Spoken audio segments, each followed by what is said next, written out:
Good morning to all. എല്ലാവർക്കും financial market and ഓപ്പറേഷൻ്റെ ക്ലാസ്സിലേക്ക് സ്വാഗതം. ഇന്നത്തെ ക്ലാസ്സിലൂടെ നമ്മൾ നോക്കാൻ പോകുന്ന ടോപ്പിക് എന്ന് പറയുന്നത് ഇൻസൈഡർ ട്രേഡിംഗ് എന്ന് വെച്ച് കഴിഞ്ഞാൽ എന്താണെന്നാണ്. ഇൻസൈഡർ ട്രേഡിംഗ് എന്ന് വെച്ച് കഴിഞ്ഞാൽ ഒരു കമ്പനിയുമായിട്ട് കണക്റ്റഡ് ആയിട്ടുള്ള പേഴ്സൺസ്, അതായത് കമ്പനിയുമായിട്ട് കണക്റ്റഡ് ആയിട്ടുള്ള പേഴ്സൺസ് എന്ന് വെച്ച് കഴിഞ്ഞാൽ കമ്പനിയുടെ മാനേജിങ് ഡയറക്ടർ ആകാം, അല്ലെങ്കിൽ കമ്പനിയുടെ മാനേജറിക്കൽ ബോർഡ് മെമ്പേഴ്സ് ആകാം, അല്ലെങ്കിൽ ഏതെങ്കിലും തരത്തിലുള്ള ഓഫീസേഴ്സ് ആകാം. അങ്ങനെ കമ്പനിയുമായിട്ട് ബന്ധമുള്ള ഏതെങ്കിലും ഒരു പേഴ്സൺസ് അവരെ കമ്പനിയുടെ ഷെയറിനെ കുറിച്ചുള്ള പ്രൈസ് ഇൻഫർമേഷൻസ് മറ്റാർക്കും പാസ് ചെയ്ത് കൊടുക്കാൻ പാടില്ല. അതായത് ഒരു തേർഡ് പാർട്ടിക്ക് ഈ കമ്പനിയുമായി റിലേറ്റഡ് ചെയ്തിരിക്കുന്ന ഒഫീഷ്യൽസ് കമ്പനിയുടെ ഷെയറിൻ്റെ പ്രൈസിനെ കുറിച്ചുള്ള ഒഫീഷ്യൽ ഇൻഫർമേഷൻസ് മറ്റുള്ളൊരു പാർട്ടികൾക്ക് ആർക്കും പാസ് ചെയ്ത് കൊടുക്കാൻ പാടില്ല. അങ്ങനെ പാസ് ചെയ്ത് കൊടുത്തു കഴിഞ്ഞാൽ അതിനെ വിളിക്കുന്ന പേരാണ് ഇൻസൈഡർ ട്രേഡിംഗ് എന്നുകൊണ്ട് നമ്മൾ അർത്ഥമാക്കുന്നത്. ഇത് ഒരു പ്രൊഹിബിറ്റഡ് ആക്ടിവിറ്റീസ് ആണ്. അതായത് സെബി ആക്ട് അനുസരിച്ചും കമ്പനീസ് ആക്ട് അനുസരിച്ചും പ്രൊഹിബിറ്റ് ചെയ്തിരിക്കുന്ന നിയമവിധേയമല്ലാത്തൊരു പ്രവർത്തനമാണെന്ന് പറയുന്നത് ഇൻസൈഡർ ട്രേഡിംഗ് എന്ന് പറയുന്നത്. ഇനി നമുക്ക് നോക്കാം, ഇനി എന്താണ് ഈ അൺപബ്ലിഷ്ഡ് പ്രൈസ് സെൻസിറ്റീവ് ഇൻഫർമേഷൻ എന്ന് പറയുന്നത് എന്ന് വെച്ച് കഴിഞ്ഞാൽ, അതായത് അതിൻ്റെ അകത്ത് കമ്പനിയുടെ ഫിനാൻഷ്യൽ റിസൾട്ട്, ഷെയറിൻ്റെ പ്രൈസ്, ഡിവിഡൻഡ്, കമ്പനിയുടെ ക്യാപിറ്റൽ സ്ട്രക്ചർ, അക്യൂസിഷൻ മുതലായിട്ടുള്ള കമ്പനിയുമായി റിലേറ്റ് ചെയ്തിരിക്കുന്ന എല്ലാ പ്രധാനപ്പെട്ട വിവരങ്ങളുമായിരിക്കും അതിൻ്റെ അകത്ത് അടങ്ങിയിട്ടുണ്ടാവുക. അപ്പോൾ ഇത്തരത്തിലുള്ള വിവരങ്ങൾ, കമ്പനിയുമായി റിലേറ്റ് ചെയ്തിരിക്കുന്ന ഇത്തരത്തിലുള്ള വിവരങ്ങൾ മറ്റൊരാൾക്കും പറഞ്ഞു കൊടുക്കരുത്. അങ്ങനെ തേർഡ് പാർട്ടിക്ക്, കമ്പനിയുമായി ബന്ധമില്ലാത്തൊരു തേർഡ് പാർട്ടിക്ക് പറഞ്ഞു കൊടുക്കരുത്. അങ്ങനെ പറഞ്ഞു കൊടുത്തിട്ടുള്ള വ്യാപാരത്തെയാണ് നമ്മൾ ഇൻസൈഡർ ട്രേഡിംഗ് എന്നുകൊണ്ട് അർത്ഥമാക്കുന്നത്. ഇനി അടുത്തൊരു പ്രധാനപ്പെട്ട ടോപ്പിക്കാണ് സ്ക്രീൻ ബേസ്ഡ് ട്രേഡിംഗ് എന്നുകൊണ്ട് നമ്മൾ അർത്ഥമാക്കുന്നത് ട്രേഡിംഗ് സിസ്റ്റം, അതായത് screen based trading system. Screen based trading system എന്ന് വെച്ച് കഴിഞ്ഞാൽ നമ്മുടെ രാജ്യത്തിൻ്റെ അകത്ത് ഉള്ള വ്യത്യസ്ത സ്റ്റോക്ക് എക്സ്ചേഞ്ചുകളിൽ രജിസ്റ്റർ ചെയ്തിരിക്കുന്ന മെമ്പേഴ്സായിട്ടുള്ള ആളുകൾ അവരുടെ സെക്യൂരിറ്റികൾ വാങ്ങുവാനും വിൽക്കുവാനും വേണ്ടിയിട്ടുള്ള ഓർഡർ ഓൺലൈനായിട്ട് ഉള്ള ഒരു പ്ലാറ്റ്ഫോമിൽ എൻ്റർ ചെയ്ത് ട്രേഡിംഗ് നടത്തുന്നതിനെയാണ് നമ്മൾ സ്ക്രീൻ ബേസ്ഡ് ഓൺലൈൻ ട്രേഡിംഗ് എന്നുകൊണ്ട് നമ്മൾ അർത്ഥമാക്കുന്നത്. ഇവിടെ ഒരു പ്രത്യേകത എന്ന് വെച്ച് കഴിഞ്ഞാൽ നമ്മുടെ രാജ്യത്തിൻ്റെ അകത്ത് സെക്യൂരിറ്റികൾ വിൽക്കുവാൻ ആഗ്രഹിക്കുന്ന സ്റ്റോക്ക് എക്സ്ചേഞ്ചിലെ രജിസ്റ്റേർഡ് സെക്യൂരിറ്റി ട്രേഡേഴ്സ് അവരെന്ത് ചെയ്യുന്നു, അവരുടെ വിൽക്കുവാനുള്ള സെക്യൂരിറ്റീസ് ഏതൊക്കെയാണ് എന്ന് ഉള്ള ഓർഡർ പഞ്ച് ചെയ്യുന്നു. അത് കൂടാതെ തന്നെയോ നമ്മുടെ രാജ്യത്തിൻ്റെ അകത്തുള്ള വ്യത്യസ്ത ഇൻവെസ്റ്റേഴ്സായിട്ടുള്ള ആളുകൾ, സെക്യൂരിറ്റികൾ വാങ്ങുവാൻ ആഗ്രഹിക്കുന്ന ആളുകൾ ഈ ഓർഡറുകൾ ഓൺലൈനായിട്ട് എന്ത് ചെയ്യുന്നു, അക്സെപ്റ്റ് ചെയ്യുന്നു. ഓർഡറുകൾ ഓൺലൈനായിട്ട് അക്സെപ്റ്റ് ചെയ്യുകയും ചെയ്യുന്നു. ആ തരത്തിലൊരു പ്ലാറ്റ്ഫോമാണ് ഈ ഒരു സ്ക്രീൻ ബേസ്ഡ് ട്രേഡിങ്ങിനെ സഹായിക്കുന്നത്. ആ പ്ലാറ്റ്ഫോമിനെ വിളിക്കുന്ന പേരാണ് open electronic consolidate limited order book എന്ന് പറയുന്നത്. ഇതിൻ്റെ അകത്താണ് ഈ ഇൻവെസ്റ്റേഴ്സായിട്ടുള്ള ആളുകൾ ഈ ഓൺലൈനായിട്ട് കിട്ടുന്ന അവരുടെ ഓർഡറുകളൊക്കെയും എൻട്രി ചെയ്യുന്നത്, റെക്കോർഡാകുന്നത്. ഈ തരത്തിൽ സെക്യൂരിറ്റീസ് ട്രേഡ് ചെയ്യാൻ ആഗ്രഹിക്കുന്ന സ്റ്റോക്ക് എക്സ്ചേഞ്ചിലെ മെമ്പേഴ്സായിട്ടുള്ള ആളുകൾ അവർ ട്രേഡ് ചെയ്യുന്ന സെൽ ഓർഡേഴ്സ് സ്വീകരിക്കുകയും അത് സ്വീകരിക്കുന്ന ഇൻവെസ്റ്റേഴ്സായിട്ടുള്ള ആളുകൾ എന്ത് ചെയ്യുന്നു, ഇന്ത്യയിലുള്ള ഏത് സ്ഥലത്തുള്ള ഒരു രാജ്യത്തിൻ്റെ അകത്ത് ഉള്ള ഏത് സ്ഥലത്ത് ഏത് പാർട്ടിലെ ഏതൊരു പേഴ്സൺസും ഏതൊരു ഇൻവെസ്റ്ററും എന്ത് ചെയ്യും, അവർ ആ ഓർഡർ അവർക്ക് സ്വീകരിക്കാൻ പറ്റും. അങ്ങനെ അവർ സ്വീകരിക്കുന്ന ഓർഡറുകളൊക്കെയും ഒരു ഇലക്ട്രോണിക് ഫോമിലായിട്ട് ഒരു ബുക്കിൻ്റെ അകത്ത് സ്റ്റോറേജ് ചെയ്ത് വെക്കും. ആ ബുക്കിനെ വിളിക്കുന്ന പേരാണ് open electronic consolidate limited order book എന്ന് പറയുന്നത്. എല്ലാവരുടെയും ഓർഡറുകൾ ഒരുമിച്ച് എന്ത് ചെയ്യുന്നു, ഇൻവെസ്റ്റേഴ്സുള്ള ആളുകളുടെ എല്ലാവരുടെയും ഓർഡറുകൾ ഒരുമിച്ച് എന്ത് ചെയ്യുന്നു, ഒരു ബുക്കിൻ്റെ അകത്തായിട്ട് സ്റ്റോറേജ് ചെയ്ത് വെക്കുന്നു. അത് ആർക്ക് വേണമെങ്കിലും ഓപ്പൺ ചെയ്ത് നോക്കാൻ പറ്റും. അതുകൊണ്ടാണ് നമ്മൾ ഇതിനെ എന്തെന്ന് വിളിക്കുന്നത്, open electronic consolidate limited order book എന്ന് വിളിക്കുന്നത്. ഇനി അടുത്തൊരു കാര്യം എന്ന് വെച്ച് കഴിഞ്ഞാൽ ഓട്ടോമാറ്റിക് മാച്ചിങ് ഓഫ് ഓർഡേഴ്സ്. അതിപ്പോൾ എന്താ ചെയ്യുന്നത്, നമ്മളിപ്പോൾ ഇന്ത്യയിലുള്ള ഏതൊരു വ്യക്തിയും ഈ സ്റ്റോക്ക് എക്സ്ചേഞ്ചിൽ സെക്യൂരിറ്റികൾ വിൽക്കാൻ വേണ്ടി രജിസ്റ്റർ ചെയ്തിരിക്കുന്ന ഏതൊരു വ്യക്തിയും അവരുടെ സെക്യൂരിറ്റികൾ വിൽക്കാനുണ്ടെന്ന് പറഞ്ഞുകൊണ്ട് എന്ത് ചെയ്യുന്നു, ഈ ഒരു ഓർഡറിൻ്റെ അകത്ത് ഈ ഒരു ഇലക്ട്രോണിക് ബുക്കിൻ്റെ അകത്ത് പഞ്ച് ചെയ്യുന്നു. അതുപോലെ തന്നെ എന്താണ്, ഇൻവെസ്റ്റേഴ്സ് സെക്യൂരിറ്റികൾ വാങ്ങി ഇൻവെസ്റ്റ്മെൻറ്റ് നടത്താൻ ആഗ്രഹിക്കുന്ന ഇൻവെസ്റ്റേഴ്സായിട്ടുള്ള ആളുകൾ അവരുടെ താല്പര്യങ്ങളും അവരുടെ ബൈയിങ് ഓർഡറും എന്ത് ചെയ്യുന്നു, ഈ ഒരു ഓർഡർ ഇലക്ട്രോണിക് ഓർഡർ ബുക്കിൻ്റെ അകത്ത് പഞ്ച് ചെയ്യുന്നു, അല്ലേ. അപ്പോൾ കമ്പ്യൂട്ടർ തന്നെ നോക്കുകയാണ് അപ്പോൾ അനവധി സെക്യൂരിറ്റികൾ വിൽക്കാനുള്ള സെല്ലേഴ്സും അവരുടെ സെല്ലിംഗ് ഓർഡറും, അനവധി സെക്യൂരിറ്റികൾ വാങ്ങി ഇൻവെസ്റ്റ്മെൻറ്റ് നടത്താൻ ആഗ്രഹിക്കുന്ന ഇൻവെസ്റ്റേഴ്സുള്ള ആളുകൾ അവരുടെ ബൈയിങ് ഓർഡർ എന്ത് ചെയ്യുന്നു, ഈ ഒരു പഞ്ചിങ് മെഷീൻ്റെ അകത്ത് പഞ്ച് ചെയ്തിട്ടുണ്ടാകും. ഇതിൻ്റെ ഒരു പ്രത്യേകത എന്ന് വെച്ച് കഴിഞ്ഞാൽ ഈ ഒരു മെഷീൻ തന്നെ എന്ത് ചെയ്യുന്നു, ഈ വ്യത്യസ്തമായിട്ടുള്ള ആളുകളുടെ സെല്ലിംഗ് ഓർഡറും ബൈയിങ് ഓർഡറും പരസ്പരം മാച്ച് ചെയ്ത് നോക്കുന്നു. അതിനുശേഷം സെല്ലേഴ്സ് ആയിട്ടുള്ള ആളുകളുടെ സെക്യൂരിറ്റീസ് വിൽക്കാനുള്ള സെല്ലിംഗ് ഓർഡറും ഇൻവെസ്റ്റേഴ്സ് ആയിട്ടുള്ള ആളുകളുടെ ഇൻവെസ്റ്റ്മെൻറ്റ് ചെയ്യാൻ വേണ്ടിയിട്ടുള്ള ബൈയിങ് ഓർഡറും തമ്മിൽ മാച്ച് ചെയ്ത് നോക്കിയിട്ട് ഏത് സെല്ലിംഗ് ഓപ്ഷനും ഏത് സെല്ലിംഗ് ഓർഡറും ഏത് ബൈയിങ് ഓർഡറും തമ്മിലാണ് മാച്ച് ആകുന്നത്, സെക്യൂരിറ്റീസിൻ്റെ പ്രൈസിൻ്റെയും അതുപോലെ തന്നെ സെക്യൂരിറ്റികൾ വാങ്ങാനുള്ള ടൈം പ്രിഫറൻസിൻ്റെയും അടിസ്ഥാനത്തിൽ മാച്ചാകുന്ന ആ ഓർഡറുകൾ തമ്മിൽ എന്ത് ചെയ്യുന്നു, കൂട്ടിച്ചേർക്കുന്നു. ആ തരത്തിൽ ഈ സെല്ലിംഗ് ഓർഡറും ബൈയിങ് ഓർഡറും തമ്മിൽ എന്താണ് ഒരു ഓൺലൈനായിട്ട് ഓട്ടോമാറ്റിക്കലി സ്ക്രീനിങ് ചെയ്യുന്നതിനെയാണ് നമ്മൾ സ്ക്രീൻ ബേസ്ഡ് ട്രേഡിംഗ് എന്നുകൊണ്ട് അർത്ഥമാക്കുന്നത്. അപ്പോൾ ഒരു ഇലക്ട്രോണിക് പ്ലാറ്റ്ഫോമിൻ്റെ സഹായത്തോടു കൂടി എന്ത് ചെയ്യുന്നു, സെക്യൂരിറ്റി വിൽക്കാൻ ആഗ്രഹിക്കുന്ന ആളുകൾ അവരുടെ സെല്ലിംഗ് ഓർഡർ പഞ്ച് ചെയ്യുന്നു. അതുപോലെ തന്നെ എന്താണ് അത് ഇലക്ട്രോണിക് ഫോമിൽ നമ്മുടെ open electronic consort limited order ബുക്കിൽ സൂക്ഷിക്കുന്നു. അതുപോലെ തന്നെ ഇൻവെസ്റ്റേഴ്സ് ആയിട്ടുള്ള ആളുകൾ അവരുടെ ഇൻവെസ്റ്റ്മെൻറ്റ് നടത്താൻ വേണ്ടിയിട്ടുള്ള ബൈയിങ് ഓർഡറുകളും ഇതിൻ്റെ അകത്ത് എൻട്രി ചെയ്യുന്നു. അതും എന്താണ് ഇലക്ട്രോണിക് ഫോമിൽ ആ ബുക്കിൻ്റെ അകത്ത് സൂക്ഷിക്കുന്നു. അതിനുശേഷം ഓട്ടോമാറ്റിക്കലി ആ മെഷീൻ തന്നെ എന്ത് ചെയ്യുന്നു, ഇന്ത്യയിലുള്ള എല്ലാ വ്യത്യസ്ത ഓർഡറുകൾ സെല്ലിംഗ് ഓർഡറും ബൈയിങ് ഓർഡറും പരസ്പരം മാച്ച് ചെയ്ത് നോക്കിയിട്ട് ഏതൊക്കെ സെല്ലിംഗ് ഓർഡറും ബൈയിങ് ഓർഡറും തമ്മിലാണ് മാച്ച് ആകുന്നത് അതിനെ കൂട്ടിച്ചേർക്കുന്നു. അങ്ങനെ ആ തരത്തിൽ സ്ക്രീനിങ് നടത്തുന്ന സെക്യൂരിറ്റി ട്രേഡിംഗ് ആക്ടിവിറ്റിയാണ് സ്ക്രീൻ ബേസ്ഡ് ട്രേഡിംഗ് ആക്ടിവിറ്റി കൊണ്ട് അർത്ഥമാക്കുന്നത്. ഇനി മറ്റൊരു ട്രേഡിംഗ് ആക്ടിവിറ്റിയാണ് ഓൺലൈൻ ട്രേഡിംഗ് എന്ന് പറയുന്നത്. വാസ്തവത്തിൽ സ്ക്രീൻ ബേസ്ഡ് ട്രേഡിംഗ് സിസ്റ്റം എന്ന് പറയുന്നത് ഒരു ബ്രോക്കറുടെ, അതായത് നമ്മുടെ ഒരു രാജ്യത്തിൻ്റെ അകത്ത് സെക്യൂരിറ്റികൾ വിൽക്കുവാനുള്ള സെല്ലറെയും സെക്യൂരിറ്റി വാങ്ങി ഇൻവെസ്റ്റ്മെൻറ്റ് നടത്താൻ ആഗ്രഹിക്കുന്ന ബയറായിട്ടുള്ള ഇൻവെസ്റ്ററേയും തമ്മിൽ കൂട്ടിച്ചേർക്കുന്ന ഒരു ബ്രോക്കർ ഇൻസ്റ്റിറ്റ്യൂഷനാണ് എന്തെന്ന് പറയുന്നത് ഒരു ഓൺലൈൻ പ്ലാറ്റ്ഫോം എന്ന് പറയുന്നത്. ഇനി മറ്റൊരു ടോപ്പിക്കാണ് ഓൺലൈൻ ട്രേഡിംഗ് എന്ന് പറയുന്നത്. ഓൺലൈൻ ട്രേഡിങ്ങിൻ്റെ ഒരു പ്രത്യേകത എന്ന് വെച്ച് കഴിഞ്ഞാൽ സെക്യൂരിറ്റികൾ വിൽക്കാൻ ആഗ്രഹിക്കുന്ന കമ്പനീസിൻ്റെയും അതുപോലെ തന്നെ സെക്യൂരിറ്റികൾ വാങ്ങി ഇൻവെസ്റ്റ്മെൻറ്റ് നടത്താൻ ആഗ്രഹിക്കുന്ന ഇൻവെസ്റ്ററെയും പരസ്പരം ഡയറക്റ്റായിട്ട് കൂട്ടിമുട്ടിക്കുന്ന ഒരു ബ്രോക്കറുടെ ഇൻ്റർമീഡിയേഷൻ ഇല്ലാതെ രണ്ടുപേരും ഒരുമിച്ച് കൂട്ടിമുട്ടാൻ സഹായിക്കുന്ന ഒരു ഓൺലൈൻ പ്ലാറ്റ്ഫോം ട്രേഡിംഗ് ആക്ടിവിറ്റിയാണ് ഓൺലൈൻ ട്രേഡിംഗ് കൊണ്ട് അർത്ഥമാക്കുന്നത്. അതായത് ഇൻവെസ്റ്റ്മെൻറ്റ് നടത്താൻ ആഗ്രഹിക്കുന്ന അതായത് കൈകളിൽ പൈസയുള്ള ഇൻവെസ്റ്റ്മെൻറ്റ് നടത്താൻ ആഗ്രഹിക്കുന്ന ഇൻവെസ്റ്റേഴ്സ് ആയിട്ടുള്ള ആളുകൾക്ക് അദ്ദേഹം എന്ത് ചെയ്യുന്നു, അദ്ദേഹത്തിൻ്റെ കൈകളിലുള്ള ഏതെങ്കിലും തരത്തിലുള്ള ഒരു ഇൻ്റർനെറ്റിൻ്റെ സപ്പോർട്ടുള്ള ഏതെങ്കിലും ഡിവൈസിൻ്റെ സഹായത്തോടു കൂടി ആ രാജ്യത്തിൻ്റെ അകത്തുള്ള അല്ലെങ്കിൽ ലോകത്തിൻ്റെ ഏതെങ്കിലും മൂലയ്ക്കുള്ള സെക്യൂരിറ്റികൾ വിൽക്കാൻ ആഗ്രഹിക്കുന്ന സെല്ലറുടെ സെക്യൂരിറ്റികൾ നേരിട്ട് കോൺടാക്റ്റ് ചെയ്ത് പർച്ചേസ് ചെയ്യുകയും ആ കമ്പനികളിൽ ഇൻവെസ്റ്റ്മെൻറ്റ് നടത്തുകയും ചെയ്യുന്നു ഓൺലൈനായിട്ട്. ഇവിടെ സമയ തടസ്സമോ അല്ലെങ്കിൽ ഒരു തേർഡ് പാർട്ടിയുടെ ഇൻ്റർമീഡിയേഷനോ ഇല്ല. ആ തരത്തിലുള്ള ഒരു സെക്യൂരിറ്റി ട്രേഡിംഗ് ആക്ടിവിറ്റിയാണ് ഓൺലൈൻ ട്രേഡിംഗ് കൊണ്ട് അർത്ഥമാക്കുന്നത്. അതായത് സമയ തടസ്സമില്ലാതെ ഒരു മൂന്നാമതൊരു ഒരു ബ്രോക്കറുടെയോ അല്ലെങ്കിൽ ഒരു ഇടനിലക്കാരൻ്റെയോ സഹായമില്ലാതെ തന്നെ ഇൻവെസ്റ്റ്മെൻറ്റ് നടത്താൻ ആഗ്രഹിക്കുന്ന ഇൻവെസ്റ്റർ ഒരു ഓൺലൈൻ പ്ലാറ്റ്ഫോമിൻ്റെ സഹായത്തോടു കൂടി ലോകത്തിൻ്റെ ഏത് മൂലയ്ക്കും സെക്യൂരിറ്റികൾ വിൽക്കാൻ ആഗ്രഹിക്കുന്ന ആളുകളുമായിട്ട് നേരിട്ട് ഇൻ്റർനെറ്റിൻ്റെ സഹായത്തോടു കൂടി കണ്ടുമുട്ടുകയും അവരുമായിട്ട് കോൺടാക്റ്റ് ചെയ്തുകൊണ്ട് അവരുമായി കമ്മ്യൂണിക്കേറ്റ് ചെയ്ത് ട്രേഡിംഗ് ആക്ടിവിറ്റീസ് സെക്യൂരിറ്റി ട്രേഡ് ചെയ്യുന്ന ആക്ടിവിറ്റീസിലേക്ക് ഏർപ്പെടുകയും ചെയ്യാൻ സഹായിക്കുന്ന ഒരു മീഡിയമാണ് ഓൺലൈൻ ട്രേഡിംഗ് ആക്ടിവിറ്റീസ് കൊണ്ട് അർത്ഥമാക്കുന്നത്. ഇവിടെ ഒരു പ്രത്യേകത, ഇൻവെസ്റ്റേഴ്സ് ആയിട്ടുള്ള ആളുകൾക്ക് ഡയറക്റ്റായിട്ട് എന്ത് ചെയ്യാൻ പറ്റും, സെക്യൂരിറ്റികൾ ട്രേഡ് ചെയ്യുന്ന കമ്പനിയുമായിട്ട് കോൺടാക്ട് ചെയ്തുകൊണ്ട് അവർക്ക് ആ കമ്പനിയുടെ സെക്യൂരിറ്റീസ് വാങ്ങാൻ പറ്റും. ഒരു ഇടനിലക്കാരായിട്ടുള്ള ആളുകളുടെ ഇതില്ലാതെ ഇടനിലക്കാരായിട്ടുള്ള ആളുകളുടെ ഒരു ഹസ്താക്ഷേപമില്ലാതെ ഇൻ്റർമീഡിയേഷൻ ഇല്ലാതെ. ഇതുകൂടാതെ ആളുകൾക്ക് ഇൻവെസ്റ്റ്മെൻറ്റ് നടത്താൻ ആഗ്രഹിക്കുന്ന ആളുകൾക്ക് സമയ തടസ്സമില്ലാതെ രാജ്യാതിർത്തികളില്ലാതെ രാജ്യത്തിൻ്റെ അതിർത്തിക്കുള്ളിലും വെളിയിലുമുള്ള അനേകം സെക്യൂരിറ്റി വിൽക്കുന്ന ആളുകളുമായിട്ട് കമ്മ്യൂണിക്കേറ്റ് ചെയ്ത് ട്രേഡിംഗ് ആക്ടിവിറ്റീസ് കണ്ടക്ട് ചെയ്യാൻ പറ്റും. അങ്ങനെ സെക്യൂരിറ്റികൾ വാങ്ങുവാനും സെക്യൂരിറ്റികൾ ഇൻവെസ്റ്റ്മെൻറ്റ് ചെയ്യാനും പറ്റും. അത്തരത്തിലുള്ള ഒരു ട്രേഡിംഗ് ആക്ടിവിറ്റിയാണ് ഓൺലൈൻ ട്രേഡിംഗ് ആക്ടിവിറ്റി കൊണ്ട് അർത്ഥമാക്കുന്നത്. ഇനി ഇതിൻ്റെ ഒരു ബെനിഫിറ്റ് എന്ന് പറയുന്ന കുറച്ച് കാര്യങ്ങളുണ്ട്. കാരണം ഒന്നാമത്തെ കാര്യം എന്താണ്, എനിവെയർ അവൈലബിലിറ്റി അല്ലേ. അതായത് ലോകത്തിൻ്റെ ഏത് മൂലയ്ക്ക് ഇരിക്കുന്ന ഇൻവെസ്റ്ററും ലോകത്തിൻ്റെ ഏത് ഭാഗത്ത് സെക്യൂരിറ്റി വിൽക്കാൻ ആഗ്രഹിക്കുന്ന ആളുകളുമായിട്ട് സമയ തടസ്സമില്ലാതെ തന്നെ ഏത് സമയത്തും ഇൻ്റർനെറ്റിൻ്റെ സഹായത്തോടു കൂടി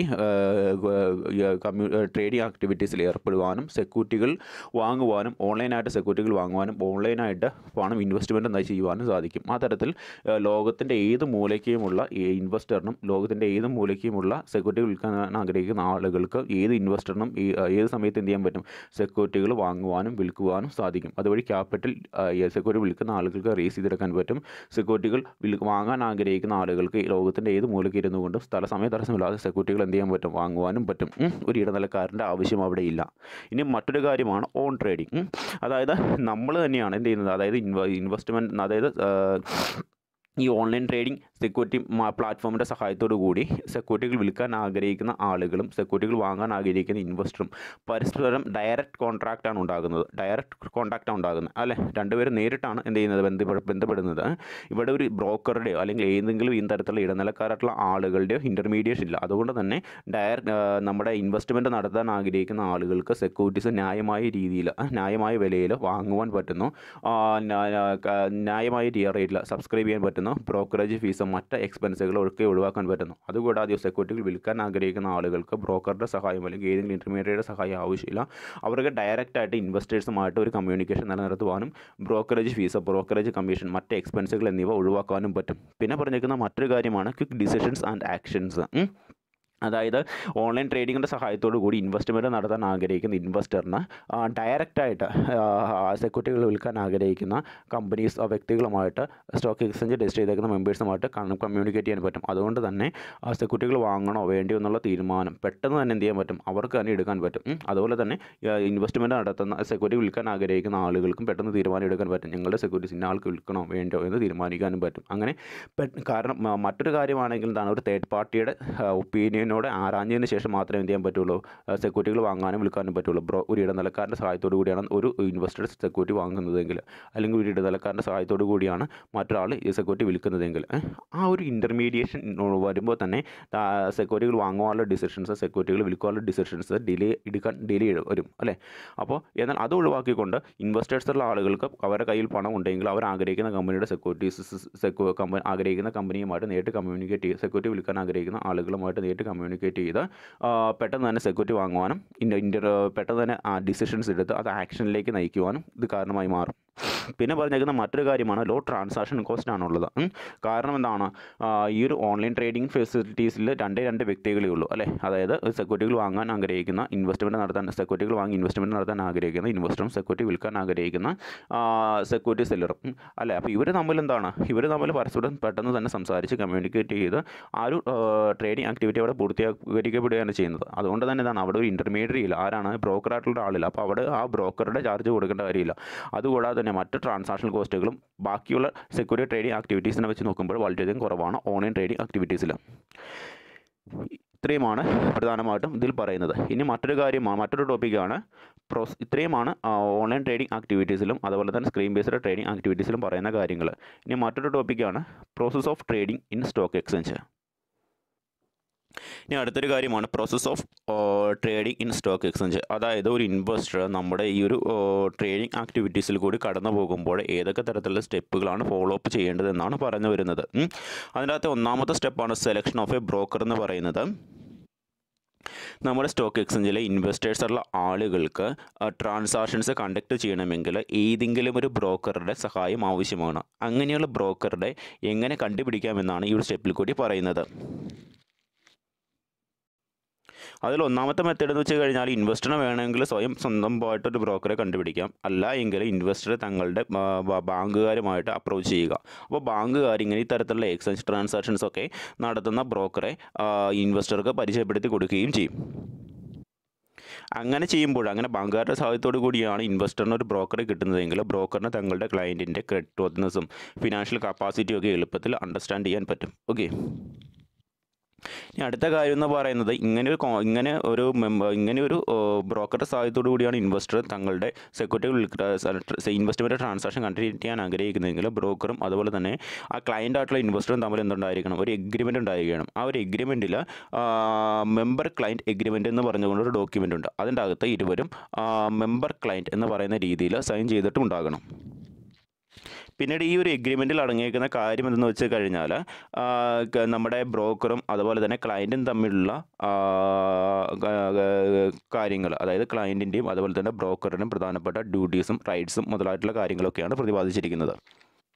ഇനി ക്ലയൻറ്റ് ഈ ഒരു ഡോക്യുമെൻറ്റ്സ് കൊടുക്കുമ്പോൾ അതിൻ്റെ അകത്ത് ക്ലയൻറ്റുമായി ബന്ധപ്പെട്ടുകൊണ്ടുള്ള എല്ലാ ഡീറ്റെയിൽസും മെൻഷൻ ചെയ്ത് പറഞ്ഞിട്ടുണ്ടാകണം. അതായത് ക്ലയൻറ്റിൻ്റെ ID proof, address proof, pan card, bank account details, passport size photos, ബാക്കിയുള്ള എല്ലാ പ്രധാനപ്പെട്ട ഡീറ്റെയിൽസും ഇതിൻ്റെ അകത്ത് ഉൾക്കൊള്ളിച്ചിട്ടുണ്ടാവുകയും ചെയ്യണം. ഈ ക്ലയൻ്റായിട്ടുള്ള ഇൻവെസ്റ്ററുടെ ഈ ഒരു ആപ്ലിക്കേഷൻ ഫോം അല്ലെങ്കിൽ ഈ ഒരു എഗ്രിമെൻറ്റ് മറ്റേ മെമ്പറായിട്ടുള്ള ആൾ സ്വീകരിച്ച് കഴിയുമ്പോൾ, ബ്രോക്കർ സ്വീകരിച്ച് കഴിയുമ്പോൾ എന്ത് ചെയ്യുന്നു, ക്ലയൻറ്റിന് ഒരു യുണീക്കായിട്ടുള്ളൊരു കോഡും ഒരു യൂസർ ഐ ഡിയും പാസ്വേഡും ഇഷ്യൂ ചെയ്ത് കൊടുക്കുകയും ചെയ്യുന്നു. ഇത് മാത്രമല്ല, ക്ലയൻ്റായിട്ടുള്ള ആ ഒരു ഇൻവെസ്റ്റർക്ക് ഡിമാറ്റ് അക്കൗണ്ട് തുടങ്ങുവാൻ വേണ്ടിയിട്ടുള്ള എല്ലാ ഹെൽപ്പും ഈ ഒരു ബ്രോക്കർ പ്രൊവൈഡ് ചെയ്യുകയും ചെയ്യും. ക്ലയൻറ്റിന് ഡിമാറ്റ് അക്കൗണ്ട് സ്റ്റാർട്ട് ചെയ്യാൻ വേണ്ടിയിട്ടുള്ള എല്ലാ ഹെൽപ്സിനും ബ്രോക്കറുടെ അസിസ്റ്റൻസ് ഉണ്ടാവുകയും ചെയ്യും. ഇത്രയുമാണ് selection of broker and open of trading account എന്ന് പറയുന്ന ആ ഒരു സ്റ്റെപ്പിൽ കൂടി പറയുന്നത്. ഇനി അടുത്തതാണ് നമ്മുടെ പ്ലേസിംഗ് ആൻഡ് ഓർഡർ എന്ന് പറയുന്നത്. അതായത് ഒരു ഇൻവെസ്റ്ററിന് ഡിമാറ്റ് അക്കൗണ്ടും അതുപോലെ തന്നെ ട്രേഡിംഗ് അക്കൗണ്ടും ഒക്കെ ഓപ്പൺ ചെയ്ത് കഴിഞ്ഞാൽ അദ്ദേഹത്തിൻ്റെ സെക്യൂരിറ്റീസ് വേണമെങ്കിൽ ഓൺലൈനായിട്ടോ അല്ലെങ്കിൽ ഓഫ്ലൈനായിട്ടോ വിൽക്കുവാൻ വേണ്ടിയിട്ടുള്ള സെയിൽസ് ഓർഡർ ഫോർവേഡ് ചെയ്യാൻ പറ്റും. അതിനെക്കുറിച്ചാണ് ഇവിടെ പറയുന്നത്. ഇതിൻ്റെ അകത്ത് ഓൺലൈൻ മോഡ് എന്ന് വെച്ച് കഴിഞ്ഞാൽ ഇപ്പോൾ ക്ലയൻറ്റ് കൊടുത്തിരിക്കുന്ന, നമ്മുടെ ബ്രോക്കർ കൊടുത്തിരിക്കുന്ന യൂസർ ഐ ഡിയും പാസ്വേഡും യൂസ് ചെയ്തുകൊണ്ട് ബ്രോക്കറുടെ സഹായത്തോടു കൂടി ഓൺലൈനായിട്ട് ഈ ഒരു സെക്യൂരിറ്റികൾ വിൽക്കാൻ ആഗ്രഹിക്കുന്ന ഇൻവെസ്റ്ററിന് തങ്ങളുടെ വീട്ടിൽ ഇരുന്നു കൊണ്ട് തന്നെ തങ്ങളുടെ സെക്യൂരിറ്റീസ് ട്രേഡ് ചെയ്യാൻ പറ്റും. ബ്രോക്കർ അതിനെ അസിസ്റ്റ് ചെയ്യുകയും ചെയ്യും. അതിന് വേണ്ടിയിട്ടുള്ള ഹെൽപ്പ് അസിസ്റ്റൻസ് പ്രൊവൈഡ് ചെയ്യുകയും ചെയ്യും. ഇനി ഓഫ്ലൈൻ ട്രേഡ് എന്ന് വെച്ച് കഴിഞ്ഞാൽ ഈ ക്ലയൻറ്റ് തന്നെ എന്ത് ചെയ്യുന്നു, ഈ ഒരു ബ്രോക്കറോട് ആവശ്യപ്പെടും എൻ്റെ ഷെയർ വാങ്ങ്, അങ്ങനെ ബ്രോക്കറോട് തന്നെ എന്താണ് ഈ ക്ലയൻറ്റ് ആവശ്യപ്പെടും. ആ തരത്തിലുള്ള ട്രേഡിംഗ് ആക്ടിവിറ്റിയാണ് ഓഫ്ലൈൻ ട്രേഡ് കൊണ്ട് അർത്ഥമാക്കുന്നത്.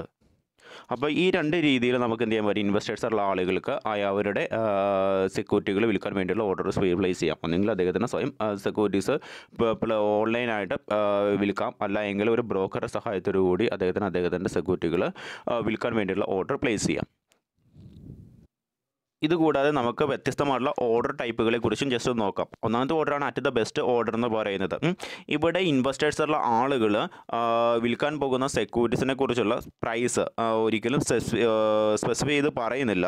എത്ര രൂപയ്ക്കാണോ ഇൻവെസ്റ്റേഴ്സുള്ള ആളുകൾ അവരുടെ സെക്യൂരിറ്റീസ് ഇതിന് കിട്ടുന്ന ഏറ്റവും ബെസ്റ്റ് ആയിട്ടുള്ള പ്രൈസിനായിരിക്കും എന്ത് ചെയ്യുന്നത്, അവരുടെ സെക്യൂരിറ്റീസ് വിറ്റഴിക്കുന്നത്. ആ തരത്തിലുള്ള ഓർഡറുകൾ കൊടുക്കുന്നതിനെയാണ് നമ്മൾ at the best price order കൊണ്ട് അർത്ഥമാക്കുന്നത്. അതായത് ഇവിടെ ഇൻവെസ്റ്റേഴ്സുള്ള ആൾ തങ്ങളുടെ സെക്യൂരിറ്റീസിന് ഒരു പ്രത്യേക പ്രൈസ് ഒന്നും സ്പെസിഫൈ ചെയ്ത് പറയുന്നില്ല. പക്ഷേ എന്ത് ചെയ്യുന്നു, ആ ഒരു ഇൻവെസ്റ്ററിന് കിട്ടുന്ന ഏറ്റവും ബെസ്റ്റായിട്ടുള്ള പ്രൈസിന് എന്ത് ചെയ്യുന്നു, അദ്ദേഹത്തിൻ്റെ സെക്യൂരിറ്റികളിൽ വിൽക്കാൻ വേണ്ടിയിട്ടുള്ള ഓർഡറുകൾ കൊടുക്കുന്നു. ഇനി രണ്ടാമത്തെ ഓർഡറാണ് ലിമിറ്റഡ് ഓർഡർ എന്ന് പറയുന്നത്. അതായത് ഇൻവെസ്റ്റേഴ്സുള്ള ആളുകൾ ഒരു നിശ്ചിത പരിധി നിശ്ചിത പ്രൈസ് നിശ്ചയിച്ചുകൊണ്ട് നിശ്ചിത ഷെയറുകൾ വിൽക്കുകയോ വാങ്ങുകയോ ചെയ്യുന്ന ആ ഇടപാടിനെയാണ് നമ്മൾ ലിമിറ്റഡ് ഓർഡർ കൊണ്ട് അർത്ഥമാക്കുന്നത്. അതായത് വാങ്ങുകയും വിൽക്കുകയും ചെയ്യുന്ന സെക്യൂരിറ്റികൾക്ക് നിശ്ചിതമായിട്ടുള്ളൊരു പരിധിയുണ്ട്. അതുപോലെ തന്നെ അതിന് ഓരോന്നിനും കൃത്യമായി നിശ്ചിതമായിട്ടുള്ളൊരു പ്രൈസും ഡിസൈഡ് ചെയ്തിട്ടുണ്ട്. അതുകൂടാതെ ആ സെക്യൂരിറ്റികൾ വിൽക്കുകയും വാങ്ങുകയും ചെയ്യാൻ സഹായിക്കുന്ന ബ്രോക്കറേജ് കൂടി ഇതിൻ്റെ അകത്ത് ആഡ് ചെയ്യപ്പെടുന്നുണ്ട്. അങ്ങനെ സെക്യൂരിറ്റികൾ വാങ്ങുകയും വിൽക്കുകയും ചെയ്യുന്നതിന് വേണ്ടിയിട്ടുള്ള ഓർഡറിനെയാണ് നമ്മൾ ലിമിറ്റഡ് ഓർഡർ എന്നുകൊണ്ട് അർത്ഥമാക്കുന്നത്. അതായത് ഇപ്പം നമ്മുടെ ഒരു ഇൻവെസ്റ്ററുടെ സെക്യൂരിറ്റീസ് വിൽക്കാൻ സഹായിക്കുന്ന ബ്രോക്കറോട് ഇൻവെസ്റ്റർ തന്നെ ആവശ്യപ്പെടുകയാണ് അദ്ദേഹം വിൽക്കുന്ന അദ്ദേഹത്തിൻ്റെ സെക്യൂരിറ്റീസ് ഒരു നഷ്ടത്തിലാണ് വിൽക്കുന്നതെങ്കിൽ വീണ്ടും നഷ്ടത്തിലേക്ക് പോകാതിരിക്കാൻ വേണ്ടി എന്ത് ചെയ്യുന്നു, വീണ്ടും നഷ്ടത്തിൽ തങ്ങളുടെ സെക്യൂരിറ്റീസ് വിൽക്കാതിരിക്കാൻ വേണ്ടി ബ്രോക്കറോട് ആവശ്യപ്പെടുന്നു, മതി നിർത്തിക്കോ, ഇനി എൻ്റെ സെക്യൂരിറ്റീസ് ഇനി ഈ വീണ്ടും നഷ്ടത്തിലേക്ക് വിൽക്കണ്ട എന്നൊരു ഓർഡർ കൊടുക്കുന്നു. അതിനെയാണ് നമ്മൾ സ്റ്റോപ്പ്ലെസ് ഓർഡർ കൊണ്ട് അർത്ഥമാക്കുന്നത്. ഇവിടെ നിക്ഷേപകൻ്റെ സെക്യൂരിറ്റീസ് ബ്രോക്കർ ഇങ്ങനെ വിൽറ്റ് കഴിയുമ്പോൾ ഇൻവെസ്റ്ററായിട്ടുള്ള ആളുകൾ സെക്യൂരിറ്റി വിൽക്കുന്ന ഇൻവെസ്റ്ററിന് നഷ്ടം സംഭവിച്ചുകൊണ്ടിരിക്കുകയാണ് അല്ലേ. അപ്പോൾ ആ നഷ്ടത്തിനൊരു പരിധി നിശ്ചയിക്കാൻ വേണ്ടി സെക്യൂരിറ്റി വിൽക്കുന്ന ബ്രോക്കറോട് പറയുകയാണ്, മതി ഇത്രയും സെക്യൂരിറ്റി വിറ്റാൽ മതി, ഇനിയുള്ള സെക്യൂരിറ്റീസ് നഷ്ടത്തെ വിൽക്കണ്ട എന്ന് പറഞ്ഞൊരു ഓർഡർ ഫോം ചെയ്യുകയാണ്.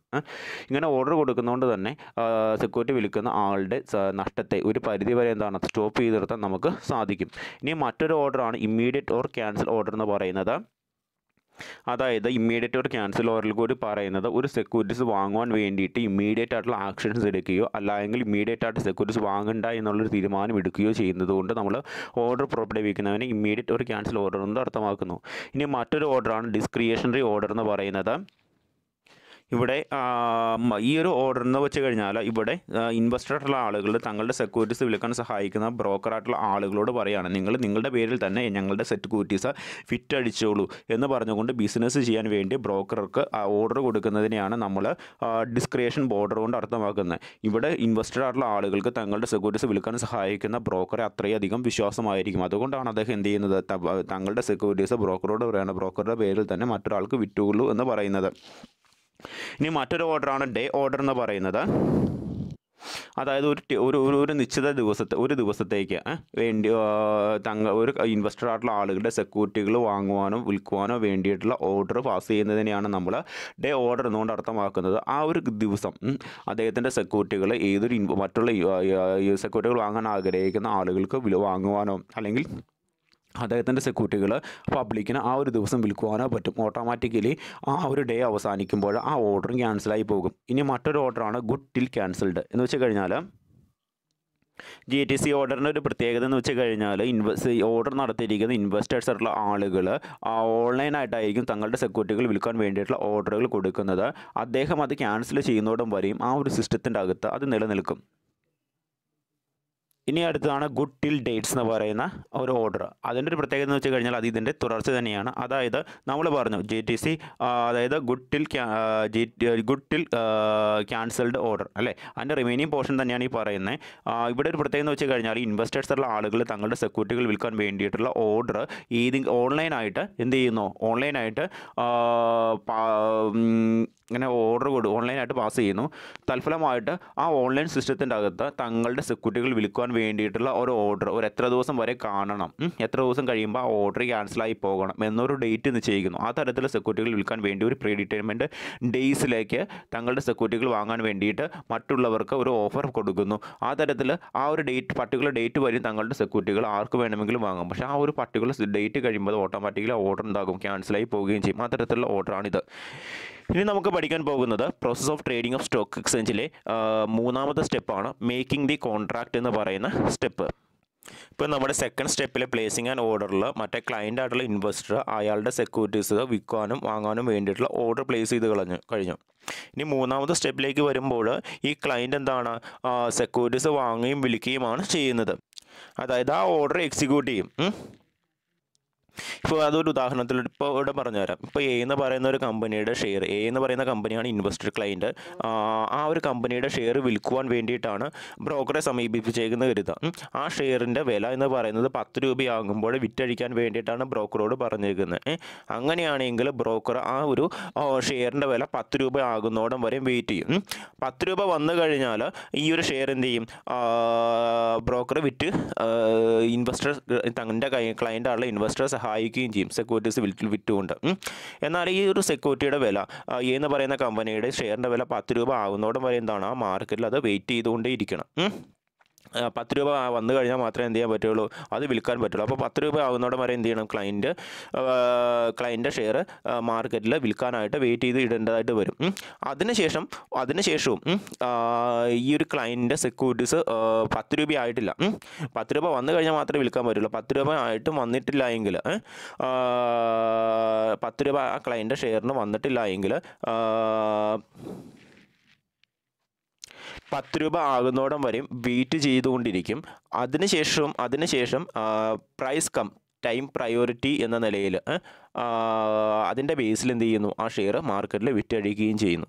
അപ്പോൾ എന്താണ് പ്രൈസ് കം ടൈം പ്രയോറിറ്റി എന്ന് വെച്ച് കഴിഞ്ഞാൽ, അതായത് അപ്പോൾ എന്താണ് ടൈം പ്രയോറിറ്റി അല്ലെങ്കിൽ എന്താണ് പ്രൈസ് പ്രയോറിറ്റി എന്ന് നോക്കാം. ഇതിൻ്റെ അകത്ത് ഏറ്റവും കാര്യമാണ് പ്രൈസ് പ്രയോറിറ്റി എന്ന് വെച്ച് കഴിഞ്ഞാൽ, ഇപ്പോൾ ഒരു സിസ്റ്റത്തിൻ്റെ അകത്ത്, അതായത് ബ്രോക്കറുടെ ആ ഒരു സിസ്റ്റത്തിൻ്റെ അകത്ത് ഒരു സെക്യൂരിറ്റീസിന്, ആ ഒരു ക്ലയൻറ്റിൻ്റെ സെക്യൂരിറ്റീസിന് 2 പ്രൈസ് വന്നേക്കും എന്ന് കരുതാം. അതിൻ്റെ അകത്ത് ഒരു പ്രൈസ് ഹൈയും ഒരു പ്രൈസ് അല്പം കൂടി ലോ ആണ്. അപ്പോൾ ഈ 2 പ്രൈസിൻ്റെ അകത്ത് ഏറ്റവും ഹൈ ആയിട്ടുള്ള പ്രൈസ് ഏതോ അതിനായിരിക്കും കൂടുതൽ പ്രയോറിറ്റി കൊടുക്കുന്നത്. അതാണ് പ്രൈസ് പ്രയോറിറ്റി എന്നുകൊണ്ട് അർത്ഥമാക്കുന്നത്. അതായത് ടൈം പ്രയോറിറ്റി എന്ന് വെച്ച് കഴിഞ്ഞാൽ, ഇപ്പോൾ ആ ഒരു ക്ലയൻറ്റിൻ്റെ സെക്യൂരിറ്റീസിന് ബ്രോക്കറിൻ്റെ ആ ഒരു സിസ്റ്റത്തിൻ്റെ അകത്ത് 2 ഓർഡർ വന്ന് കിടക്കുകയാണ്, വാങ്ങാൻ വേണ്ടിയിട്ടുള്ള ഓർഡർ വന്ന് കിടക്കുകയാണ്. 2 സെയിം പ്രൈസ് തന്നെയാണ് ചാർജ് ചെയ്തേക്കുന്നത്. പക്ഷേ ഇതിൻ്റെ അകത്ത് ഏത് ഓർഡറാണോ ഏറ്റവും ആദ്യം വന്നേക്കുന്നത് ആ ഓർഡറിനായിരിക്കും കൂടുതൽ പ്രയോറിറ്റി കൊടുക്കുന്നത്. അപ്പോൾ ഈ തരത്തിൽ ക്ലയൻറ്റിൻ്റെ ആ എന്ന് പറയുന്ന കമ്പനിയുടെ ആ സെക്യൂരിറ്റീസ് വിൽക്കാനുള്ള സെക്യൂരിറ്റീസ് ടൈം കം പ്രൈസ് പ്രയോറിറ്റിയുടെ അടിസ്ഥാനത്തിൽ വിറ്റഴിച്ചുകൊണ്ട് ആ ഓർഡർ എന്ത് ചെയ്യുന്നു, ആ ഓർഡർ വിൽക്കാൻ വേണ്ടിയിട്ടുള്ള ഓർഡർ എക്സിക്യൂട്ട് ചെയ്യുന്നു, ആ സെക്യൂരിറ്റി വിൽക്കുന്നു എന്നാണ് പറഞ്ഞു വരുന്നത്. ഇനി അടുത്തൊരു സ്റ്റെപ്പാണ് പ്രിപ്പയറിംഗ് ദി കോൺട്രാക്ട് നോട്ട് എന്ന് പറയുന്നത്. അതായത് നാലാമത്തെ സ്റ്റെപ്പാണ് പ്രിപ്പയറിംഗ് ദി കോൺട്രാക്ട് നോട്ട് എന്ന് വെച്ച് കഴിഞ്ഞാൽ എന്താണ് കോൺട്രാക്ട് നോട്ട് എന്ന് വെച്ച് കഴിഞ്ഞാൽ ഇപ്പോൾ ഒരു ഓർഡർ എക്സിക്യൂട്ട് ചെയ്ത് കഴിഞ്ഞാൽ ആ ഓർഡർ കൺഫേം ആണ് എന്ന് പറഞ്ഞ് കൊടുക്കുന്ന ഒരു കൺഫർമേഷൻ സ്ലിപ്പാണ് ഈ കോൺട്രാക്ട് നോട്ട് എന്ന് പറയുന്നത്. അതായത് ഒരു സെക്യൂരിറ്റി വിൽക്കുവാൻ വേണ്ടിയിട്ടുള്ള ട്രാൻസാക്ഷൻസ് എക്സിക്യൂട്ട് ചെയ്ത് കഴിഞ്ഞാൽ അത് കൺഫേം ആക്കി കഴിഞ്ഞാൽ എന്ത് ചെയ്യുന്നു, ബ്രോക്കർ തങ്ങളുടെ ക്ലയൻ്റായിട്ടുള്ള സെക്യൂരിറ്റി വിൽക്കാൻ ആഗ്രഹിക്കുന്ന ഇൻവെസ്റ്ററിന് എന്ത് ചെയ്യുന്നു, ആ സെക്യൂരിറ്റി വിറ്റ് തന്നേക്കാം എന്ന് പറഞ്ഞുകൊണ്ട് ഒരു കൺഫർമേഷൻ സ്ലിപ്പ് കൊടുക്കുന്നു. അതിനെയാണ് നമ്മൾ പ്രിപ്പറേഷൻ ഓഫ് കോൺട്രാക്ട് നോട്ട് എന്നോട് അർത്ഥമാക്കുന്നത്. ഇവിടെ ബ്രോക്കറാണ് എന്ത് ചെയ്യുന്നത്, തങ്ങളുടെ ക്ലയൻറ്റിന് ഇത് കൊടുക്കുന്നത്. ഈ തരത്തിലുള്ള ആ ഒരു കോൺട്രാക്ട് കൺഫർമേഷൻ സ്ലിപ്പിന് കോൺട്രാക്ട് നോട്ടിന് എന്താണ് ഒരു പ്രത്യേക ഫോർമാറ്റ് ഉണ്ട്. ഒന്നാമത്തെ കാര്യം, ഇത് ഏത് സെക്യൂരിറ്റീസാണ് വാങ്ങിയത്, ഏത് ഡേറ്റിലാണ് ഇത് വാങ്ങിയത്, ഏത് കമ്പനിയാണ് ഈ ഒരു സെക്യൂരിറ്റി വാങ്ങിയത്, ഏത് ഡേറ്റിലാണ് ഈ കമ്പനിക്കത് ആ സെക്യൂരിറ്റീസ് ഡെലിവറി ചെയ്തത്, ബ്രോക്കറേജ് മുതലായിട്ടുള്ള സെക്യൂരിറ്റി ട്രാൻസാക്ഷനുമായി ബന്ധപ്പെട്ടുകൊണ്ടുള്ള എല്ലാ ഡീറ്റെയിൽസും കൃത്യമായ രീതിയിൽ ഈ ഒരു കൺഫർമേഷൻ സ്ലിപ്പിൻ്റെ അകത്ത് മെൻഷൻ ചെയ്ത് പറഞ്ഞിട്ടുണ്ടാകണം. അതുകൂടാതെ ഈ ഒരു കോൺട്രാക്ട് നോട്ടിൽ പറഞ്ഞേക്കുന്ന ആ സെക്യൂരിറ്റി ട്രാൻസാക്ഷനുമായി ബന്ധപ്പെട്ടുകൊണ്ടുള്ള എല്ലാ ഡീറ്റെയിൽസും ഇങ്ങനെ മെൻഷൻ ചെയ്ത് കൃത്യമായിട്ട് പറഞ്ഞിട്ടുണ്ടാകണം. ആ ഒരു കൺഫർമേഷൻ സ്ലിപ്പായിട്ടുള്ള കോൺട്രാക്ട് നോട്ട് പ്രിപ്പയർ ചെയ്യുക എന്നതാണ് നാലാമത്തെ സ്റ്റെപ്പ്. അതിൻ്റെ ഒരു കോപ്പി എന്ത് ചെയ്യുന്നു, ബ്രോക്കർ തങ്ങളുടെ സെക്യൂരിറ്റികൾ വിൽക്കാൻ തങ്ങളെ ഏൽപ്പിച്ചേക്കുന്ന തങ്ങളുടെ ക്ലയൻറ്റിന് അതിൻ്റെ ഒറിജിനൽ കോപ്പി അയച്ചു കൊടുക്കുന്നു. അതിൻ്റെ ഡ്യൂപ്ലിക്കേറ്റ് കോപ്പി, അതിൻ്റെ ഒരു സിറോക്സിസ് കോപ്പി എന്ത് ചെയ്യണം, ഈ ബ്രോക്കർ തങ്ങളുടെ കൈകളിൽ സൂക്ഷിക്കുകയും വേണം. ഇനി അവസാനത്തെ സ്റ്റെപ്പാണ് സെറ്റിൽമെൻറ്റ് എന്ന് പറയുന്നത്. ഇവിടെയാണ് നമ്മുടെ ബ്രോക്കർ ക്ലയൻറ്റിന് സെക്യൂരിറ്റീസ് ഡെലിവറി ചെയ്യുന്നതോ അല്ല എങ്കിൽ ബ്രോക്കറിന് പേയ്മെൻറ്റ്സ് നടത്തുന്നത് എന്ന സിറ്റുവേഷൻ ഇവിടെയാണ്. അതായത് പേയ്മെൻറ്റ്സ് നടത്തുക, അല്ലെങ്കിൽ എന്താണ് സെക്യൂരിറ്റീസ് കൊടുക്കുക, ക്ലയൻറ്റിന് ബ്രോക്കറേജ് സെക്യൂരിറ്റീസ് ഡെലിവറി ചെയ്ത് കൊടുക്കുക. ഈ ഒരു കാര്യം നടക്കുന്ന എവിടെയാണ്, ഈ ഒരു സ്റ്റെപ്പിലാണ്. അപ്പോൾ ബ്രോക്കറേജ് പേയ്മെൻറ്റ്സ് നടത്തുകയോ അല്ലെങ്കിൽ സെക്യൂരിറ്റീസ് ക്ലയൻറ്റിന് ബ്രോക്കർ ഡെലിവറി ചെയ്യുകയോ ചെയ്യുന്ന സ്റ്റെപ്പാണ് സെറ്റിൽമെൻറ്റ് എന്ന് പറയുന്നത്. 1 April 2003 മുതൽ എല്ലാ സ്റ്റോക്ക് എക്സ്ചേഞ്ചും ഫോളോ ചെയ്യേണ്ട ഒരു സെറ്റിൽമെൻറ്റ് സിസ്റ്റമാണ് T+2 എന്ന് പറയുന്നത്. അതായത് ആഴ്ചയിൽ ഡെലിവറി നടക്കുന്ന ഡേറ്റിൽ തന്നെ എന്താണ് നമ്മൾ പ്രൈസ് കൊടുക്കുക എന്നതിനെയാണ് നമ്മൾ T+2 എന്നുകൊണ്ട് അർത്ഥമാക്കുന്നത്. ഇതിനെ നമ്മൾ ലിക്വിഡേഷൻ ഇൻ ഫുൾ എന്നും പറയാറുണ്ട്. അപ്പോൾ ഇത്രയും ടോപ്പിക്കുകളാണ് പ്രധാനമായിട്ടും process of trading stock exchange in securities നമ്മുടെ സ്റ്റോക്ക് എക്സ്ചേഞ്ചിൽ വിൽക്കുന്നതിന് വേണ്ടിയുള്ള സ്റ്റെപ്പുകൾ ഇത്രയുമാണ്. അതായത് നമ്മൾ ബ്രോക്കറെ സെലക്ട് ചെയ്യുക, ഓർഡറുകൾ പ്ലേസ് ചെയ്യുക, കോൺട്രാക്റ്റ്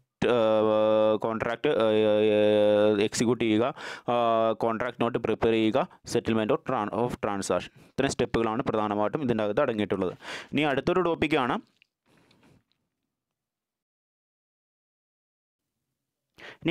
ടോപ്പിക്കാണ് ക്ലിയറിംഗ് ആൻഡ് സെറ്റിൽമെൻറ്റ്. നമ്മൾ ഈ എന്താണ് പഠിച്ചത്, നമ്മൾ ഈ process of trading in stock exchange എന്ന് പറഞ്ഞ ടോപ്പിക്ക് പഠിച്ചില്ലേ. അപ്പോൾ അതിൻ്റെ അകത്ത് ലാസ്റ്റത്തെ സ്റ്റെപ്പ് അല്പം കൂടി എന്താണ് സെറ്റിൽമെൻറ്റ് എന്നുള്ളത് അല്പം കൂടി എന്താണ് എല്ലാവരും ചെയ്തുകൊണ്ട് അല്പം കൂടി ഡീറ്റെയിൽ ആയിട്ട് പറയുന്ന ഒരു കാര്യമാണ് ക്ലിയറിംഗ് ആൻഡ് സെറ്റിൽമെൻറ്റ് എന്ന് പറയുന്ന ഒരു ടോപ്പിക്ക്.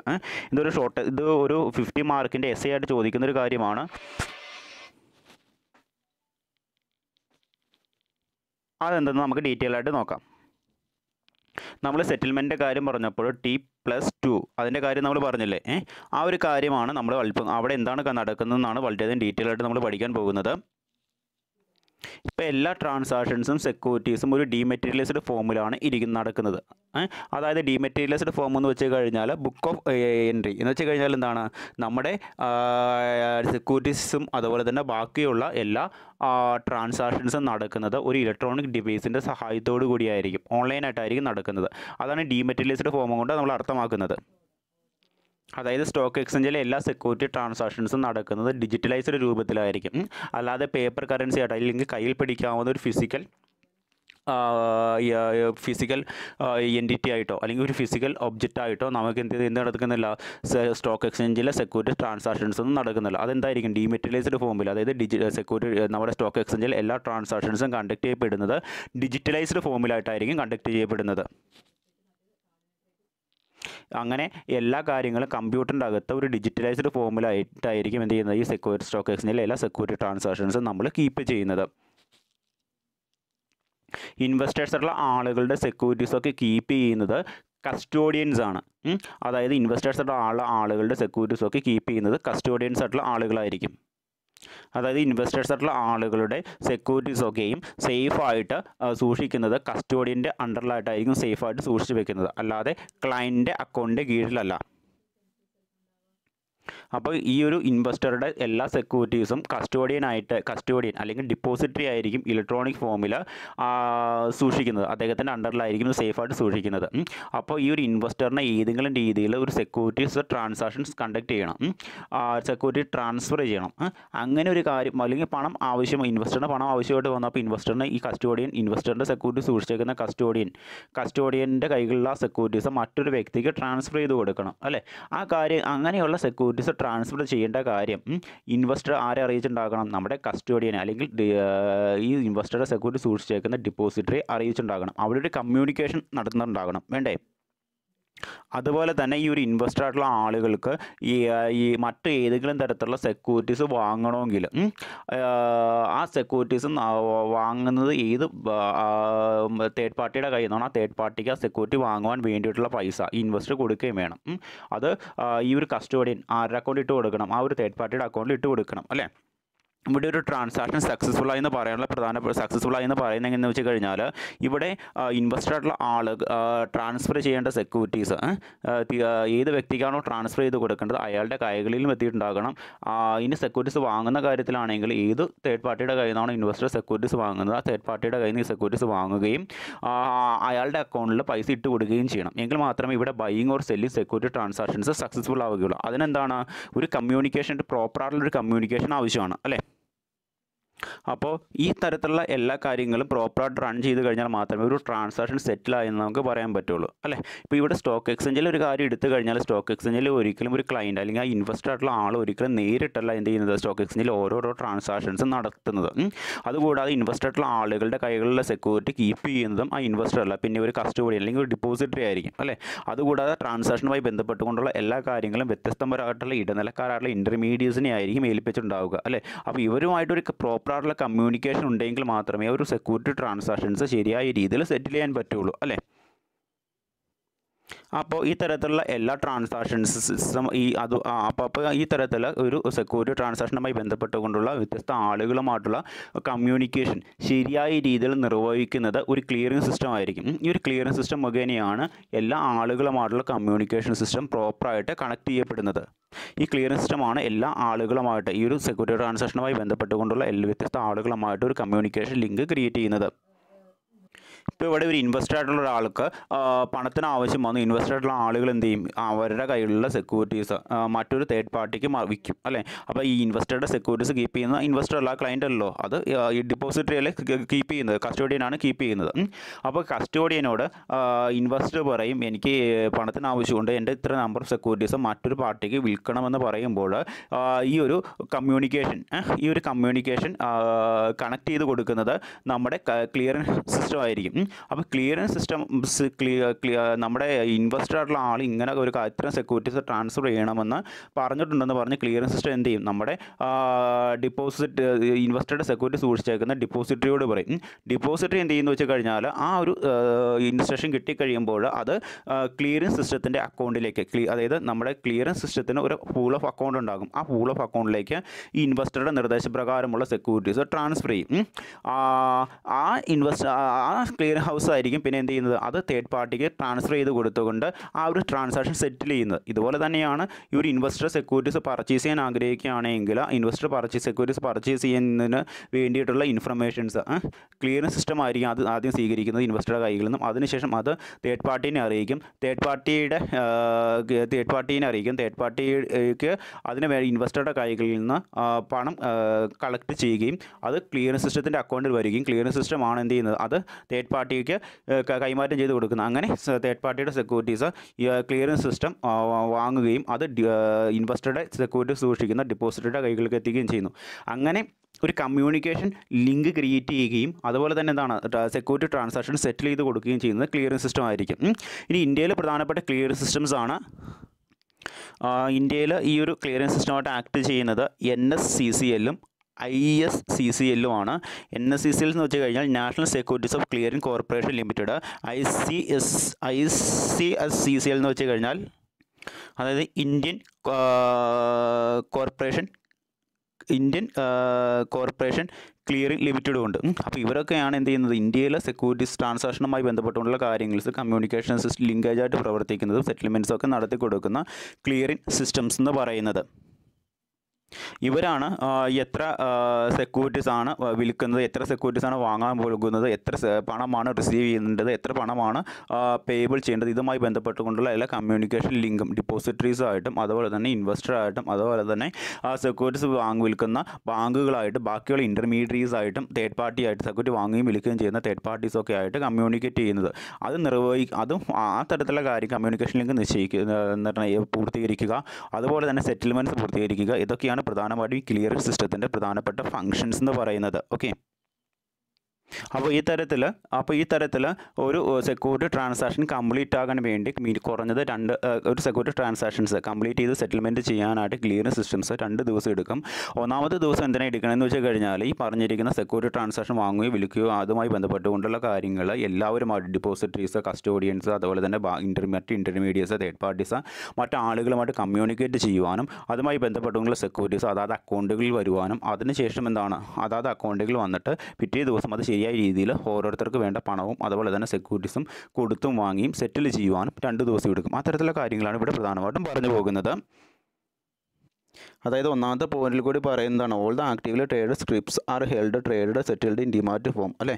അതായത് എല്ലാ ഷെയറുകളും സെക്യൂരിറ്റികളും ഏത് ഫോമിലായിരിക്കും സൂക്ഷിച്ച് വെച്ചേക്കുന്നത്, ഇൻവെസ്റ്ററുടെ ഒരു ഡിമാറ്റലൈസ്ഡ് ഫോമിലായിരിക്കും സൂക്ഷിച്ച് വെച്ചേക്കുന്നത് അല്ലെ. ഒരു കമ്പ്യൂട്ടർ സിസ്റ്റത്തിൻ്റെ അകത്ത് കസ്റ്റോഡിയൻ്റെ കീഴിൽ സേഫായിട്ട് ഡിജിറ്റലൈസ്ഡ് ഫോർമാറ്റിലായിരിക്കും സൂക്ഷിച്ച് വെച്ചിട്ടുണ്ടാവുക.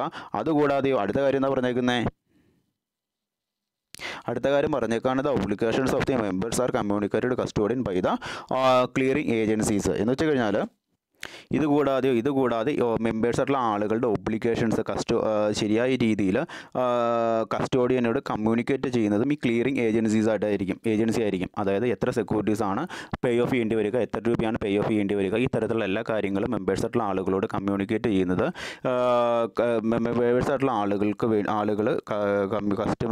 മെമ്പേഴ്സായിട്ടുള്ള ആളുകൾക്ക് വേണ്ടി കസ്റ്റോഡിയനോട് കമ്മ്യൂണിക്കേറ്റ് ചെയ്യുന്നത് ഈ ക്ലിയറിംഗ് ഏജൻസി ആയിരിക്കും. ഈ മെമ്പേഴ്സിൻ്റെ ഒബ്ലിഗേഷൻസൊക്കെയും കസ്റ്റോഡിയനോട് പറഞ്ഞു കഴിയുമ്പോൾ ഈ ഒരു ഡിപ്പോസിറ്ററിയുടെ ഇടയ്ക്ക് ധാരാളം ഇൻ്റർമീഡിയറ്റ്സ് ആയിട്ടുള്ള ആളുകളുണ്ടാകും. ആ ഇൻ്റർമീഡിയറ്റ്സ് ആയിട്ടുള്ള ആളുകൾ എന്ത് ചെയ്യുന്നു വെച്ച് കഴിഞ്ഞാൽ ഈ ഒരു ഇൻവെസ്റ്റർ എത്ര സെക്യൂരിറ്റീസ് ആണോ ട്രാൻസ്ഫർ ചെയ്യാൻ ആഗ്രഹിക്കുന്നത് അത്രയും സെക്യൂരിറ്റീസ് ഈ ഒരു ഇൻവെസ്റ്ററുടെ സെക്യൂരിറ്റികളെല്ലാം സൂക്ഷിച്ച് വെച്ചിരിക്കുന്ന ഡിപ്പോസിറ്ററുടെ കൈകളിൽ നിന്നും ഇൻവെസ്റ്റർ ട്രാൻസ്ഫർ ചെയ്യാൻ പറഞ്ഞേക്കുന്ന സെക്യൂരിറ്റീസ് മൊത്തം എന്ത് ചെയ്യുന്നു, ഇടനിലക്കാരായിട്ടുള്ള ആളുകൾ ഈ ഒരു ക്ലിയറിംഗ് സിസ്റ്റത്തിൻ്റെ കോമൺ പൂളായിട്ടുള്ള അക്കൗണ്ടിലേക്ക് ട്രാൻസ്ഫർ ചെയ്ത് കൊടുക്കുകയും ചെയ്യുന്നു. കാരണം ഇപ്പോൾ ഇൻവെസ്റ്ററായിട്ടുള്ള ആളാണല്ലോ പറഞ്ഞേക്കുന്നത് എനിക്ക് ഇത്രയും പണത്തിന് ആവശ്യമുണ്ട്. അപ്പോൾ ആ ഒരു കാര്യം എന്താണ് ക്ലിയറിംഗ് സിസ്റ്റം എന്ത് ചെയ്യുന്നു, ആ ഒരു കാര്യം കസ്റ്റോഡിയനോട് പറയുന്ന കാര്യം ഇൻവെസ്റ്ററുടെ സെക്യൂരിറ്റി മുഴുവൻ സൂക്ഷിക്കുന്ന കസ്റ്റോഡിയനാണ്. അപ്പോൾ കസ്റ്റോഡിയൻ പറയുകയാണ് ഇൻവെസ്റ്ററിന് ഇത്രയും സെക്യൂരിറ്റിയുടെ പണത്തിൻ്റെ ആവശ്യമുണ്ട്, അതുകൊണ്ട് ഈ സെക്യൂരിറ്റിയുടെ ഉള്ളിൽ നിന്ന് ഇത്രയും സെക്യൂരിറ്റീസ് വിൽക്കാൻ ഇൻവെസ്റ്റർ ആഗ്രഹിക്കുന്നുണ്ട്. ആ സെക്യൂരിറ്റീസ് എന്ത് ചെയ്യണം, കോമൺ പൂളായിട്ടുള്ള അക്കൗണ്ടിൻ്റെ കൈകളിലേക്ക് ട്രാൻസ്ഫർ ചെയ്യണമെന്ന് ഈ കസ്റ്റോഡിയനെ ഈ ഒരു ക്ലിയറിംഗ് സിസ്റ്റം അറിയിക്കുന്നു. അതുവഴി എന്താണ് ഇതിൻ്റെ ഈ ഡിപ്പോസിറ്ററിയും അതുമായി ബന്ധപ്പെട്ടുകൊണ്ട് ഇൻ്റർമീഡിയറ്റ്സ് ഇത് കേട്ടതിന് ശേഷം ആ ഇൻവെസ്റ്ററുടെ സെക്യൂരിറ്റീസിൽ നിന്നും എത്ര സെക്യൂരിറ്റിയാണോ ട്രാൻസ്ഫർ ചെയ്യേണ്ടത് അത് ഈ ക്ലിയറിംഗ് സിസ്റ്റത്തിൻ്റെ അക്കൗണ്ടിലേക്ക് ട്രാൻസ്ഫർ ചെയ്ത് കൊടുക്കുന്നു. എന്നിട്ട് ഈ ക്ലിയറിംഗ് സിസ്റ്റമാണ് ഇൻവെസ്റ്റർ ആർക്കാണോ സെക്യൂരിറ്റി വിൽക്കാൻ ആഗ്രഹിക്കുന്ന തേർഡ് പാർട്ടിക്ക് സെക്യൂരിറ്റീസ് ട്രാൻസ്ഫർ ചെയ്ത് കൊടുക്കുന്ന ക്ലിയറിംഗ് സിസ്റ്റമാണ്.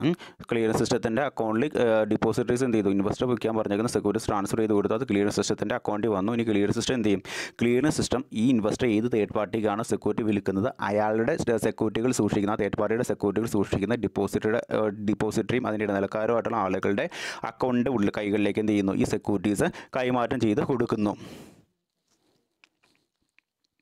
ഇനി സെക്യൂരിറ്റീസ് വിറ്റിരിക്കുന്ന ഇൻവെസ്റ്റേഴ്സുള്ള ആളുകൾക്ക് എന്ത് ചെയ്തുണ്ടാകണം? ഇൻവെസ്റ്റേഴ്സുള്ള ആളുകൾക്ക് അവർ ട്രാൻസ്ഫർ തേർഡ് പാർട്ടിക്ക് ട്രാൻസ്ഫർ ചെയ്ത് കൊടുത്തിരിക്കുന്ന സെക്യൂരിറ്റിയുടെ ഇൻവെസ്റ്റ്മെൻറ്റ് എമൗണ്ട് കിട്ടിയിട്ടുണ്ടാകണം. ഇൻവെസ്റ്റ്മെൻറ്റ് എമൗണ്ട് ഇങ്ങനെ തന്നെ നേരിട്ട് തേർഡ് പാർട്ടി ഈ ഇൻവെസ്റ്ററുടെ അക്കൗണ്ടിലേക്ക് ഇടുകയല്ല ചെയ്യുന്നത്. പിന്നെ ഈ ഒരു സെയിം പ്രോസസ്സ് വഴിയാണ് ഇടുന്നത്.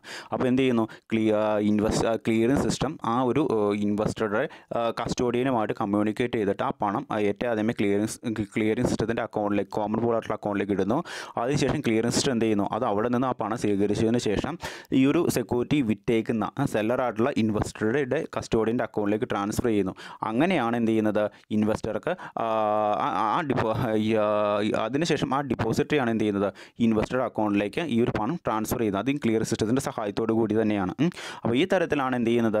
ഒരു കമ്മ്യൂണിക്കേഷൻ സിസ്റ്റം ഈ ക്ലിയറിംഗ് സിസ്റ്റം സ്ഥാപിക്കുകയും അതുകൂടാതെ തന്നെ സെക്യൂരിറ്റീസ് സെറ്റിൽമെൻറ്റ് നടത്തുകയും ചെയ്യുന്നത്. ഓക്കെ, അപ്പോൾ ക്ലിയറിംഗ് സിസ്റ്റം പറയുന്ന അനുസരിച്ച് കൊണ്ട് എത്ര സെക്യൂരിറ്റീസ് ആണ് ഈ തേർഡ് പാർട്ടിക്ക് ഇൻവെസ്റ്റർ ആയിട്ടുള്ള ആളുകൾ കൊടുത്തേക്കുന്നത്, അത് എങ്ങനെയാണോ ട്രാൻസ്ഫർ ചെയ്തേക്കുന്നത് അതേ സെയിം രീതിയിൽ ക്ലിയറിംഗ് സിസ്റ്റം പറയുന്ന അനുസരിച്ച് കൊണ്ട് സെക്യൂരിറ്റീസ് വാങ്ങിയേക്കുന്ന ആളുകൾ ഈ ക്ലിയറിംഗ് സിസ്റ്റത്തിൻ്റെ കോമൺ അക്കൗണ്ടിലേക്ക് ഇടുന്നു. അതിനുശേഷം ഈ ഒരു ക്ലിയറിംഗ് സിസ്റ്റത്തിൻ്റെ അക്കൗണ്ടിലെ പണം ആ ദിവസം സെക്യൂരിറ്റി കൊടുക്കുന്ന ദിവസം തന്നെ വരികയും ചെയ്യും. ആ പണം സെക്യൂരിറ്റി വിറ്റേക്കുന്ന ഇൻവെസ്റ്റേഴ്സ് ആയിട്ടുള്ള ആളുകൾ അല്ലെങ്കിൽ ഇൻവെസ്റ്ററുള്ള ആളുകൾ പറയുന്ന അനുസരിച്ച് കൊണ്ട് ഏത് ബാങ്ക് അക്കൗണ്ടിലേക്കാണ് വിടുക ആ ബാങ്ക് അക്കൗണ്ടിലേക്ക് ക്ലിയറിംഗ് സിസ്റ്റം തന്നെ ട്രാൻസ്ഫർ ചെയ്ത് കൊടുക്കുകയും ചെയ്യുന്നു. ഇങ്ങനെ പേ ഇൻ പേ ഔട്ട് എല്ലാ ട്രാൻസാക്ഷൻസും ശരിയായ രീതിയിൽ സെറ്റിൽ ചെയ്ത് കൊടുക്കുന്നത് ഈ ഒരു ക്ലിയറിംഗ് സിസ്റ്റം ആയിരിക്കും.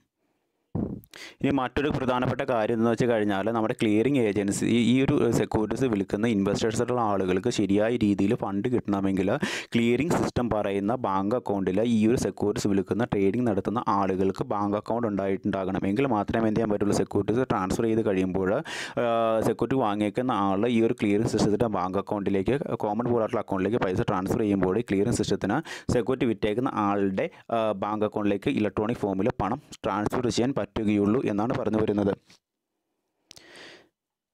ഇവിടെ ക്ലിയറിംഗ് സിസ്റ്റമാണ് എല്ലാ ആളുകളുമായിട്ട് ഈ ഒരു സെക്യൂരിറ്റി ട്രാൻസാക്ഷനുമായി ബന്ധപ്പെട്ടുകൊണ്ട് സെക്യൂരിറ്റി ട്രേഡ് ചെയ്യുന്ന പാർട്ടി, അയാളുടെ സെക്യൂരിറ്റി സൂക്ഷിച്ചിരിക്കുന്ന കസ്റ്റോഡിയനാളുടെ ഡിപ്പോസിറ്ററീസ്, അയാളുടെ ബാങ്ക് അക്കൗണ്ട്, ഈ ഒരു സെക്യൂരിറ്റി വിൽക്കുന്ന ആളുടെ ബാങ്കുമായിട്ടുള്ള ട്രാൻസാക്ഷൻസ്, അതുപോലെ തന്നെ സെക്യൂരിറ്റി വാങ്ങുന്ന ആളുടെ കസ്റ്റോഡിയൻസ്, മറ്റ് സെക്യൂരിറ്റി വാങ്ങുന്ന ആളുമായിട്ട് ഒക്കെ എല്ലാ കമ്മ്യൂണിക്കേഷൻ സിസ്റ്റവും കമ്മ്യൂണിക്കേറ്റ് ചെയ്യുന്നത് ഇദ്ദേഹമായിരിക്കും എല്ലാ കാര്യങ്ങളും സെറ്റിൽ ചെയ്യുന്നത്. അപ്പോൾ സെക്യൂരിറ്റി വിൽക്കുന്നതുമായി ബന്ധപ്പെട്ടുകൊണ്ട് വരുന്ന ക്യാഷ് അക്കൗണ്ട് നമ്മുടെ ക്ലിയറിംഗ് സിസ്റ്റത്തിൻ്റെ ബാങ്ക് അക്കൗണ്ടിൽ ക്രെഡിറ്റ് ആകുന്നു. അതായത് ഇപ്പോൾ ഒരു ഇൻവെസ്റ്റർ സെക്യൂരിറ്റി വിറ്റു, അത് സെക്യൂരിറ്റി ഏതെങ്കിലും തരത്തിലുള്ള ഒരു തേർഡ് പാർട്ടി വാങ്ങി, അയാൾ അതിന് പണം കൊടുക്കും. അത് പണം ആദ്യമായിട്ട് വരുന്നത് ക്ലിയറിംഗ് സിസ്റ്റത്തിൻ്റെ ബാങ്ക് അക്കൗണ്ടിലായിരിക്കും. അത് ക്ലിയറിംഗ് സിസ്റ്റത്തിൻ്റെ ബാങ്ക് അക്കൗണ്ടിൽ ക്രെഡിറ്റ് ആവും. പിന്നെ നമ്മുടെ സെക്യൂരിറ്റി വിറ്റേക്കുന്ന ആളുടെ ബാങ്ക് അക്കൗണ്ടിലേക്ക് അത് എന്നാണോ ആ ഡേറ്റ് വരുന്നത് ആ ഡേറ്റിൽ അത് ഡെബിറ്റ് ചെയ്യുകയും ചെയ്യും. ക്ലിയറിംഗ് സിസ്റ്റത്തിൻ്റെ ബാങ്ക് അക്കൗണ്ടിൽ ഡെബിറ്റ് ചെയ്ത് നമ്മുടെ സെക്യൂരിറ്റി വിറ്റേക്കുന്ന ആളുടെ ബാങ്ക് അക്കൗണ്ടിൽ ക്രെഡിറ്റ് ആവുകയും ചെയ്യും. ഈ തരത്തിലുള്ള ഒരു ലിങ്കേജ്, ഒരു കമ്മ്യൂണിക്കേഷൻ ലിങ്ക് ക്രിയേറ്റ് ചെയ്യുക എന്നതാണ് ക്ലിയറിംഗ് സിസ്റ്റത്തിൻ്റെ പ്രധാനപ്പെട്ട ഒബ്ജക്റ്റീവ് എന്ന് പറയുന്നത്. ഇത് തന്നെയാണ് അവരുടെ പ്രധാനപ്പെട്ട ഫങ്ഷൻസും. അപ്പോൾ ഇവിടെ T+2 എന്ന് പറയുന്ന ഒരു രീതിയാണ് നമ്മൾ സാധാരണയായിട്ട് ഉപയോഗിക്കുക. അപ്പോൾ ഏറ്റവും കാര്യം എന്ന് വെച്ച് കഴിഞ്ഞാൽ ഈ സെക്യൂരിറ്റി ട്രാൻസാക്ഷനുമായി ബന്ധപ്പെട്ടുകൊണ്ടുള്ള എല്ലാ കാര്യങ്ങളും കമ്മ്യൂണിക്കേറ്റ് ചെയ്യുന്നു, എല്ലാവരുമായിട്ടുള്ള കമ്മ്യൂണിക്കേറ്റ് ചെയ്യുന്ന ക്ലിയറിംഗ് സിസ്റ്റം. രണ്ടാമത്തെ കാര്യം എന്ന് വെച്ച് കഴിഞ്ഞാൽ രണ്ടാമത്തെ ദിവസമാണ് എന്ത് ചെയ്യുന്നത്? സെക്യൂരിറ്റി വിൽക്കുന്ന ആളുടെ കയ്യിൽ നിന്ന് സെക്യൂരിറ്റീസ് ട്രാൻസ്ഫർ ചെയ്തുകൊണ്ട് സെക്യൂരിറ്റി വാങ്ങുന്ന ആളുടെ അക്കൗണ്ടിൻ്റെ കൈകളിലേക്ക് ചെല്ലുന്നത്. അതുകൂടാതെ തന്നെ സെക്യൂരിറ്റി വാങ്ങുന്ന ആൾ അയാളുടെ കയ്യിൽ ഈ സെക്യൂരിറ്റി വാങ്ങുന്ന സെക്യൂരിറ്റിയുടെ പൈസ ക്ലിയറിംഗ് സിസ്റ്റം മുഖേന ബാങ്ക് അക്കൗണ്ട് മുഖേന സെക്യൂരിറ്റി വിറ്റ ആളുടെ അക്കൗണ്ടിലേക്ക് എത്തിക്കുന്നത് പിറ്റേ ദിവസമാണ്. ഈ തരത്തിലുള്ള ട്രാൻസാക്ഷൻസ് എക്സിക്യൂട്ട് ചെയ്ത് സെറ്റിൽ ചെയ്യുന്നതും സെക്കൻഡ് ഡേയ്സിലാണ്. ഇതാണ് T+2 കൊണ്ട് നമ്മൾ അർത്ഥമാക്കുന്നത്. ഓക്കെ, ഇത്രയുമാണ് ക്ലിയറിംഗ് സിസ്റ്റത്തെക്കുറിച്ച് നമുക്ക് പ്രധാനമായിട്ടും പറയാനുള്ളത്. ഇനി അടുത്ത ടോപ്പിക്കാണ് ഡിപ്പോസിറ്ററീസ് എന്ന് പറയുന്നത്. ഡിപ്പോസിറ്ററീസ് ആക്ട് പ്രധാനമായിട്ടും വന്നിരിക്കുന്നത് 1996 ഡിപ്പോസിറ്ററി ആരെന്ന് വെച്ച് കഴിഞ്ഞാൽ, ഡിപ്പോസിറ്ററി എന്ന് വെച്ച് കഴിഞ്ഞാൽ ഷെയർ ഹോൾഡേഴ്സിൻ്റെ ഷെയർ ഇലക്ട്രോണിക് ഫോമിൽ ഹോൾഡ് ചെയ്ത് വെക്കുന്ന വ്യക്തികളെയാണ് നമ്മൾ ഡിപ്പോസിറ്ററീസ് എന്നുകൊണ്ട് അർത്ഥമാക്കുന്നത്. അപ്പോൾ ഈ ഡിപ്പോസിറ്ററീസ് എന്ന് പറയുന്നത് ഒരു ഓർഗനൈസേഷനോ അല്ല എങ്കിലും ഒരു പേഴ്സണോ ആകാം നമുക്ക്. നമുക്കതൊരു ഉദാഹരണത്തിലൂടെ പരിചയപ്പെടാം. ഇപ്പോൾ മിസ്റ്റർ എ എന്ന് പറയുന്ന ഒരു പേഴ്സൺ, അയാൾ ഒരു കമ്പനിയുടെ 100 ഷെയർസ് വാങ്ങിയിട്ടുണ്ട്. ആ ഷെയർ അയാൾക്ക് രണ്ട് രീതിയിൽ സൂക്ഷിച്ചു വെക്കാം. ഒന്നാമത്തെ കാര്യം, അയാൾക്ക് ആ ഷെയർ ഫിസിക്കൽ ഫോമിൽ അയാളുടെ കൈകളിൽ തന്നെ അയാൾക്ക് സൂക്ഷിച്ചു വെക്കാം. രണ്ടാമത്തെ ഓപ്ഷൻ എന്ന് വെച്ച് കഴിഞ്ഞാൽ ഒരു ഡിപ്പോസിറ്ററിയുടെ കൈകളിലേക്ക് ആ ഷെയർ ഏൽപ്പിച്ചിട്ട് ആ ഷെയറുകളെ ഇലക്ട്രോണിക് ഫോമിലും സൂക്ഷിച്ചു വെക്കാം. ഇനി ഇയാൾ ഈ ഒരു സെക്യൂരിറ്റി വാങ്ങിയേക്കുന്ന ആൾ ഈ ഒരു ഡിപ്പോസിറ്ററിയുടെ സഹായത്തോടു കൂടിയാണ് അല്ലെങ്കിൽ ഡിപ്പോസിറ്ററിയുടെ കൈകളിൽ സെക്യൂരിറ്റി ഏൽപ്പിച്ചാണ് ഹോൾഡ് ചെയ്ത് വെക്കുന്നതെങ്കിൽ ഇദ്ദേഹത്തിന് അതിനൊരു ഡിമാറ്റ് അക്കൗണ്ട് ഓപ്പൺ ചെയ്യണം. ഡിമാറ്റ് അക്കൗണ്ട് എന്തിനാ ഓപ്പൺ ചെയ്യണമെന്ന് വെച്ച് കഴിഞ്ഞാൽ ഈ ഒരു സെക്യൂരിറ്റി ഇലക്ട്രോണിക് ഫോമിൽ ഡിപ്പോസിറ്ററിയുടെ അടുത്ത് സൂക്ഷിച്ചു വെക്കാൻ വേണ്ടിയിട്ടാണ് ഇദ്ദേഹം ഒരു ഡിമാറ്റ് അക്കൗണ്ട് ഓപ്പൺ ചെയ്യുന്നത്. ആ തരത്തിൽ ഒരു അക്കൗണ്ട് ഓപ്പൺ ചെയ്യാൻ വേണ്ടി ഇലക്ട്രോണിക് ഫോമിൽ ഈ ഒരു ഇൻവെസ്റ്ററുടെ സെക്യൂരിറ്റീസ് ഹോൾഡ് ചെയ്യാൻ വേണ്ടി ഡിമാറ്റ് അക്കൗണ്ട് ഓപ്പൺ ചെയ്യാൻ സഹായിക്കുന്ന ആളുകളെയാണ് നമ്മൾ ഡിപ്പോസിറ്ററീസ് എന്നുകൊണ്ട് അർത്ഥമാക്കുന്നത്.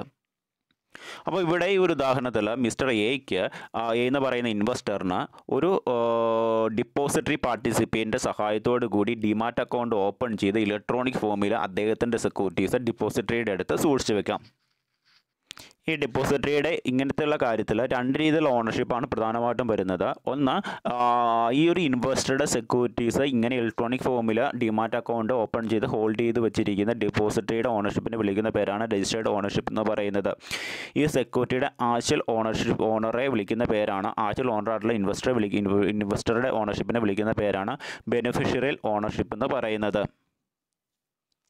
ഇവിടെ രജിസ്റ്റേർഡ് ഓണറായിട്ടുള്ള ഈ ഒരു ഇൻവെസ്റ്ററുടെ സെക്യൂരിറ്റീസ് താൽക്കാലം ഇലക്ട്രോണിക് ഫോമിൽ ഹോൾഡ് ചെയ്യപ്പെട്ടിരിക്കുന്ന ഡിപ്പോസിറ്ററി പാർട്ടിസിപ്പൻസിന് കേവലം ആ ഒരു ഷെയർ മറ്റൊരു വ്യക്തിയുടെ കൈകളിലേക്ക് ട്രാൻസ്ഫർ ചെയ്ത് കൊടുക്കാൻ വേണ്ടിയിട്ടുള്ള ട്രാൻസ്ഫർ റൈറ്റ് അല്ലെങ്കിൽ ട്രാൻസ്ഫർ ഓണർഷിപ്പ് മാത്രമേ ഉള്ളൂ. എന്നാൽ ഈ ഷെയറിൻ്റെ ഉടമസ്ഥരായിട്ടുള്ള ഇൻവെസ്റ്റേഴ്സിന്, ബെനിഫിഷ്യൽ ഓണേഴ്സിന് ഈ ഷെയറുമായി ബന്ധപ്പെട്ടുകൊണ്ടുള്ള എല്ലാ അവകാശങ്ങളുമുണ്ട്. ഈ സെക്യൂരിറ്റീസ് ട്രാൻസ്ഫർ ചെയ്യാൻ, അതുപോലെ തന്നെ ഈ സെക്യൂരിറ്റീസിൻ്റെ വോട്ടിംഗ് റൈറ്റിനുള്ള ഓണർഷിപ്പ് റൈറ്റ്സ്, അതുപോലെ തന്നെ ഡിവിഡൻഡ് വാങ്ങാനുള്ള റൈറ്റ്, അതുപോലെ തന്നെ ഈ ഷെയറിന് എന്തെങ്കിലും തരത്തിലുള്ള ലയബിലിറ്റി ഉണ്ടെങ്കിൽ അത് കൊടുത്തു തീർക്കാനുള്ള റൈറ്റ്, ഇതൊക്കെ ആർക്കുണ്ട്? ഈ ഒരു ഷെയർ ഹോൾഡേഴ്സ്, ഈ ഒരു ബെനിഫിഷ്യൽ ഓണറായിട്ടുള്ള ഇൻവെസ്റ്റേഴ്സിനുണ്ട്. അപ്പോൾ ഡെപ്പോസിറ്ററി ആക്ട് നിലയിൽ വന്നത് 1996-ലാണ്. ഈ ഒരു ഇൻവെസ്റ്റേഴ്സിന് വേണ്ടി സെക്യൂരിറ്റീസ് ഇലക്ട്രോണിക് ഫോമിൽ സൂക്ഷിച്ച് വെക്കുക എന്നതാണ് ഡിപ്പോസിറ്ററി ആയിട്ടുള്ള പാർട്ടിസിപ്പേറ്റ്സിൻ്റെ ചുമതല. അവർ ചിലപ്പോൾ ഇൻസ്റ്റിറ്റ്യൂഷൻസ് ആകാം, ഓർഗനൈസേഷൻ ആകാം, അല്ലെങ്കിൽ മറ്റ് വ്യക്തികളാകാം. ഇതുവഴി ഇൻവെസ്റ്ററുടെ കയ്യിൽ ഫിസിക്കലായിട്ട് സെക്യൂരിറ്റി സൂക്ഷിക്കുന്ന ആ ഒരു റിസ്ക് ഒഴിവാക്കാനാണ് ഇവർ സഹായിക്കുന്നത്. ഇനി നമ്മൾ പഠിക്കാൻ പോകുന്നതാണ് അഡ്വാൻറ്റേജ് ഓഫ് ഡിപ്പോസിറ്ററീസ്. അതായത് ഒന്നാമത്തെ കാര്യം എന്ന് വെച്ച് കഴിഞ്ഞാൽ ഡിപ്പോസിറ്ററീസിൻ്റെ കൈകളിലാണ് ഇൻവെസ്റ്റേഴ്സ് ആയിട്ടുള്ള ആളുകൾ സെക്യൂരിറ്റീസ് ഹോൾഡ് ചെയ്യാൻ വേണ്ടി ഏൽപ്പിക്കുന്നതെങ്കിൽ അതുമായി ഈ ഒരു സെക്യൂരിറ്റി ട്രാൻസാക്ഷനുമായി ബന്ധപ്പെട്ടുകൊണ്ടുള്ള പേപ്പർ വർക്കുകൾ വളരെയധികം കുറവായിരിക്കും എന്നാണ് പറഞ്ഞു വരുന്നത്. അതായത് ഡിപ്പോസിറ്ററീസിൻ്റെ കൈകളിൽ സെക്യൂരിറ്റീസ് ഹോൾഡ് ചെയ്യാൻ വേണ്ടിയിട്ട് ഇൻവെസ്റ്ററെ ഏൽപ്പിച്ച് കഴിഞ്ഞാൽ സെക്യൂരിറ്റി ട്രാൻസാക്ഷനുമായി ബന്ധപ്പെട്ടുകൊണ്ടുള്ള പേപ്പർ വർക്കുകൾ വളരെയധികം കുറവായിരിക്കും. എന്നാൽ ഇൻവെസ്റ്റർ തന്നെയാണ് ഫിസിക്കലായിട്ടാണ് ആ ഒരു സെക്യൂരിറ്റീസ് ഹോൾഡ് ചെയ്യുന്നതെങ്കിൽ അതുമായി ബന്ധപ്പെട്ടുകൊണ്ടുള്ള പേപ്പർ വർക്കുകൾ വളരെയധികം കൂടുതലുമായിരിക്കും. ആ ഒരു ബുദ്ധിമുട്ട് ഒഴിവാക്കിക്കൊണ്ട് പേപ്പർ വർക്കുകൾ കുറയ്ക്കാൻ, സെക്യൂരിറ്റി ട്രാൻസാക്ഷനുമായി ബന്ധപ്പെട്ടുകൊണ്ടുള്ള പേപ്പർ വർക്കുകൾ കുറയ്ക്കാൻ ഡിപ്പോസിറ്ററീസ് സഹായിക്കുന്നു. ഇതുവഴി നമുക്ക് എന്താണ്, ഈ പേപ്പർ വർക്കുകൾക്ക് വേണ്ടിയിട്ടുള്ള സമയം വളരെയധികം ലാഭിക്കാൻ പറ്റും. ഇതുകൂടാതെ ഇതെന്ന് പറയുന്നത് it promote risk free trading environment, അതായത് വളരെയധികം അപകടം കുറഞ്ഞ രീതിയിൽ സെക്യൂരിറ്റി ട്രാൻസാക്ഷൻസ് കൈമാറ്റം ചെയ്യാൻ വേണ്ടിയിട്ടുള്ള ഒരു പാരിസ്ഥിതിക ചുറ്റുപാട് ക്രിയേറ്റ് ചെയ്തെടുക്കാൻ ഡിപ്പോസിറ്ററീസ് സഹായിക്കുന്നു.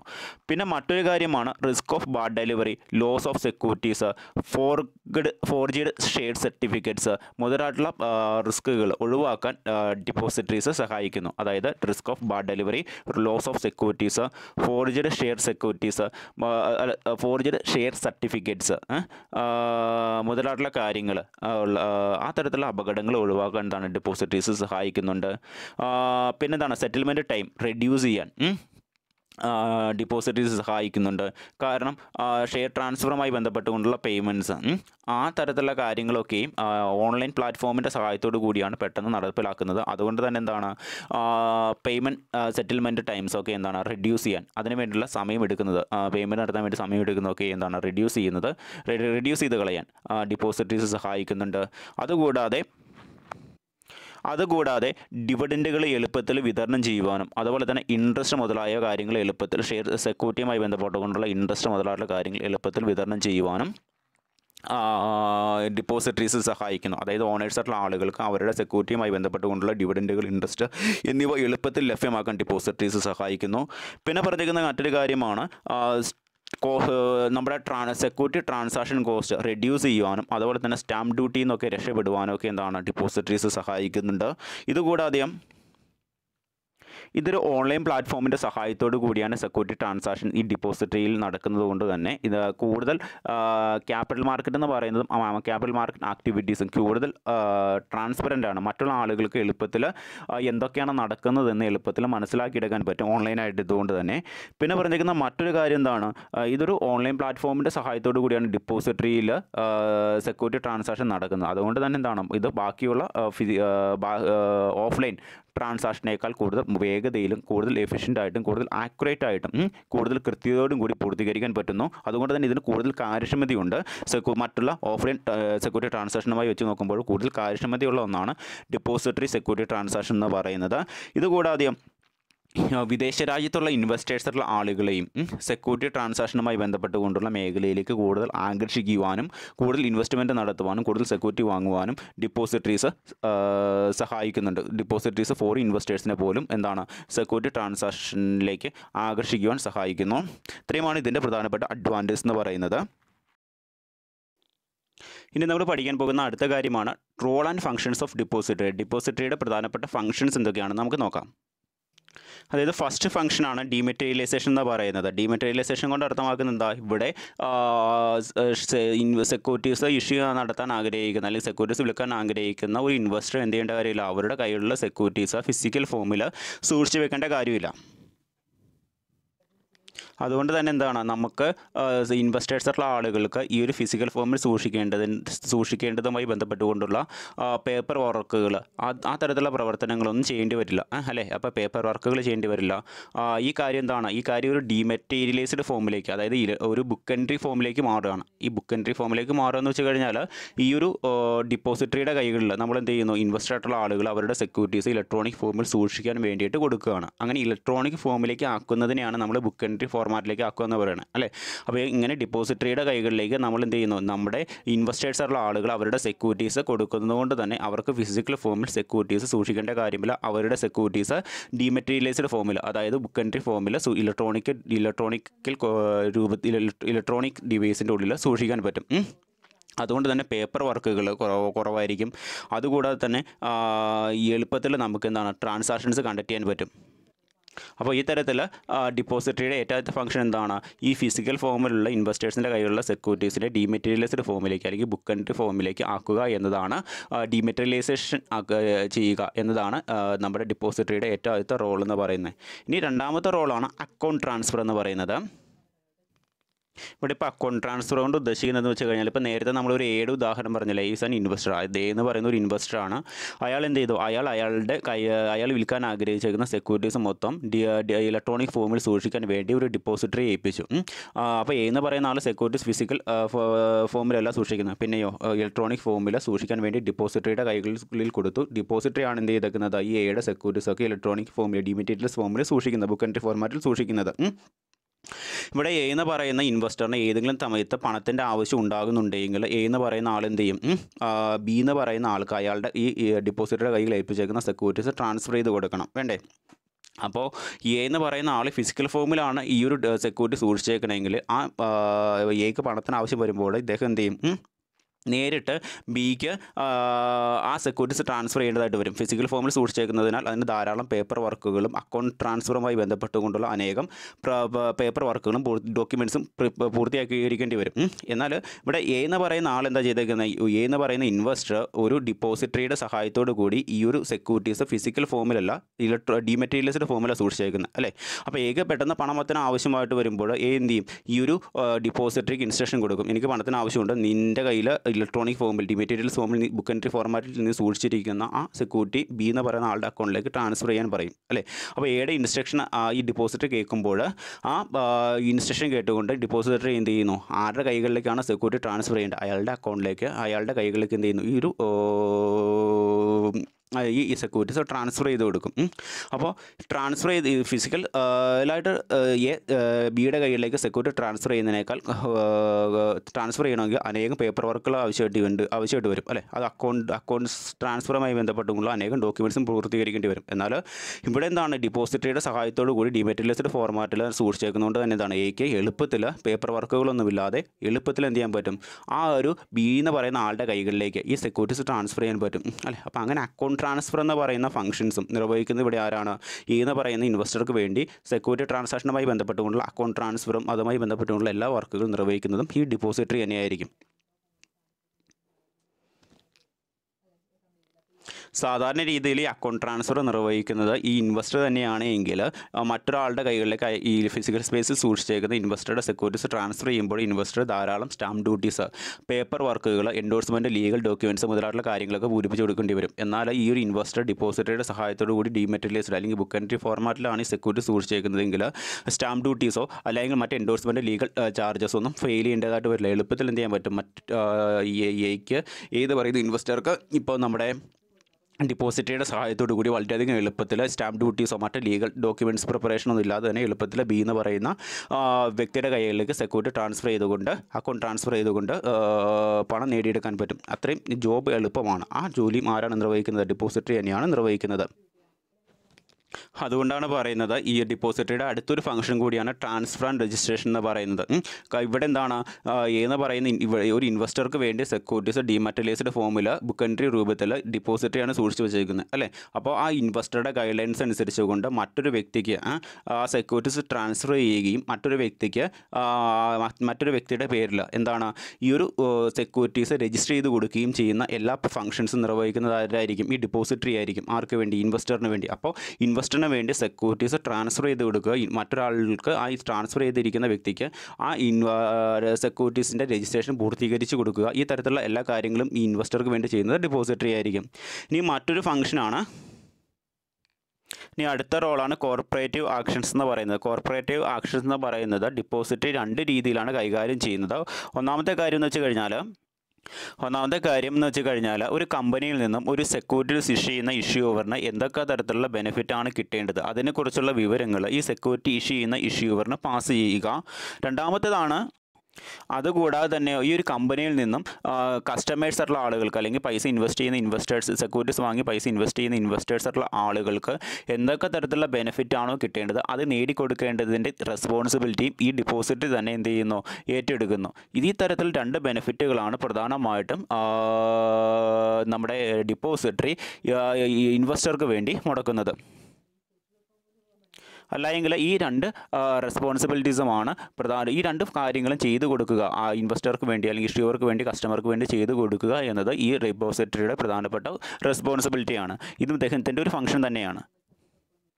ഇനി അടുത്തതൊന്നാണ് പ്ലഡ്ജ് ആൻഡ് ഹൈപ്പോത്തിക്കേഷൻ എന്ന് പറയുന്നത്. ഇപ്പോൾ ഏതെങ്കിലും തരത്തിലുള്ള ഇൻവെസ്റ്ററിന് അയാളുടെ കൈകളിലുള്ള സെക്യൂരിറ്റീസ് അദ്ദേഹത്തിന് പണത്തിന് ആവശ്യം വരുമ്പോൾ പ്ലഡ്ജ് ചെയ്തിട്ട് അല്ലെങ്കിൽ എവിടെയെങ്കിലും പണയവസ്തുവായി വെച്ചിട്ട് ലോൺ അക്യൂർ ചെയ്യാൻ പറ്റും.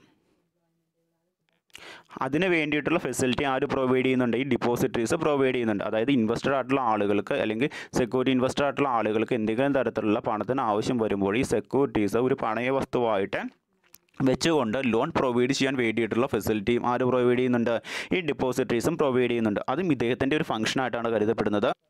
ഇപ്പോൾ ഈ ഒരു ഇൻവെസ്റ്റർ ആയിട്ടുള്ള ആളുകൾ ഏതെങ്കിലും തരത്തിൽ ഈ ഒരു സെക്യൂരിറ്റീസോ മറ്റേതെങ്കിലും സ്ഥലത്ത് ഒരു പണയ വസ്തുവായിട്ട് ഒരു കൊളാട്രൽ സെക്യൂരിറ്റി ആയിട്ട് വെച്ചുകൊണ്ട് ഏതെങ്കിലും തരത്തിലുള്ള ലോൺ എടുത്തിട്ടുണ്ടെങ്കിൽ അതുമായി ബന്ധപ്പെട്ടുകൊണ്ടുള്ള എല്ലാ കാര്യങ്ങളും ഈ ഡിപ്പോസിറ്ററീസ് എന്ത് ചെയ്യുന്നു, ഈ ഡിമാറ്റീരിയലൈസ്ഡ് ഫോമിൽ സൂക്ഷിച്ചേക്കുന്ന ബുക്ക് എൻട്രി ഫോർമാറ്റിൽ സൂക്ഷിച്ചേക്കുന്ന ഈ ഒരു സെക്യൂരിറ്റി അത് ആ സെക്യൂരിറ്റി പണയമായിട്ട് വെക്കേണ്ട സ്ഥലത്തേക്ക് ട്രാൻസ്ഫർ ചെയ്യുകയും അതൊരു സെപ്പറേറ്റ് അക്കൗണ്ടിൽ അതുമായി ബന്ധപ്പെട്ടുകൊണ്ടുള്ള വിവരങ്ങൾ സൂക്ഷിക്കുകയും ചെയ്യുന്നു ഡിമാറ്റീരിയലൈസ്ഡ് ഫോമിൽ അല്ലെങ്കിൽ ബുക്ക് എൻട്രി ഫോർമാറ്റിൽ. ആ തരത്തിലുള്ള കാര്യങ്ങളൊക്കെ ചെയ്തു കൊടുക്കുന്ന ആര് തന്നെയായിരിക്കും, ഡിപ്പോസിറ്ററി തന്നെയായിരിക്കും. അതായത് ഇൻവെസ്റ്ററിന് പണത്തിന് ആവശ്യം വരുമ്പോൾ അയാളുടെ കയ്യിലുള്ള സെക്യൂരിറ്റീസ് ഒരു കൊളാട്രൽ സെക്യൂരിറ്റി എന്ന രൂപത്തിൽ മറ്റേതെങ്കിലും സ്ഥലത്ത് പണയവസ്തുവായിട്ട് വെക്കുന്നു. ആ പണയവസ്തുവായിട്ട് വെക്കുന്ന സ്ഥലത്ത് നിന്നും ഇദ്ദേഹം ഈ ഇൻവെസ്റ്റർ ലോൺ എടുക്കുന്നു. അപ്പോൾ ഈ ഇൻവെസ്റ്ററിന് വേണ്ടി ആ സെക്യൂരിറ്റി ഈ ഡിപ്പോസിറ്ററീസ് കീപ്പ് ചെയ്തേക്കുന്ന സെക്യൂരിറ്റീസ് എന്ത് ചെയ്യുന്നു, സെപ്പറേറ്റ് ഒരു അക്കൗണ്ട് ക്രിയേറ്റ് ചെയ്ത് ഒരു കൊളാട്രൽ സെക്യൂരിറ്റി അക്കൗണ്ട് ക്രിയേറ്റ് ചെയ്യുകയും ആ പണയവസ്തുവായിട്ട് വെച്ചേക്കുന്ന സെക്യൂരിറ്റി പണയമായിട്ട് കൊടുക്കേണ്ട ആ സെക്യൂരിറ്റി എന്ത് ചെയ്യുന്നു, ഈ ഇൻവെസ്റ്റർക്ക് വേണ്ടി ഡിപ്പോസിറ്ററി തന്നെ മറ്റാൾക്ക് ആ പണയം എടുക്കുന്ന ആൾക്ക്, പണം എടുത്തുകൊണ്ട് ലോൺ നൽകുന്ന ആളുടെ അക്കൗണ്ടിലേക്ക് ട്രാൻസ്ഫർ ചെയ്ത് കൊടുക്കുകയും ചെയ്യുന്നു. ആ തരത്തിലുള്ള എല്ലാ വർക്കുകളും ചെയ്തു കൊടുക്കുന്ന ആരായിരിക്കും? ഈ ഡിപ്പോസിറ്ററി തന്നെയായിരിക്കും. അപ്പോൾ ആ തരത്തിൽ ഇൻവെസ്റ്റർ എന്തെങ്കിലും തരത്തിലുള്ള ക്യാഷ് എടുത്തിട്ടുണ്ടെങ്കിൽ അതുമായി ബന്ധപ്പെട്ടുകൊണ്ടുള്ള എല്ലാ ബുക്ക് എൻട്രീസും വേറൊരു അക്കൗണ്ട് ക്രിയേറ്റ് ചെയ്ത് റെക്കോർഡ് ചെയ്യുക എന്നതാണ് ഈ ഡിപ്പോസിറ്ററിയുടെ ഇതിൽ പ്ലഡ്ജ് ആൻഡ് ഹൈപ്പോത്തിക്കേഷൻ എന്ന് പറയുന്ന ഫംഗ്ഷനിലൂടെയുള്ള ചുമതല. ഇനി ഇപ്പോൾ ഈ ഒരു ഇൻവെസ്റ്റർ തങ്ങളുടെ കൈകളിലുള്ള സെക്യൂരിറ്റീസ് ഒരു ഡിമാറ്ററിയലൈസ്ഡ് ഫോമിൽ സൂക്ഷിക്കാനാണ് ഡിപ്പോസിറ്ററി ഏൽപ്പിച്ചേക്കുന്നത്, അല്ലേ? അപ്പോൾ ഏൽപ്പിച്ചേക്കുന്ന സെക്യൂരിറ്റീസിൽ കുറച്ച് സെക്യൂരിറ്റീസ് ഒരു കൊളാട്രൽ സെക്യൂരിറ്റി എന്ന രൂപത്തിൽ ഇൻവെസ്റ്റർ എന്ത് ചെയ്തു? പണയം വെക്കാൻ വേണ്ടി മറ്റൊരു വ്യക്തിക്ക് ട്രാൻസ്ഫർ ചെയ്ത് കൊടുക്കാൻ ഇൻവെസ്റ്റർ ഈ ഡിപ്പോസിറ്ററിയോട് ആവശ്യപ്പെട്ടു. ഡിപ്പോസിറ്ററി എന്ത് ചെയ്തു? അതുപോലെ തന്നെ അയാൾ സൂക്ഷിച്ചേക്കുന്ന ഇൻവെസ്റ്ററുടെ കുറച്ച് സെക്യൂരിറ്റീസ് മറ്റൊരു വ്യക്തിക്ക് ട്രാൻസ്ഫർ ചെയ്ത് കൊടുത്തുകൊണ്ട് ഈ ഒരു ഇൻവെസ്റ്റർക്ക് വേണ്ട പണം അറേഞ്ച് ചെയ്ത് കൊടുത്തു, അല്ലേ? അങ്ങനെ ചെയ്യുമ്പോൾ ഈ ഡിപ്പോസിറ്റ് സൂക്ഷിച്ചേക്കുന്ന കുറച്ച് സെക്യൂരിറ്റീസ് ഈ ഇൻവെസ്റ്ററുടെ മുഴുവൻ സെക്യൂരിറ്റീസിൽ നിന്നും കൊളാട്രൽ സെക്യൂരിറ്റി ആയിട്ട് മാറ്റിയേക്കുന്ന അല്ലെങ്കിൽ പണയവസ്തുവായിട്ട് മാറ്റിയേക്കുന്ന ട്രാൻസ്ഫർ ചെയ്തേക്കുന്ന സെക്യൂരിറ്റിയെക്കുറിച്ചുള്ള വിവരങ്ങളെല്ലാം ഒരു പ്രത്യേക അക്കൗണ്ടിൽ ബുക്ക് എൻട്രി പ്രത്യേക അക്കൗണ്ട് ക്രിയേറ്റ് ചെയ്ത് ആ ഒരു കൊളാട്രൽ സെക്യൂരിറ്റി ആയിട്ട് ട്രാൻസ്ഫർ ചെയ്തേക്കുന്ന സെക്യൂരിറ്റിയുമായി ബന്ധപ്പെട്ടുകൊണ്ടുള്ള book of entry of transactions ഒക്കെ ശരിയായ രീതിയിൽ റെക്കോർഡ് ചെയ്ത് വെക്കും. അങ്ങനെ ഈ കൊളാട്രൽ സെക്യൂരിറ്റി ആയിട്ടുള്ള ട്രാൻസാക്ഷനുമായി ബന്ധപ്പെട്ടുകൊണ്ടുള്ള ട്രാൻസാക്ഷൻ കോസ്റ്റ്, പ്രോസസ്സിംഗ് കോസ്റ്റ് എന്നിവയൊക്കെ സിമ്പിളാക്കുകയും ലളിതമാക്കുകയും ചെയ്യുക എന്നതും ഈ ഒരു ഡിപ്പോസിറ്ററി നൽകുന്ന സേവനത്തിൻ്റെ ഭാഗമായിട്ട് വരുന്ന കാര്യമാണ്. ഓക്കെ, ഇനി മറ്റൊരു ഫംഗ്ഷനാണ് ലിങ്കേജ് വിത്ത് ക്ലിയറിംഗ് സിസ്റ്റം. അതായത് ക്ലിയറിംഗ് സിസ്റ്റമായിട്ടൊരു ലിങ്കേജ് ക്രിയേറ്റ് ചെയ്തെടുക്കാൻ ഇൻവെസ്റ്റർക്ക് വേണ്ടി ഡിപ്പോസിറ്ററീസ് ശ്രമിക്കുന്നു. അതും നമ്മുടെ ഡിപ്പോസിറ്ററിയുടെ ഫംഗ്ഷനാണ്. എന്താണ് ക്ലിയറിംഗ് ഹൗസ് എന്ന് വെച്ച് കഴിഞ്ഞാൽ, ഇപ്പോൾ നമുക്കറിയാം നമ്മുടെ ഡിപ്പോസിറ്ററീസ് എന്താ ചെയ്യുന്നത്? ഇൻവെസ്റ്റർ ആയിട്ടുള്ള ആളുകൾക്ക് വേണ്ടി സെക്യൂരിറ്റീസ് വാങ്ങുകയും സെക്യൂരിറ്റീസ് വിൽക്കുകയും ചെയ്യുന്ന പ്രവർത്തനമാണ് ഈ ഡിപ്പോസിറ്ററീസ് നിർവഹിക്കുന്നത് സ്റ്റോക്ക് എക്സ്ചേഞ്ചിൽ, അല്ലേ? അപ്പോൾ സ്റ്റോക്ക് എക്സ്ചേഞ്ച് ഇവിടെ എന്താണ്? ഇവിടെ സെക്യൂരിറ്റീസ് വാങ്ങേണ്ട ആൾക്കും സെക്യൂരിറ്റീസ് വിൽക്കേണ്ട ആൾക്കും അതുപോലെ തന്നെ പണം കിട്ടേണ്ട ആൾക്കും പണം കൊടുക്കേണ്ട ആൾക്കും സെക്യൂരിറ്റി ട്രാൻസാക്ഷനുമായി ബന്ധപ്പെട്ടുകൊണ്ടുള്ള എല്ലാ പ്രധാനപ്പെട്ട വിവരങ്ങളും കമ്മ്യൂണിക്കേറ്റ് ചെയ്യുക എന്ന ഫംഗ്ഷനാണ് ക്ലിയറിംഗ് സിസ്റ്റം ഇവിടെ നിർവഹിക്കുന്നത്, അല്ലേ?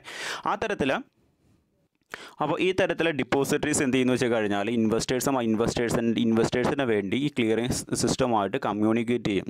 ഏതൊക്കെ തരത്തിലുള്ള സെക്യൂരിറ്റീസാണ് വിൽക്കാൻ ആഗ്രഹിക്കുന്നത്, അതിൻ്റെ പ്രൈസ് എന്തൊക്കെയാണ്, അതുപോലെ തന്നെ ഏതൊക്കെ സെക്യൂരിറ്റീസാണ് വാങ്ങാൻ ആഗ്രഹിക്കുന്നത്, അതിൻ്റെ പ്രൈസ്, അതിന് എത്ര രൂപ പ്രൈസ് ഇൻവെസ്റ്റ് ചെയ്യാൻ ആഗ്രഹിക്കുന്നുണ്ട്, ആ തരത്തിലുള്ള സെക്യൂരിറ്റി ട്രാൻസാക്ഷനുമായി ബന്ധപ്പെട്ടുകൊണ്ടുള്ള എല്ലാ കാര്യങ്ങളും സംസാരിക്കുകയും കമ്മ്യൂണിക്കേഷൻ കൂടുതൽ സുഗമമാക്കുകയും ചെയ്യുന്നു. അങ്ങനെ ഇൻവെസ്റ്ററും ക്ലിയറിംഗ് സിസ്റ്റവും തമ്മിൽ എന്ത് ചെയ്യുന്നു? ഒരു ലിങ്കേജ് ക്രിയേറ്റ് ചെയ്യാൻ ഡിപ്പോസിറ്ററീസ് സഹായിക്കുന്നു. അപ്പോൾ അങ്ങനെ ലിങ്കേജ് ക്രിയേറ്റ് ചെയ്ത് കഴിഞ്ഞാൽ മാത്രമേ എന്ത് ചെയ്യുള്ളൂ? ക്ലിയറിംഗ് സിസ്റ്റമാണ് എന്ത് ചെയ്യുന്നത്? ആരൊക്കെയാണ് സെക്യൂരിറ്റീസ് വിൽക്കാൻ ആഗ്രഹിക്കുന്ന സെക്യൂരിറ്റീസ് വിൽക്കുന്ന ആളുകളെയും അതുപോലെ തന്നെ സെക്യൂരിറ്റീസ് വാങ്ങാൻ ആഗ്രഹിക്കുന്ന ആളുകളെയും തമ്മിൽ കൂട്ടിമുട്ടുകയും അതുപോലെ തന്നെ എന്താണ് ഒരേ നേച്ചറിലുള്ള സെക്യൂരിറ്റീസുകൾ വിൽക്കാൻ ആഗ്രഹിക്കുന്ന ആളുകളെയും അത് വാങ്ങാൻ ആഗ്രഹിക്കുന്ന ആളുകളെയും കൂട്ടിമുട്ടിച്ചുകൊണ്ട് അവരുടെ സെക്യൂരിറ്റി ട്രാൻസാക്ഷൻസ് പ്രോസസ്സ് കംപ്ലീറ്റ് ചെയ്യാൻ സഹായിക്കുന്നവരാണ് ഈ ക്ലിയറിംഗ് സിസ്റ്റമാണ്, അല്ലേ? അപ്പോൾ ഈ തരത്തിലുള്ള ഡിപ്പോസിറ്ററീസ് ഇൻവെസ്റ്ററിന് ക്ലിയറിംഗ് സിസ്റ്റവുമായിട്ട് ഒരു കമ്മ്യൂണിക്കേഷൻ ലിങ്ക് ക്രിയേറ്റ് ചെയ്യുകയും സെക്യൂരിറ്റീസ് വാങ്ങാനും വിൽക്കുവാനും ആ ഒരു സെക്യൂരിറ്റി ട്രാൻസാക്ഷൻസ് സക്സസ്ഫുൾ ആയിട്ട് പൂർത്തീകരിക്കാൻ സഹായിക്കുകയും ചെയ്യാൻ വേണ്ടിയിട്ടുള്ള ഫെസിലിറ്റീസ് പ്രൊവൈഡ് ചെയ്യുന്നു. ഇത്രയുമാണ് പ്രധാനമായിട്ടും ഡിപ്പോസിറ്ററീസ് ഇൻവെസ്റ്റേഴ്സ് ആയിട്ടുള്ള ആളുകൾക്ക് വേണ്ടി ചെയ്തു കൊടുക്കുന്ന പ്രധാനപ്പെട്ട ഫങ്ഷൻസ് എന്ന് പറയുന്നത്. ഓക്കെ, ഇനി അടുത്തൊരു ടോപ്പിക്കാണ് സ്റ്റോക്ക് മാർക്കറ്റ് ഇൻഡീസസ് എന്ന് പറയുന്നത്. ഇപ്പം നമുക്കൊക്കെ പനി വരുമ്പോൾ നമ്മൾ ആശുപത്രി പോകാറുണ്ട്, അല്ലെ? ആശുപത്രി പോയി കഴിഞ്ഞാൽ അവിടെ ഒരു തെർമോമീറ്റർ വെച്ചുകൊണ്ട് നമ്മുടെ പനിയുടെ ടെമ്പറേച്ചർ എന്തുമാത്രമാണുള്ളത് നമ്മൾ പരിശോധിക്കാറുണ്ട്, അല്ലേ? അവിടെ പനി അളക്കുന്ന മെഷർമെൻറ്റ് യൂണിറ്റ് എന്ന് പറയുന്നത് ആ തെർമോമീറ്റർ സ്കെയിലാണ്. എന്ന് പറഞ്ഞ പോലെ തന്നെ നമ്മളുടെ ഇൻവെസ്റ്റേഴ്സ് ആയിട്ടുള്ള ആളുകളുടെ കയ്യിലിരിക്കുന്ന സെക്യൂരിറ്റീസിൻ്റെ വാല്യൂ നിശ്ചിത കാലഘട്ടം കഴിയുമ്പോൾ ആ ഒരു സെക്യൂരിറ്റിയുടെ വാല്യൂ വളരെയധികം വ്യത്യാസപ്പെട്ട് വരാറുണ്ട്. ഈ കൊല്ലം ഉള്ളതുപോലെ ആയിരിക്കില്ല ചിലപ്പോൾ അടുത്ത കൊല്ലം, അല്ലെങ്കിൽ ഈ ഒരു മാസം ഉള്ളതുപോലെ ആയിരിക്കില്ല അടുത്ത മാസം. അപ്പോൾ ആ ഷെയറിൻ്റെ വാല്യൂവിൽ അതിൻ്റെ പ്രൈസിൽ എന്തുമാത്രം വ്യത്യാസം വരുന്നുണ്ട് അത് അളക്കുന്നതിന് വേണ്ടിയിട്ടുള്ള ഒരു മെഷർമെൻറ്റ് ടൂളാണ് ഇൻഡീസസ് എന്ന് പറയുന്നത്. ഇവിടെ ഇൻഡീസസ് എന്ന് വെച്ച് കഴിഞ്ഞാൽ അതിൻ്റെ അർത്ഥം സൂചിക എന്നാണ്. ഇതിനെ നമ്മൾ സ്റ്റോക്ക് മാർക്കറ്റ് ഇൻഡീസസ് എന്ന് വിളിക്കാറുണ്ട്. ഇപ്പം നമ്മൾ സ്റ്റോക്ക് മാർക്കറ്റ് എടുത്തു കഴിഞ്ഞാൽ നമ്മുടെ സ്റ്റോക്ക് മാർക്കറ്റിലെ ഷെയർസിൻ്റെ വാല്യൂസ്, അതായത് ഒരു കൂട്ടം ഷെയർ കാണും അല്ലേ. ഇൻവെസ്റ്റേഴ്സ് ഉള്ള ആളുകൾ ഒരു ഷെയർ മാത്രമല്ലോ ഇഷ്യൂ ചെയ്യുന്നത്, ഒന്നിലധികം ഷെയറുകൾ കാണും. ആ ഒരു കൂട്ടം ഷെയറുകളുടെ വാല്യൂസ് ഓരോരോ സന്ദർഭത്തിലും വ്യത്യാസപ്പെട്ടുകൊണ്ടിരിക്കും. അപ്പോൾ എന്തുമാത്രം വാല്യൂസ്, ആ ഷെയറിൻ്റെ വാല്യൂസിൽ എന്തുമാത്രം വ്യത്യാസം വരുന്നുണ്ട് എന്ന് മനസ്സിലാക്കുവാൻ വേണ്ടി ഉപയോഗിക്കുന്ന ഒരു മെഷർമെൻറ്റ് ടൂളാണ് ഈ ഒരു സ്റ്റോക്ക് മാർക്കറ്റ് ഇൻഡീസസ് അഥവാ ഇൻഡെക്സ് കൊണ്ട് നമ്മൾ അർത്ഥമാക്കുന്നത്.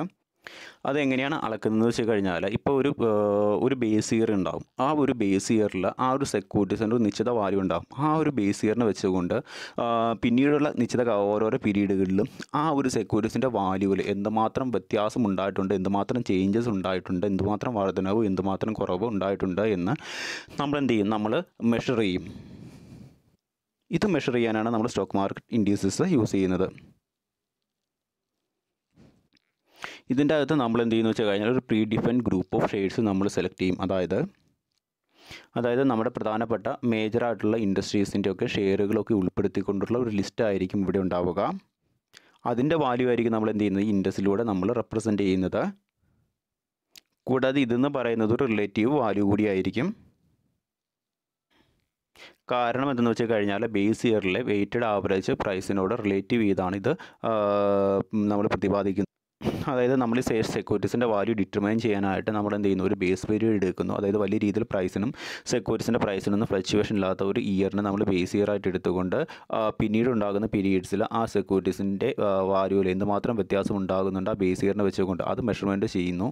അതിനെ അളക്കുന്നതിന് വേണ്ടിയുള്ള മെഷർമെൻറ്റ് ടൂളിനെയാണ് നമ്മൾ സ്റ്റോക്ക് മാർക്കറ്റ് ഇൻഡിസസ് എന്നുകൊണ്ട് അർത്ഥമാക്കുന്നത്. എപ്പോഴും ഇതിൻ്റെ ഒരു സ്റ്റാർട്ടിംഗ് വാല്യൂ എന്ന് പറയുന്നത് 100 അല്ല എങ്കിൽ 1000 ആയിരിക്കും. അതായത് ഇൻഡെക്സിൻ്റെ വാല്യൂ സ്റ്റാർട്ട് ചെയ്യുന്നത് 100 1000 ആയിരിക്കും. അപ്പോൾ ഇതാണ് സ്റ്റോക്ക് മാർക്കറ്റ് ഇൻഡീസസ് എന്ന് പറയുന്നത്. ഇനി അടുത്ത ടോപ്പിക്കാണ്, ഇനി നമ്മൾ പഠിക്കാൻ പോകുന്നതാണ് കൺസ്ട്രക്ഷൻസ് ഓഫ് ഇൻഡെക്സ്. ഇൻഡെക്സ് എങ്ങനെയാണ് നമ്മൾ കൺസ്ട്രക്ട് ചെയ്യുന്നത് നമുക്ക് നോക്കാം. അതായത് ഇപ്പോൾ നമ്മളുടെ ഇൻവെസ്റ്റേഴ്സൊക്കെ മാർക്കറ്റിൽ ഇൻവെസ്റ്റ്മെൻറ്റ് നടത്താൻ വേണ്ടി, വിൽക്കാൻ വേണ്ടി എത്തിച്ചേക്കുന്ന സെക്യൂരിറ്റീസിൻ്റെ വാല്യൂവിൽ അല്ലെങ്കിൽ അതിൻ്റെ ബിഹേവിയറിൽ എന്തുമാത്രം വ്യത്യാസമാണ് ആ ബേസ് ഇയറിനെ വെച്ചുകൊണ്ട് ഉണ്ടായിരിക്കുന്നത് അത് അളക്കുന്നതിന് വേണ്ടിയിട്ടുള്ള ഒരു പാരാമീറ്ററായിട്ട് നമുക്ക് എന്ത് ചെയ്യാൻ പറ്റും, സ്റ്റോക്ക് മാർക്കറ്റ് ഇൻഡീസസ് നമുക്ക് ഉപയോഗിക്കാം. അതെങ്ങനെയാണ്, അതായത് നമുക്ക് ഈ ഒരു മാർക്കറ്റിൽ ഉണ്ടാകുന്ന സെക്യൂരിറ്റീസിൻ്റെ മുഴുവൻ ബിഹേവിയറിനെ നമുക്ക് ഈ സ്റ്റോക്ക് ഇൻഡെക്സിലൂടെ നമുക്ക് മെഷർമെൻറ്റ് ചെയ്യാൻ പറ്റും. അതായത് നമ്മുടെ സ്റ്റോക്ക് മാർക്കറ്റിലെ ഷെയർസിൻ്റെ വാല്യൂ കൂടുന്നുണ്ടോ കുറയുന്നുണ്ടോ, അല്ലെങ്കിൽ നമുക്ക് അതിൽ നിന്ന് കിട്ടുന്ന റിട്ടേൺ കൂടുന്നുണ്ടോ കുറയുന്നുണ്ടോ എന്നൊക്കെ കൃത്യമായ രീതിയിൽ നമുക്ക് ഈ ഒരു സ്റ്റോക്ക് ഇൻഡെക്സ് ഉപയോഗിച്ചുകൊണ്ട് സെക്യൂരിറ്റീസിനെ അനലൈസ് ചെയ്ത് നമുക്ക് എളുപ്പത്തിൽ ഡിറ്റർമൈൻ ചെയ്യാൻ പറ്റും. അപ്പോൾ ഇൻഡെക്സ് കൺസ്ട്രക്ട് ചെയ്യാൻ വേണ്ടി നമ്മൾ ഏറ്റവും ആദ്യം ചെയ്യുന്ന കാര്യം എന്ന് വെച്ച് കഴിഞ്ഞാൽ, ഏറ്റവും ആദ്യം നമ്മളൊരു ബേസ് ഇയർ സെലക്ട് ചെയ്യുക എന്നുള്ളതാണ് ഇൻഡെക്സ് കൺസ്ട്രക്ട് ചെയ്യാനുള്ള ഏറ്റവും ആദ്യത്തെ മാർഗ്ഗം എന്ന് പറയുന്നത്. അതായത് സെക്യൂരിറ്റീസിൻ്റെ ഷെയർ വാല്യൂസ് ഒന്നും വ്യത്യാസപ്പെടാത്ത അല്ലെങ്കിൽ ഒത്തിരി ഫ്ലക്ച്വേഷൻസ് ഒന്നും ഇല്ലാത്ത ഒരു കൊല്ലത്തെ ആയിരിക്കും നമ്മൾ ബേസ് ഇയർ ആയിട്ട് എടുക്കുന്നത്. അത് ബേസ് ഇയറിൽ ഒരുപാട് സെക്യൂരിറ്റീസ് ഉണ്ടാകും. ആ സെക്യൂരിറ്റീസിൻ്റെ ഒന്നും വാല്യൂ വലിയ രീതിയിൽ ഫ്ലക്ച്വേഷൻസ് ഒന്നും സംഭവിക്കാതെ ഒരു നോർമൽ സ്കെയിൽ രൂപത്തിൽ ഒരു നേരെ പോകുന്ന അല്ലെങ്കിൽ ഒരു വലിയ ഫ്ലക്ച്വേഷൻസ് ഇല്ലാതെ ഒരു സ്കെയിൽ രൂപത്തിൽ പോകുന്ന സെക്യൂരിറ്റീസിൻ്റെ വാല്യൂ ഉള്ള ഒരു കൊല്ലത്തെയാണ് നമ്മൾ ബേസ് ഇയർ ആയിട്ട് ആദ്യം സെലക്ട് ചെയ്യുക. ഇവിടെ ഷെയറിൻ്റെ വാല്യൂസിൽ സെക്യൂരിറ്റീസിൻ്റെ വാല്യൂസിൽ വലിയ ഫ്ലക്ച്വേഷൻസ് ഒന്നും ഉണ്ടാവുകയില്ല. അങ്ങനെയുള്ളൊരു നോർമൽ ഇയർ ആണ് ബേസ് ഇയർ എന്ന് പറയുന്നത്. ഇനി അടുത്തതാണ് സാമ്പിൾ സൈസ് എന്ന് പറയുന്നത്. അതായത് നമ്മൾ ബേസ് ഇയറിൻ്റെ അകത്ത് സെക്യൂരിറ്റീസിൻ്റെ വാല്യൂ വ്യത്യാസം വരുന്നില്ലയോ എന്ന് അറിയാൻ വേണ്ടി നമ്മൾ ഉപയോഗിക്കുന്ന സെക്യൂരിറ്റീസിനെ തിരഞ്ഞെടുക്കുക എന്നതാണ് ഈ സാമ്പിൾ സൈസ് കൊണ്ട് നമ്മൾ ഉദ്ദേശിക്കുന്നത്. അതിനുവേണ്ടി നമ്മൾ തിരഞ്ഞെടുക്കുന്നത് മാർക്കറ്റിൽ ഏറ്റവും കൂടുതൽ ട്രേഡ് വാല്യൂ ഉള്ള, ഏറ്റവും കൂടുതൽ ഡിമാൻഡുള്ള കമ്പനികളുടെ സെക്യൂരിറ്റീസ് ആയിരിക്കും നമ്മൾ എന്ത് ചെയ്യുന്നത്, സാമ്പിൾ സൈസിന് വേണ്ടി തിരഞ്ഞെടുക്കുന്നത്.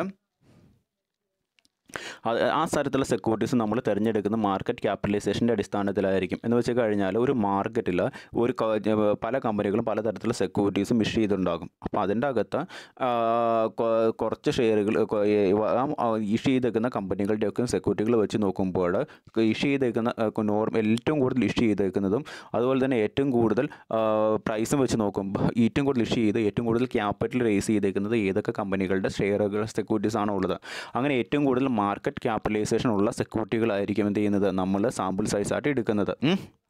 അതായത് മാർക്കറ്റ് ക്യാപിറ്റലൈസേഷൻ കൊണ്ട് എങ്ങനെ കാൽക്കുലേറ്റ് ചെയ്യുന്നത് വെച്ച് കഴിഞ്ഞാൽ എത്ര നമ്പർ ഓഫ് സെക്യൂരിറ്റീസ് ഇഷ്യൂ ചെയ്തിട്ടുണ്ട് അത് ഇൻറ്റു ഒരു ഷെയറിൻ്റെ വില എത്ര, അങ്ങനെ വെച്ച് നോക്കുമ്പോൾ ആണ് നമുക്ക് ആ ഒരു സെക്യൂരിറ്റിയിൽ നിന്നും കിട്ടിയേക്കുന്നത് എത്രമാത്രം ക്യാപിറ്റൽ റേസ് ചെയ്യാൻ പറ്റിയിട്ടുണ്ടെന്ന് മനസ്സിലാക്കുന്നത്. അപ്പോൾ അങ്ങനെ വെച്ച് നോക്കുമ്പോൾ ഒത്തിരി കമ്പനികൾ എന്ത് ചെയ്തിട്ടുണ്ടാകും, പലതരത്തിലുള്ള സെക്യൂരിറ്റീസ് ഇഷ്യൂ ചെയ്തിട്ടുണ്ടാകും. അപ്പോൾ അതിൻ്റെ അകത്ത് ഏറ്റവും കൂടുതൽ പ്രാവശ്യം ഇഷ്യൂ ചെയ്ത് ഏറ്റവും കൂടുതൽ മാർക്കറ്റ് ക്യാപിറ്റൽ റേസ് ചെയ്യാൻ പറ്റിയിട്ടുള്ള കമ്പനികളുടെ സെക്യൂരിറ്റീസ് ആയിരിക്കും നമ്മൾ എന്ത് ചെയ്യുന്നത്, സാമ്പിൾ സൈസായിട്ട് ബേസ് ഇയറിൽ സെലക്ട് ചെയ്യുന്നത്. ആ തരത്തിലുള്ള ഷെയർസിൻ്റെ വാല്യൂ ആയിരിക്കും നമ്മൾ ഇൻഡെക്സ് കൺസ്ട്രക്ഷൻസിന് വേണ്ടിയിട്ട് ഉപയോഗപ്പെടുത്തുന്നത്. ആ വാല്യൂസിനെ ബേസ് ചെയ്തുകൊണ്ടായിരിക്കും നമ്മൾ ഇൻഡെക്സ് കൺസ്ട്രക്ഷനിൽ ഓരോ കൊല്ലവും ഉണ്ടാകുന്ന വ്യത്യാസം ഡിറ്റർമൈൻ ചെയ്യുന്നത്. അതായത് ഒരു മാർക്കറ്റിൽ ഏറ്റവും കൂടുതൽ ആക്റ്റീവായിട്ട് ട്രേഡ് ചെയ്യപ്പെടുന്ന സ്ക്രിപ്പുകൾ അഥവാ ഷെയറുകളിൽ അതൊക്കെ ഉൾപ്പെടുത്തിക്കൊണ്ടാണ് നമ്മൾ എന്ത് ചെയ്യുന്നത്, നമ്മൾ ബേസ് ഇയറിൽ സെക്യൂരിറ്റീസിൻ്റെ വാല്യൂ ഡിറ്റർമൈൻ ചെയ്യാൻ വേണ്ടിയിട്ടുള്ള സെക്യൂരിറ്റി സൈസ് സാമ്പിൾ സൈസ് നമ്മൾ സെലക്ട് ചെയ്യുന്നത്. നമ്മൾ ഈ ഒരു ഈ ഒരു ഇൻഡെക്സ് കൺസ്ട്രക്ട് ചെയ്യാൻ വേണ്ടി സെലക്ട് ചെയ്തേക്കുന്ന വ്യത്യസ്ത കമ്പനികളുടെ ഏറ്റവും കൂടുതൽ ട്രേഡ് ചെയ്യപ്പെടുന്ന ഷെയറുകൾക്ക് എല്ലാത്തിനും ഒരുപോലത്തെ വാല്യൂ ഒരുപോലത്തെ വെയിറ്റ് നമുക്ക് കൊടുക്കാൻ പറ്റില്ല. ഇപ്പോൾ നമ്മളൊരു ക്ലാസ് എടുത്ത് കഴിഞ്ഞാൽ നന്നായിട്ട് പഠിക്കുന്ന കുട്ടികൾക്ക് എല്ലാവർക്കും ഒന്നാം സ്ഥാനം നമ്മൾ കൊടുക്കില്ലല്ലോ. നമ്മൾ ഓരോരുത്തർക്കും പഠന നിലവാരം അനുസരിച്ച് 1, 2, 3 പറഞ്ഞ് കൊടുക്കില്ല. എന്ന് പറഞ്ഞ പോലെ തന്നെ നമ്മൾ സെലക്ട് ചെയ്തിരിക്കുന്ന ഇൻഡെക്സ് കൺസ്ട്രക്ട് ചെയ്യാൻ വേണ്ടി നമ്മൾ സെലക്ട് ചെയ്തിരിക്കുന്ന സാമ്പിൾ സൈസിൽ ഏറ്റവും കൂടുതൽ ആക്റ്റീവായിട്ട് മാർക്കറ്റിൽ ട്രേഡ് ചെയ്യപ്പെടുന്ന സെക്യൂരിറ്റീസിന് അതിൻ്റെ വാല്യൂ അനുസരിച്ച് കൊണ്ട് എന്ത് ചെയ്യുന്നു, ഓരോ വെയിറ്റേജ് കൊടുക്കും. ഇപ്പോൾ റിലയൻസ് എന്ന് പറയുന്ന കമ്പനിയുടെ ഷെയറിന് ഇത്ര, ടാറ്റ എന്ന് പറയുന്ന കമ്പനിയുടെ ഷെയറിന് ഇത്ര, അങ്ങനെ വെയിറ്റേജ് നമ്മൾ അസൈൻ ചെയ്ത് കൊടുക്കണം. അങ്ങനെ വെയിറ്റേജ് കൊടുത്തുകൊണ്ടാണ് ഓരോ നമ്മൾ സാമ്പിൾ സൈസ് തിരഞ്ഞെടുത്തേക്കുന്ന ഓരോ സെക്യൂരിറ്റീസിൻ്റെയും വാല്യൂ നമ്മൾ ഡിറ്റർമൈൻ ചെയ്യുന്നത്. നമ്മൾ സാമ്പിൾ സൈസിൽ തിരഞ്ഞെടുത്തിരിക്കുന്ന ഓരോ സെക്യൂരിറ്റീസിനും കൃത്യമായ രീതിയിൽ മാർക്കറ്റ് കണ്ടീഷൻസ് അനുസരിച്ച് കൊണ്ടുള്ള വെയിറ്റേജും കൊടുത്തു കഴിഞ്ഞാൽ മാത്രമേ കൃത്യമായ രീതിയിൽ ആ ഷെയറുകളുടെ മാർക്കറ്റ് ഇമ്പോർട്ടൻസും അതിൻ്റെ മാർക്കറ്റ് വാല്യൂം ശരിയായ രീതിയിൽ നമുക്ക് ഡിറ്റർമൈൻ ചെയ്യാൻ പറ്റുള്ളൂ. അപ്പോൾ നമ്മൾ സാമ്പിൾ സൈസ് അനുസരിച്ച് കൊണ്ട് ഏറ്റവും മാർക്കറ്റബിൾ ആയിട്ടുള്ള സെക്യൂരിറ്റീസ് നമ്മൾ സെലക്ട് ചെയ്യുന്നു. അതിനുശേഷം അതിനെന്ത് ചെയ്യുന്നു, അതിൻ്റെ മാർക്കറ്റ് ഇമ്പോർട്ടൻസ് അനുസരിച്ച് കൊണ്ടുള്ള വെയിറ്റേജും കൊടുക്കുന്നു. എങ്കിൽ മാത്രമേ കൃത്യമായ രീതിയിൽ അതിൻ്റെ മാർക്കറ്റ് വാല്യൂ നമുക്ക് ഡിറ്റർമൈൻ ചെയ്യാൻ പറ്റുകയുള്ളൂ. നമ്മളിങ്ങനെ ഓരോ സെക്യൂരിറ്റീസിനും മാർക്കറ്റ് വാല്യൂ കൊടുക്കുന്നത് 1, 2 പോയിന്റുകൾ കൺസിഡർ ചെയ്തതിന് ശേഷമാണ്. ഏതൊക്കെ പോയിന്റുകളാണെന്ന് വെച്ച് കഴിഞ്ഞാൽ, ഒന്നാമത്തെ കാര്യം, അതായത് ഓരോ സെക്യൂരിറ്റികൾക്കും ആ ഒരു പട്ടികൾ നമ്മൾ തിരഞ്ഞെടുത്തിരിക്കുന്ന സാമ്പിൾ സൈസിന് വേണ്ടി നമ്മൾ തിരഞ്ഞെടുത്തേക്കുന്ന വ്യത്യസ്ത കമ്പനികളുടെ സെക്യൂരിറ്റീസിന് ഓരോ മാർക്കറ്റിലുമുള്ള വാല്യൂസ് അതിൻ്റെ അടിസ്ഥാനത്തിലായിരിക്കും നമ്മൾ വെയിറ്റേജ് നിശ്ചയിക്കുന്നത്. ഏറ്റവും കൂടുതൽ മാർക്കറ്റ് വാല്യൂ ഉള്ള ഷെയറിന് ഏറ്റവും കൂടുതൽ വലിയ വെയിറ്റേജ് കിട്ടും. ഇനി ഈക്വൽ ആയിട്ടുള്ള ഷെയർസിനാണെങ്കിൽ, അതായത് ഈ രണ്ട് ഷെയർ നമ്മൾ തിരഞ്ഞെടുത്തേക്കുന്ന സാമ്പിൾ സൈസിൽ നമ്മൾ തിരഞ്ഞെടുത്തേക്കുന്ന രണ്ട് കമ്പനികളുടെ സെക്യൂരിറ്റീസിന് ഒരുപോലത്തെ മാർക്കറ്റ് വാല്യൂ ഒരുപോലത്തെ മാർക്കറ്റ് ഇമ്പോർട്ടൻസ് ആണ് ഉള്ളതെങ്കിൽ, ഒരുപോലത്തെ മാർക്കറ്റ് വാല്യൂ ആണ് ഉള്ളതെങ്കിൽ അത് രണ്ട് ഈക്വൽ വെയിറ്റേജ് നമുക്ക് അസൈൻ ചെയ്ത് കൊടുക്കാൻ പറ്റും. അപ്പോൾ കാരണം എന്തെന്ന് വെച്ച് കഴിഞ്ഞാൽ, ഇങ്ങനെ നമ്മൾ വെയിറ്റേജ് കൊടുക്കാൻ കാരണം ഒരു നമ്മൾ എടുത്തേക്കുന്ന സാമ്പിൾ സൈസിൽ സെക്യൂരിറ്റീസിനൊക്കെയും ഒരുപോലത്തെ മാർക്കറ്റ് വാല്യൂ മാർക്കറ്റ് ഇമ്പോർട്ടൻസ് അല്ല ഉള്ളത്. അതുകൊണ്ട് തന്നെ ഇതിന് വെയിറ്റേജ് കൊടുത്തു കഴിഞ്ഞാൽ മാത്രമേ നമുക്ക് കൃത്യമായ രീതിയിൽ ഇതിൻ്റെ ഒരു വാല്യൂ, ഒരു ബേസ് ഇയറിൽ ഒരു വാല്യൂ നമുക്ക് ഓരോ സെക്യൂരിറ്റീസിനെയും ഡിറ്റർമൈൻ ചെയ്യാൻ പറ്റുള്ളൂ. അതിൻ്റെ അടിസ്ഥാനത്തിൽ ഓരോ സെക്യൂരിറ്റീസിന് എന്തുമാത്രം ഓരോ കൊല്ലവും എന്തുമാത്രം വ്യത്യാസമുണ്ട് എന്ന് നമ്മൾ പരിശോധിക്കാൻ പറ്റുള്ളൂ സ്റ്റോക്ക് ഇൻഡെക്സിൻ്റെ സഹായത്തോടു കൂടി. അതുകൊണ്ട് തന്നെ സ്റ്റോക്ക് ഇൻഡെക്സ് കൺസ്ട്രക്ഷനിൽ ഡിഫറൻറ്റ് സെക്യൂരിറ്റീസിന് different market importance market value അനുസരിച്ച് വെയിറ്റേജ് കൊടുക്കണം.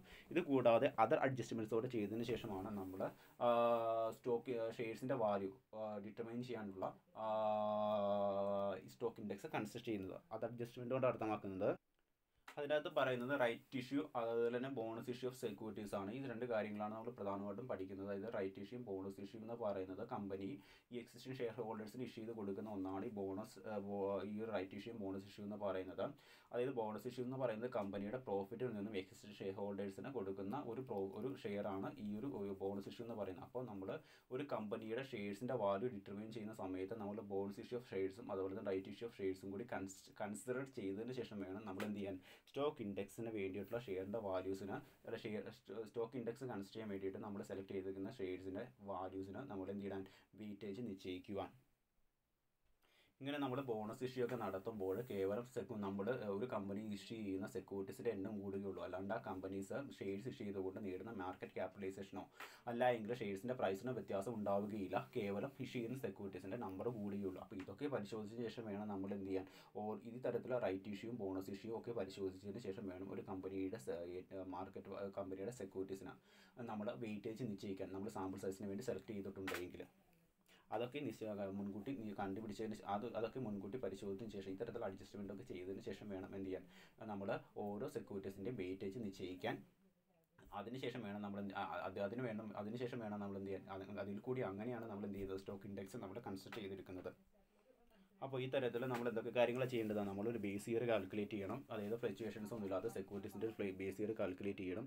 പിന്നെ നമ്മൾ സാമ്പിൾ സൈസ് ആയിട്ട് സെക്യൂരിറ്റീസ് സെലക്ട് ചെയ്യണം. ആ ബേസ് ഇയറിൽ ഏതൊക്കെ സെക്യൂരിറ്റീസിൻ്റെ വാല്യൂസിനെ വെച്ചുകൊണ്ടാണ് ആ പിന്നീടുള്ള കൊല്ലത്തിൽ നമ്മൾ ഫ്ലക്ച്വേഷൻസ് സെക്യൂരിറ്റീസ് ഉണ്ടാകുന്ന വാല്യൂസ് ഉണ്ടാകുന്ന ഫ്ലക്ച്വേഷൻ ഡിറ്റർമൈൻ ചെയ്യേണ്ടത്. അതിന് വേണ്ടിയിട്ടുള്ള മാർക്കറ്റിൽ ഏറ്റവും കൂടുതൽ ട്രേഡിംഗ് മാർക്കറ്റ് ക്യാപിറ്റലൈസേഷനെ സഹായിക്കുന്ന ഏറ്റവും കൂടുതൽ മാർക്കറ്റ് ഇമ്പോർട്ടൻസ് ഉള്ള കമ്പനികളുടെ സെക്യൂരിറ്റീസ് നമ്മൾ സെലക്ട് ചെയ്യുക. അതിനുശേഷം ആ സെലക്ട് ചെയ്തേക്കുന്ന സാമ്പിൾ സൈസിന് വേണ്ടി നമ്മൾ സെലക്ട് ചെയ്തേക്കുന്ന സെക്യൂരിറ്റീസിന് മാർക്കറ്റ് ഇമ്പോർട്ടൻസിൻ്റെ അടിസ്ഥാനത്തിൽ നമ്മൾ എന്ത് ചെയ്യുക? നമ്മൾ വെയിറ്റേജ് നിശ്ചയിക്കുക. വെയിറ്റേജ് നിശ്ചയിക്കുമ്പോൾ റൈറ്റ് ഇഷ്യൂ ബോണസ് ഇഷ്യൂമായി ബന്ധപ്പെട്ടുള്ള അഡ്ജസ്റ്റ്മെൻറ്റുകളൊക്കെയും ശരിയായ രീതിയിൽ പരിശോധിച്ചതിന് ശേഷം വേണം നമ്മൾ ഓരോ സെക്യൂരിറ്റീസിൻ്റെയും വെയിറ്റേജ് നിശ്ചയിക്കാൻ. ഇത്രയും കാര്യങ്ങൾ കൂടി ചേർക്കുമ്പോൾ ഇത്രയും കാര്യങ്ങൾ ശരിയായ രീതിയിൽ നിശ്ചയിച്ച് കൊണ്ട് നമ്മൾ സ്റ്റോക്ക് ഇൻഡെക്സ് കൺസിഡർ ചെയ്തെടുക്കുക. ആ സ്റ്റോക്ക് ഇൻഡെക്സ് കൺസിഡർ ചെയ്തതിന് ശേഷം വേണം നമുക്ക് എന്ത് ചെയ്യാൻ? നമ്മൾ ഓരോ കൊല്ലവും ആ സെക്യൂരിറ്റീസിൽ ഉണ്ടാകുന്ന പ്രൈസിൽ ഉണ്ടാകുന്ന ഫ്ലക്ച്വേഷൻസ് എങ്ങനെയാണ് എന്ന് വിലയിരുത്തേണ്ടത്. അങ്ങനെയാണ് സ്റ്റോക്ക് വാല്യൂ സെക്യൂരിറ്റീസ് വാല്യൂ നമ്മൾ ഡിറ്റർമൈൻ ചെയ്യുന്നത്. ഓക്കെ, അപ്പോൾ നമ്മൾ ബേസ് ഇയർ നിശ്ചയിക്കുക. അതിനുശേഷം ഏതൊക്കെ ഇൻഡസ്ട്രീസിൻ്റെ ഷെയറുകളാണ് സാമ്പിൾ സൈസായിട്ട് നമ്മൾ സെലക്ട് ചെയ്യേണ്ടത് എന്നുള്ള ആ ഒരു കാര്യം നിശ്ചയിക്കുക. അതിനുശേഷം തിരഞ്ഞെടുത്തേക്കുന്ന സെക്യൂരിറ്റീസിന് വാല്യൂസ് ഡിഫറെൻ്റ് ആയിട്ടുള്ള കമ്പനികളുടെ സെക്യൂരിറ്റീസ് ആയിരിക്കും നമ്മൾ സെലക്ട് ചെയ്തേക്കുന്ന സ്റ്റോക്ക് ഇൻഡസ്ട്രി കൺസിഡർ ചെയ്യാൻ വേണ്ടി. അതിനൊക്കെ same market value market importance അല്ലാത്തതുകൊണ്ട് വ്യത്യസ്തമായിട്ടുള്ള വെയിറ്റേജ് നിശ്ചയിച്ച് കൊടുക്കുക. അതിൻ്റെ മാർക്കറ്റ് ഇമ്പോർട്ടൻസിൻ്റെ അടിസ്ഥാനത്തിലും മാർക്കറ്റ് വാല്യൂൻ്റെ അടിസ്ഥാനത്തിലും. അതുകൂടാതെ വെയിറ്റേജ് നിശ്ചയിക്കുമ്പോൾ റൈറ്റ് ഇഷ്യൂ ബോണസ് ഇഷ്യൂ ആയിട്ട് മുതലായിട്ടുള്ള കാര്യങ്ങളൊക്കെ അഡ്ജസ്റ്റ് ചെയ്ത് വേണം എന്ത് ചെയ്യാൻ? നമ്മൾ സ്റ്റോക്ക് ഇൻഡെക്സ് കൺസ്ട്രക്ഷന് വേണ്ടി നമ്മൾ തിരഞ്ഞെടുത്തേക്കുന്ന ഷെയർസ് സെക്യൂരിറ്റീസിൻ്റെ വെയിറ്റേജ് നിശ്ചയിക്കാൻ. ഇത്രയും കാര്യങ്ങൾ ചെയ്ത് കഴിഞ്ഞാൽ നമുക്ക് എന്ത് ചെയ്യാൻ പറ്റും? സ്റ്റോക്ക് ഇൻഡെക്സ് നമുക്ക് കൺസിഡർ ചെയ്യാൻ പറ്റും. ഈ സ്റ്റോക്ക് ഇൻഡെക്സ് നമ്മൾ കൺസിഡർ ചെയ്തേക്കുന്ന സ്റ്റോക്ക് ഇൻഡെക്സ് ഉപയോഗിച്ചുകൊണ്ട് നമുക്ക് എന്ത് ചെയ്യാൻ പറ്റും? മറ്റുള്ള ഓരോ കൊല്ലം സെക്യൂരിറ്റീസ് ഉണ്ടാകുന്ന വാല്യൂസ് നമുക്ക് ഡിറ്റർമൈൻ ചെയ്യാനും പറ്റും. ഇനി നമ്മൾ അടുത്ത 2 മാർക്കിന് ചോദിക്കാവുന്ന ക്വസ്റ്റ്യൻസ് ആണ് മാർക്കറ്റ് ക്യാപിറ്റലൈസേഷൻ എന്ന് വെച്ച് കഴിഞ്ഞാൽ എന്താണെന്നുള്ളത്. ഇപ്പോൾ നമ്മൾ പറഞ്ഞു കഴിഞ്ഞാൽ സെയിം കാര്യം തന്നെയാണ്. ഇനി അടുത്താണ് മാർക്കറ്റ് ക്യാപിറ്റലൈസേഷൻ എന്ന് പറയുന്നത്. മാർക്കറ്റ് ക്യാപിറ്റലൈസേഷൻ എന്ന് വെച്ച് കഴിഞ്ഞാൽ ഷെയർ ഹോൾഡ് ചെയ്യുന്നതിൻ്റെ വർത്തിനെയാണ് നമ്മൾ മാർക്കറ്റ് ക്യാപിറ്റലൈസേഷൻ കൊണ്ട് അർത്ഥമാക്കുന്നത്. ആ കമ്പനി എന്തുമാത്രം നെറ്റ് വർത്ത് ക്രിയേറ്റ് ചെയ്യുന്നുണ്ട്, അതായത് ആ കമ്പനിയുടെ ഷെയർ ഹോൾഡേഴ്സായിട്ടുള്ള ആളുകൾക്ക് എന്തുമാത്രം വെൽത്ത്, അതായത് ആ ഷെയർസിൻ്റെ വാല്യൂ കൂടി കൺസിഡർ ചെയ്തുകൊണ്ടാണ് നമ്മൾ എന്ത് ചെയ്യുന്നത്? നമ്മൾ ഈ മാർക്കറ്റ് ക്യാപിറ്റലൈസേഷൻ കണ്ടുപിടിക്കുന്നത്. ഇനി മാർക്കറ്റ് ക്യാപിറ്റലൈസേഷൻ എങ്ങനെയാണ് കണ്ടുപിടിക്കുന്നതെന്ന് വെച്ച് കഴിഞ്ഞാൽ കമ്പനി എത്ര ഷെയറാണ് ഇഷ്യൂ ചെയ്തത് അതിൻ്റെ കൂടെ മൾട്ടിപ്പിൾ ചെയ്യണം ഓരോ ഷെയറിനും എത്രമാത്രം മാർക്കറ്റ് വാല്യൂ ഉണ്ട് എന്ന്. അങ്ങനെ വരുമ്പോൾ ആ ഒരു ഷെയറിൻ്റെ മാർക്കറ്റ് ക്യാപിറ്റലൈസേഷൻ എത്രയാണ് എന്ന് നമുക്ക് കൃത്യമായ രീതിയിൽ ഡിറ്റർമൈൻ ചെയ്തെടുക്കാൻ പറ്റും. ഇപ്പോൾ ഉദാഹരണം വെച്ച് കഴിഞ്ഞാൽ ഒരു കമ്പനി ഏകദേശം എന്താണ് 1,00,000-ഓളം ഷെയറുകൾ മാർക്കറ്റിൽ ഇഷ്യൂ ചെയ്തിട്ടുണ്ട്. ആ ഷെയറിൻ്റെ മാർക്കറ്റ് വാല്യൂ എന്ന് പറയുന്നത് 50 ആണ്. അങ്ങനെയാണെങ്കിൽ മാർക്കറ്റ് ക്യാപിറ്റലൈസേഷൻ എങ്ങനെ കണ്ടുപിടിക്കാം? 1,00,000 ഷെയർ ഇൻറ്റു എത്ര രൂപയാണ് ഓരോ ഷെയറിൻ്റെ മാർക്കറ്റ് വാല്യൂ?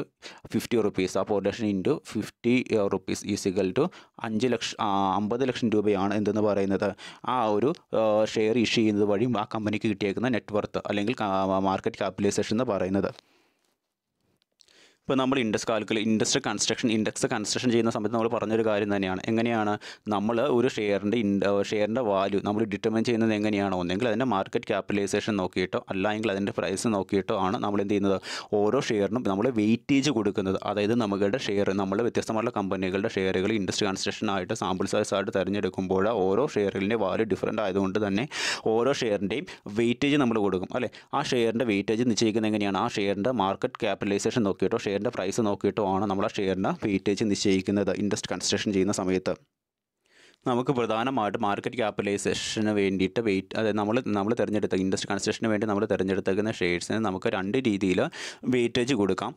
ഒന്നാമത്തെ മെത്തേഡ് എന്ന് പറയുന്നതാണ് ഫുൾ മാർക്കറ്റ് ക്യാപിറ്റലൈസേഷൻ മെത്തേഡ്. രണ്ടാമത്തെ മെത്തേഡാണ് free floating market capitalisation method. ഇതിൻ്റെ അകത്ത് ഏറ്റവും ആദ്യത്തെ മെത്തേഡ് എന്ന് നമുക്ക് നോക്കാം, in full market capitalisation method. ഇപ്പം നമ്മൾ ഏറ്റവും ആദ്യം ഉദ്ദേശിച്ചേക്കുന്ന മെത്തേഡ്, അതായത് ഇപ്പോൾ നമ്മൾ മാർക്കറ്റ് ക്യാപിറ്റലൈസേഷൻ എങ്ങനെ കണ്ടുപിടിക്കുന്നത്? കമ്പനി എത്ര ഷെയറാണ് ഇഷ്യൂ ചെയ്തേക്കുന്നത് അതേ ഇൻറ്റു ഒരു ഷെയറിന് മാർക്കറ്റിലെ വാല്യൂ ഈസ് ഈക്വൽ ടു കിട്ടുന്ന ഫിഗർ. അതിനെ ബേസ് ചെയ്തുകൊണ്ടായിരിക്കും വ്യത്യസ്തമായിട്ടുള്ള കമ്പനികളുടെ സെക്യൂരിറ്റീസിന് വെയിറ്റേജ് നമ്മൾ ഡിറ്റർമൈൻ ചെയ്യുന്നത്. അത് ഒന്നാമത്തെ മെത്തേഡ്. ഇനി രണ്ടാമത്തെ മെത്തേഡ് എന്ന് വെച്ച് കഴിഞ്ഞാൽ in free float market capitalisation method. അതെന്തെന്ന് വെച്ച് കഴിഞ്ഞാൽ അതിനു മുമ്പ് നമ്മൾ നോക്കുക ഈ full market capitalisation method use ചെയ്യുന്ന കമ്പനീസാണ് ഇൻഡെക്സ് യൂസ് ചെയ്യുന്ന കമ്പനീസാണ്. അത് യൂസ് ചെയ്തുകൊണ്ട് ഇൻഡെക്സ് നിർമ്മിക്കുന്ന കമ്പനീസാണ് S&P, CNX, നിഫ്റ്റി മുതലായിട്ടുള്ള ആളുകളൊക്കെ ഈ full capital value method capitalization method ആണ് യൂസ് ചെയ്തുകൊണ്ട് ഇൻഡെക്സ് കൺസ്ട്രക്ട് ചെയ്യുന്നത്. അതായത് ഒരു കമ്പനി അവർ തിരഞ്ഞെടുക്കുന്ന സാമ്പിൾ കമ്പനി ഇൻഡെക്സ് കൺസ്ട്രക്ട് ചെയ്യാൻ വേണ്ടി തിരഞ്ഞെടുക്കുന്ന സാമ്പിൾ ഷെയറുകൾ ഏതൊക്കെ കമ്പനിയുടേതാണോ ആ ഷെയറുകളുടെ ഫുൾ മാർക്കറ്റ് ക്യാപിറ്റലൈസേഷൻ നോക്കിയിട്ടതിന് ശേഷം ആയിരിക്കും ഓരോ കമ്പനികളുടെയും അവർ ഇഷ്യൂ ചെയ്യുന്ന ഷെയറിനെ ബേസ് ചെയ്തുകൊണ്ട് മാർക്കറ്റ് റേസ് ചെയ്യാൻ പറ്റുന്ന ക്യാപിറ്റൽ എമൗണ്ട് എത്രയാണോ അത് നോക്കിയിട്ടായിരിക്കും ഓരോ കമ്പനിയുടെ സെക്യൂരിറ്റീസിന് ഓരോ കമ്പനിയുടെയും സെക്യൂരിറ്റീസിന് വെയിറ്റേജ് നിശ്ചയിക്കുന്നത്. ഇനി രണ്ടാമത്തെ മെത്തേഡാണ് in free float market capitalization എന്ന് പറയുന്നത്. ഫ്രീ ഫ്ലോട്ട് കൊണ്ട് അർത്ഥമാക്കുന്നത് കമ്പനീസ് ഇഷ്യൂ ചെയ്തേക്കുന്ന സെക്യൂരിറ്റീസിൽ എത്ര ഷെയറുകൾ മാർക്കറ്റിൽ ഫ്രീ ആയിട്ട് അവൈലബിൾ ആയിട്ടുണ്ട് അതിൻ്റെ അടിസ്ഥാനത്തിലാണ് സെക്യൂരിറ്റീസ് ഇഷ്യൂ ചെയ്തേക്കുന്ന കമ്പനികളുടെ സെക്യൂരിറ്റീസിന് വെയിറ്റേജ് ഡിറ്റർമൈൻ ചെയ്യുന്നത്. അപ്പോൾ ഈ തരത്തിൽ രണ്ട് മെത്തേഡുകളാണ് നമ്മൾ വെയിറ്റേജ് നൽകാൻ വേണ്ടി ഉപയോഗിക്കുന്നത്. നമ്മുടെ സെക്യൂരിറ്റീസ് ഷെയർ ഇൻഡെക്സ് കൺസിഡർ ചെയ്യുന്ന സമയത്ത് ഒന്നാമത്തെ മെത്തേഡ് എങ്ങനെയായിരുന്നു? ഒന്നാമത്തെ മെത്തേഡ് എന്ന് പറഞ്ഞാൽ full market capitalisation method. Full market capitalisation മെത്തേഡിൽ കമ്പനീസ് ഇഷ്യൂ ചെയ്യുന്ന സെക്യൂരിറ്റീസിൻസ് into market value of securities അന്നേരം കിട്ടുന്ന മാർക്കറ്റ് ക്യാപിറ്റലൈസേഷൻ എമൗണ്ട് എത്രയാണോ അതിനെ ബേസ് ചെയ്ത് ഓരോ കമ്പനികളുടെയും മാർക്കറ്റ് ക്യാപിറ്റലൈസേഷൻ എമൗണ്ടിനെ ബേസ് ചെയ്ത് എന്ത് ചെയ്യുന്നു? ഏറ്റവും കൂടുതൽ കിട്ടിയതിന് 1ാം റാങ്ക്, രണ്ടാമത് കിട്ടിയതിന് 2ാം റാങ്ക്, അങ്ങനെ വെയിറ്റേജ് കൊടുക്കുന്നു. എന്നാൽ ഫ്രീ ഫ്ലോട്ട് ക്യാപിറ്റലൈസേഷൻ മാർക്കറ്റ് മെത്തേഡിലാണെങ്കിൽ കമ്പനിയുടെ സെക്യൂരിറ്റീസിന് വാല്യൂ വെയിറ്റേജ് കൊടുക്കുന്നത് എങ്ങനെയാണ്? ആ കമ്പനികളുടെ സെക്യൂരിറ്റീസ് വ്യത്യസ്തപ്പെട്ട കമ്പനികളുടെ എത്ര സെക്യൂരിറ്റീസ് മാർക്കറ്റിൽ ഫ്രീ ആയിട്ട് അവൈലബിൾ ആണ് അതിൻ്റെ അടിസ്ഥാനത്തിലായിരിക്കും കമ്പനിക്ക് വെയിറ്റേജ് നിശ്ചയിക്കുന്നത്. ഇതിൻ്റെ അടിസ്ഥാനത്തിലായിരിക്കും എന്ത് ചെയ്യുന്നത്? നമ്മൾ സ്റ്റോക്ക് ഇൻഡെക്സ് കൺസിഡർ ചെയ്യുന്ന സമയത്ത് സെക്യൂരിറ്റീസിൻ്റെ വെയിറ്റേജ് നിശ്ചയിക്കുന്നത്. ഓക്കെ, ഈ രണ്ട് മെത്തേഡുകളാണ് നോർമലി ഉപയോഗിക്കുന്നത്. ഇനി അടുത്തൊരു കാര്യമാണ് സിഗ്നിഫിക്കൻസ് ഓഫ് ഇൻഡെക്സ് നമ്പേഴ്സ്. ഇനി അടുത്തൊരു ക്വസ്റ്റ്യൻ ആണ് ഇൻഡെക്സ് എന്ന് പറയുന്നത്. ഇൻഡെക്സ് കൺസ്ട്രക്ട് ചെയ്യുന്ന മെത്തേഡുകൾ പ്രധാനമായിട്ടും ഇത് 5 മാർക്കിനൊക്കെ ചോദിക്കാവുന്ന ഒരു ഷോർട്ടസ്റ്റ് ക്വസ്റ്റ്യൻ ആണ്. സിഗ്നിഫിക്കൻസ് ഓഫ് ഇൻഡെക്സ് നമ്പേഴ്സ് എന്ന് പറയുന്നത് അതിൻ്റെ അകത്ത് പ്രധാനമായിട്ടും 3 ഇമ്പോർട്ടൻസ് ആണ് പറയുന്നത്. ബാരോമീറ്റർ ഫോർ മാർക്കറ്റ്, രണ്ടാമത്തെ ബെഞ്ച് മാർക്ക് ഫോർ പോർട്ട്ഫോളിയോ, മൂന്നാമത്തതാണ് ഹെൽപ്പ് ഇൻ ഡിസിഷൻ മേക്കിംഗ്. ഇതിൻ്റെ അകത്ത് ഒന്നാമത്തെ കാര്യം നമുക്ക് നോക്കാം, ബാരോമീറ്റർ ഫോർ മാർക്കറ്റ്. അതായത് എന്തെന്താണെന്ന് പറഞ്ഞേക്കുന്നത്? സ്റ്റോക്ക് ഇൻഡെക്സ് എന്ന് പറയുന്നത്, ഇൻഡെക്സ് നമ്പേഴ്സ് എന്ന് പറയുന്നത് നമുക്ക് ഷെയറുകളുടെ മാർക്കറ്റ് ബിഹേവിയർ ഡിറ്റർമൈൻ ചെയ്യുന്നതിന് വേണ്ടിയിട്ടുള്ള ഒരു അളവ് കോലായിട്ട് നമുക്ക് എന്ത് ചെയ്യാൻ പറ്റും? നമുക്ക് ഈ ഒരു സ്റ്റോക്ക് ഇൻഡെക്സ് നമ്പേഴ്സിനെ നമുക്ക് ഉപയോഗിക്കാൻ പറ്റും. അതായത് ഒരു ബാരോമീറ്റർ ആയിട്ട്, അതായത് മാർക്കറ്റുകളിൽ വാങ്ങുകയും വിൽക്കുകയും ചെയ്യുന്ന വ്യത്യസ്ത കമ്പനികളുടെ സെക്യൂരിറ്റീസിൻ്റെ മാർക്കറ്റ് ബിഹേവിയർ അളക്കുന്നതിന് വേണ്ടിയിട്ടുള്ള മാർക്കറ്റ് വാല്യൂ ഡിറ്റർമൈൻ ചെയ്യുന്നതിന് വേണ്ടിയിട്ടുള്ള ഒരു ബാരോമീറ്റർ ആയിട്ട്, ഒരു അളവ് കോലായിട്ട് നമുക്ക് എന്ത് ചെയ്യാൻ പറ്റും? സ്റ്റോക്ക് ഇൻഡെക്സ് നമ്പേഴ്സ് നമുക്ക് ഉപയോഗിക്കാൻ പറ്റും, അല്ലെങ്കിൽ ഷെയർസ് ഇൻഡെക്സ് നമുക്ക് ഉപയോഗിക്കാൻ പറ്റും. ഇപ്പോൾ സ്റ്റോക്ക് മാർക്കറ്റിൽ വാങ്ങുകയും വിൽക്കുകയും ചെയ്യുന്ന സെക്യൂരിറ്റികളുടെ സെക്യൂരിറ്റികൾ വാങ്ങാൻ ആഗ്രഹിക്കുന്ന, സെക്യൂരിറ്റികൾ വാങ്ങി ഇൻവെസ്റ്റ്മെൻറ്റ് നടത്താൻ ആഗ്രഹിക്കുന്ന ഇൻവെസ്റ്റേഴ്സുള്ള ആളുകൾക്ക് അവർക്ക് ഫ്യൂച്ചറിൽ ആ സെക്യൂരിറ്റീസ് വാങ്ങിക്കഴിഞ്ഞാൽ എന്തുമാത്രം ബെനിഫിറ്റ് കിട്ടും, അത് ഏത് കമ്പനിയുടെ സെക്യൂരിറ്റീസ് വാങ്ങിക്കഴിഞ്ഞാൽ ഏറ്റവും കൂടുതൽ ബെനിഫിറ്റ് കിട്ടും, ഇത് അളക്കുന്നതിന് വേണ്ടിയിട്ടുള്ള ഒരു ബാരോമീറ്റർ ആയിട്ട് നമുക്ക് സ്റ്റോക്ക് ഇൻഡെക്സ് നമ്പേഴ്സിന് ഉപയോഗിക്കാൻ പറ്റും. അതായത് ഓരോ സെക്യൂരിറ്റീസിൻ്റെ സ്റ്റോക്ക് ഇൻഡെക്സ് നമ്പർ കൂടിക്കഴിഞ്ഞാൽ അതിൻ്റെ അർത്ഥം ഫ്യൂച്ചറിൽ ആ സെക്യൂരിറ്റീസിൽ നിന്ന് കിട്ടുന്ന ഇൻകം അല്ലെങ്കിൽ ഡിവിഡൻഡ് കൂടുതലായിരിക്കും. എന്നാൽ സ്റ്റോക്ക് ഇൻഡെക്സ് നമ്പർ കുറയുകയാണെങ്കിൽ അതിൻ്റെ അർത്ഥം ആ ഒരു സെക്യൂരിറ്റീസിൽ നിന്ന് കിട്ടുന്ന ഇൻകം ഫ്യൂച്ചറിൽ കുറവായിരിക്കും. അതിൻ്റെ അടിസ്ഥാനത്തിൽ ഇൻവെസ്റ്റേഴ്സുള്ള ആളുകൾക്ക് ആ ഓരോ സെക്യൂരിറ്റീസിൻ്റെയും value, securities marketing behaviour identify ചെയ്യാനുള്ള, ഡിറ്റർമൈൻ ചെയ്യാനുള്ള ഒരു മെഷർമെൻറ്റ് ടൂളായിട്ട്, ഒരു ബാരോമീറ്റർ ആയിട്ട് നമുക്ക് എന്തിനു ഉപയോഗിക്കാം? നമുക്ക് സ്റ്റോക്ക് ഇൻഡെക്സിന് ഉപയോഗിക്കാം. ഇനി മറ്റൊരു അഡ്വാൻറ്റേജ് ആണ് ബെഞ്ച് മാർക്ക് ഫോർ പോർട്ട്ഫോളിയോ എന്ന് വെച്ച് കഴിഞ്ഞാൽ, അതായത് പോർട്ട്ഫോളിയോ എന്നുകൊണ്ട് നമ്മൾ അർത്ഥമാക്കുന്നത് ഒന്നിലധികം കമ്പനികളുടെ വ്യത്യസ്ത സ്വഭാവത്തിലുള്ള ഷെയറുകളെല്ലാം കൂടി ഉൾപ്പെടുത്തിയിട്ടുള്ള ഒരു കൂട്ടത്തെയാണ് നമ്മൾ പോർട്ട്ഫോളിയോ കൊണ്ട് അർത്ഥമാക്കുന്നത്. അപ്പോൾ ഈ തരത്തിലുള്ള ഷെയറുകളുടെയൊക്കെ ഒരു സ്റ്റാൻഡേർഡായിട്ട് അല്ലെങ്കിൽ ഒരു ബെഞ്ച് മാർക്കായിട്ട് നമുക്ക് ഇൻഡെക്സ് നമ്പേഴ്സിനെ ഉപയോഗപ്പെടുത്താമെന്നാണ് പറയുന്നത്. ഇപ്പോൾ ഒരു ഇൻവെസ്റ്ററായിട്ടുള്ള ആളുകൾക്ക് അയാൾ പല കമ്പനികളുടെ പലതരത്തിലുള്ള ഷെയറുകൾ വാങ്ങിയിട്ടുണ്ടെങ്കിൽ ഈ സ്റ്റോക്ക് ഇൻഡെക്സ് നമ്പർ ഉപയോഗിച്ചുകൊണ്ട് ഓരോ സെക്യൂരിറ്റികളിൽ നിന്നും അദ്ദേഹത്തിന് കിട്ടുന്ന ഒരു ബെനിഫിറ്റ് എന്തുമാത്രമാണ്, റിട്ടേൺ എന്തൊക്കെയാണ്, ആ ഒരു പോർട്ട്ഫോളിയോയുടെ അകത്ത് അടങ്ങിയിട്ടുള്ള സെക്യൂരിറ്റികളിൽ നിന്നും അദ്ദേഹത്തിന് കിട്ടിയേക്കുന്ന അദ്ദേഹത്തിന് കിട്ടിയേക്കുന്ന ബെനിഫിറ്റ് എന്തുമാത്രമാണുള്ളത്, ഓരോ ഷെയറിൻ്റെയും ഫ്യൂച്ചർ പെർഫോമൻസ് എങ്ങനെയാണ്, ആ തരത്തിലുള്ള കാര്യങ്ങളൊക്കെയും ഈസിലി ഐഡൻറ്റിഫൈ ചെയ്യാൻ വേണ്ടിയിട്ടുള്ള ഒരു അളവുകോലായിട്ട് നമുക്ക് ഇൻഡെക്സിന് ഉപയോഗിക്കാൻ പറ്റും. ഇത്തരത്തിലുള്ള ഷെയറുകളുടെ ഒരു കൂട്ടത്തിലുള്ള സെക്യൂരിറ്റികൾ ഒരു കൂട്ടമായിട്ട്, അതായത് ഒരു ഇൻവെസ്റ്റർ വാങ്ങിയിരിക്കുന്ന വ്യത്യസ്ത കമ്പനികളുടെ വ്യത്യസ്ത പെർഫോമൻസ് ലെവൽ കാഴ്ചവെക്കുന്ന വ്യത്യസ്ത രീതിയിൽ അദ്ദേഹത്തിന് ആ ഇൻവെസ്റ്ററിന് ഇൻകം നേടിത്തരാൻ പ്രാപ്തിയുള്ള സെക്യൂരിറ്റികളുടെ ഫ്യൂച്ചർ മൂവ്മെൻറ്റ്സ് എന്തൊക്കെയാണ്, അല്ലെങ്കിൽ അവയിലുണ്ടാകുന്ന വ്യത്യാസം എന്തൊക്കെയാണ്, ഇത് എളുപ്പത്തിൽ അണ്ടർസ്റ്റാൻഡ് ചെയ്യുന്നതിന് വേണ്ടിയിട്ടുള്ള ഒരു ബെഞ്ച് മാർക്കായിട്ട് എന്ത് നമുക്ക് ഉപയോഗിക്കാൻ പറ്റും, നമുക്ക് ഈ ഒരു പോർട്ട്ഫോളിയോ ഉപയോഗിക്കാൻ പറ്റും. ആ തരത്തിൽ അതിൻ്റെ പെർഫോമൻസ് ലെവൽ ഡിറ്റർമൈൻ ചെയ്യാൻ സഹായിക്കുന്ന ഒന്നാണിത്. അപ്പോൾ വ്യത്യസ്തമായിട്ടുള്ള ഡൈവേഴ്സിഫൈഡ് ആയിട്ടുള്ള അല്ലെങ്കിൽ വ്യത്യസ്തമായിട്ടുള്ള വൈവിധ്യമാർന്നിട്ടുള്ള വ്യത്യസ്ത കമ്പനികളുടെ സെക്യൂരിറ്റികൾ ഉൾപ്പെടുത്തിയിട്ടുള്ള ഒരു ഇൻഡെക്സ് നോക്കിക്കഴിഞ്ഞാൽ ആ ഒരു പാർട്ടിക്കുലർ മാർക്കറ്റിൻ്റെ മൊത്തത്തിലുള്ള ഷെയറുകളുടെ മൂവ്മെൻറ്റ്സിനെ പ്രതിനിധീകരിക്കുന്ന ഒന്നായിരിക്കും അത് നോക്കിയിട്ട് ഇൻവെസ്റ്റേഴ്സുള്ള ആളുകൾക്ക് അയാൾ വാങ്ങിയിട്ടുള്ള വ്യത്യസ്തമായിട്ടുള്ള കമ്പനികളുടെ സെക്യൂരിറ്റീസ് അടങ്ങിയിട്ടുള്ള പോർട്ട്ഫോളിയോസിൻ്റെ പെർഫോമൻസ് ലെവൽസ് എങ്ങനെയാണ് എന്ന് ഈസിലി ഐഡൻറ്റിഫൈ ചെയ്യാൻ പറ്റും. അതിന് സഹായിക്കുന്ന ഒരു ബെഞ്ച് മാർക്ക് ടൂളായിട്ട് നമുക്ക് സ്റ്റോക്ക് ഇൻഡെക്സ് സഹായിക്കുമെന്നാണ് പറഞ്ഞു വരുന്നത്. ഇനി അടുത്തൊരു കാര്യമാണ് ഹെൽപ്സ് ഇൻ ഡിസിഷൻ മേക്കിംഗ് എന്ന് പറയുന്നത്. ഇനി അടുത്തൊരു കാര്യമാണ് ഈ ഇൻഡെക്സ് എന്ന് പറയുന്നത് ഇൻവെസ്റ്റേഴ്സുള്ള ആളുകൾക്ക് ഡിസിഷൻ മേക്കിംഗ് പെട്ടെന്ന് എടുത്ത് നടപ്പിലാക്കാൻ സഹായിക്കുന്നു. അതായത് സ്റ്റോക്ക് ഇൻഡെക്സ് നോക്കി എഴുതിയതിന് ശേഷം ഇപ്പോൾ കറൻറ്റ് ലാസ്റ്റ് സെക്യൂരിറ്റിയുടെ വില കുറഞ്ഞാണ് ഇരിക്കുന്നത്, ഇപ്പോൾ വാങ്ങിക്കഴിഞ്ഞാൽ ഫ്യൂച്ചറിൽ അതിൽ നിന്ന് ഹൈ റേറ്റ് ഓഫ് റിട്ടേൺ നേടിയെടുക്കാൻ പറ്റുമോ, അതിൻ്റെ സ്റ്റോക്ക് ഇൻഡെക്സ് നോക്കി പെട്ടെന്ന് തന്നെ അത് മനസ്സിലാക്കിയെടുക്കാൻ പറ്റും. ആ തരത്തിൽ ഇപ്പോൾ വില കുറയും ഫ്യൂച്ചർ വില കൂടുകയും ചെയ്യുന്ന തരത്തിലുള്ള സെക്യൂരിറ്റികൾ ഇപ്പോൾ വാങ്ങുവാനുള്ള ഡിസിഷൻസ് പെട്ടെന്ന് എടുക്കുവാൻ, അതുപോലെ തന്നെ എന്താണ് ഇപ്പോൾ വില കൂടുകയും ഫ്യൂച്ചർ വില കുറയുകയും ചെയ്യുന്ന തരത്തിലുള്ള സെക്യൂരിറ്റികൾ വാങ്ങാതിരിക്കാനുള്ള ഡിസിഷൻസ് മുതലായിട്ടുള്ള എല്ലാ കാര്യങ്ങളും പെട്ടെന്ന് എടുക്കുവാൻ ഇൻവെസ്റ്റേഴ്സുള്ള ആളുകളെ സഹായിക്കുന്ന ഒന്നുകൂടിയാണ് എന്തെന്ന് പറയുന്നത് സ്റ്റോക്ക് ഇൻഡെക്സ് എന്ന് പറയുന്നത്. ഇത്രയുമാണ് സ്റ്റോക്ക് ഇൻഡെക്സിൻ്റെ പ്രധാനപ്പെട്ട സിഗ്നിഫിക്കൻസ് എന്ന് പറയുന്നത്. ഈ തരത്തിലുള്ള ഇൻഡെക്സ് കൺസിഡർ ചെയ്യുന്ന പലതരത്തിലുള്ള ഏജൻസികളായിരിക്കും. അവർ പലതരത്തിലുള്ള വെയിറ്റേജുകളും പലതരത്തിലുള്ള സാമ്പിൾ സൈസുകളും പലതരത്തിലുള്ള ബേസ് ഇയറുകളും കൺസിഡർ ചെയ്തുകൊണ്ടായിരിക്കും സ്റ്റോക്ക് ഇൻഡെക്സുകൾ കൺസ്ട്രക്ട് ചെയ്യുന്നത്. അപ്പോൾ പ്രധാനപ്പെട്ട ഏജൻസികൾ ഏതൊക്കെയാണെന്ന് നമുക്ക് നോക്കാം. അതിനകത്ത് ഒന്നാമത്തെയാണ് നിഫ്റ്റി സെൻസെക്സ് ഏജൻസി എന്ന് പറയുന്നത്. അതിൻ്റെ അകത്ത് ഒന്നാമത്തെ ഏജൻസിയാണ് S&P CNX നിഫ്റ്റി എന്ന് പറയുന്നത്. NSE 50 നിഫ്റ്റി എന്ന് പറയുന്ന ഒരു കാര്യം നിലവിൽ വന്നത് 1996 ഏകദേശം 50 സ്റ്റോക്കുകളാണ് പ്രധാനമായിട്ടും ഇതിൻ്റെ അകത്ത് ഉള്ളത്. അതായത് പലതരത്തിൽപ്പെട്ട പല കമ്പനികളുടെ 50 ഷെയറുകൾ ഉൾപ്പെടുത്തിക്കൊണ്ടാണ് നിഫ്റ്റി എന്ന് പറഞ്ഞുകൊണ്ടുള്ള ഈ ഒരു ഇൻഡെക്സ് 1996 കൺസിഡർ ചെയ്തേക്കുന്നത്. അതായത് പല രീതിയിലുള്ള പല കമ്പനികളുടെ 50 പല സ്വഭാവത്തിലുള്ള പല മാർക്കറ്റ് വാല്യൂ ഉള്ള മാർക്കറ്റ് ഇമ്പോർട്ടൻസ് ഉള്ള പല കമ്പനികളുടെ സെക്യൂരിറ്റികൾ ഏകദേശം 50 കമ്പനികളുടെ ഉൾപ്പെടുത്തിക്കൊണ്ടാണ് നിഫ്റ്റി എന്ന് പറഞ്ഞുകൊണ്ടുള്ള ഈ ഒരു ഷെയർ ഇൻഡെക്സ് കൺസിഡർ ചെയ്തിരിക്കുന്നത്. ഇവിടെ നമ്മൾ സെലക്ട് ചെയ്തേക്കുന്ന 50 കമ്പനികളുടെ ഷെയറിന് വെയിറ്റേജ് നിശ്ചയിക്കുന്നത് എങ്ങനെയാണെന്ന് വെച്ച് കഴിഞ്ഞാൽ, അതായത് നിഫ്റ്റി സെൻസെക്സ് ഷെയർ ഇൻഡെക്സിൻ്റെ അകത്ത് 50 കമ്പനികളുടെ സെക്യൂരിറ്റീസാണ് ഇത് നമ്മൾ സെലക്ട് ചെയ്തേക്കുന്നത്. അല്ല, അപ്പോൾ ഇതിൻ്റെ അകത്ത് ഓരോ കമ്പനികളുടെ സെക്യൂരിറ്റീസിന് ഒരു വെയിറ്റേജ് നിശ്ചയിച്ചിട്ടുണ്ടാകും. ആ വെയിറ്റേജ് നിശ്ചയിച്ചേക്കുന്നത് എങ്ങനെയാണെന്ന് വെച്ച് കഴിഞ്ഞാൽ മാർക്കറ്റ് ക്യാപിറ്റലൈസേഷൻ്റെ ലിക്വിഡിറ്റിയുടെയും അടിസ്ഥാനത്തിലാണ്. മാർക്കറ്റ് ക്യാപിറ്റലൈസേഷൻ എന്ന് വെച്ച് കഴിഞ്ഞാൽ എന്താണ്, ഈ 50 കമ്പനികൾ ഒരു കൊല്ലം എത്ര സെക്യൂരിറ്റീസാണ് ഇഷ്യൂ ചെയ്യുന്നത്, അതിൻ്റെ മാർക്കറ്റ് വാല്യൂ എന്താണോ അതിൽ നിന്ന് എത്ര രൂപ മാർക്കറ്റ് ക്യാപിറ്റലൈസേഷൻ ഓരോ കമ്പനിക്ക് ഏൺ ചെയ്യാൻ പറ്റുന്നുണ്ടോ അതിൻ്റെ അടിസ്ഥാനത്തിൽ ഏറ്റവും കൂടുതൽ മാർക്കറ്റ് ക്യാപിറ്റലൈസേഷൻ ഏൺ ചെയ്യുന്ന കമ്പനിക്ക് ഒന്നാമത്തെ വെയിറ്റേജ്, പിന്നീടുള്ളത് 2, 3 അങ്ങനെയായിരിക്കും എന്ത് ചെയ്യുന്നത് നിഫ്റ്റി എന്ന് പറയുന്ന കമ്പനിയുടെ അകത്ത് സെലക്ട് ചെയ്തേക്കുന്ന 50 കമ്പനീസിന് വെയിറ്റേജ് നിശ്ചയിക്കുന്നത് മാർക്കറ്റ് ക്യാപിറ്റലൈസേഷൻ്റെയും ലിക്വിഡിറ്റിയുടെയും ബേസ് ചെയ്തുകൊണ്ടാണ്. അതായത് ഇനി ഈ ഒരു നിഫ്റ്റി എന്ന് പറയുന്ന ഇൻഡെക്സ് സൂചികയുടെ അകത്ത് ഉൾപ്പെടുത്തിയേക്കുന്ന കമ്പനികളുടെ ഷെയറുകൾ എന്ന് പറയുന്നത് ഏറ്റവും കൂടുതൽ മാർക്കറ്റ് ക്യാപിറ്റലൈസേഷൻ ഉള്ളതും ഏറ്റവും കൂടുതൽ ലിക്വിഡിറ്റി ഉള്ളതായിരിക്കും. എന്ന് വെച്ച് കഴിഞ്ഞാൽ പെട്ടെന്ന് ക്യാഷാക്കി മാറ്റാൻ പറ്റുന്ന തരത്തിലുള്ള സെക്യൂരിറ്റികളുമാണ് ഇതിൻ്റെ അകത്ത് ഉൾപ്പെടുത്തിയിട്ടുള്ളത്.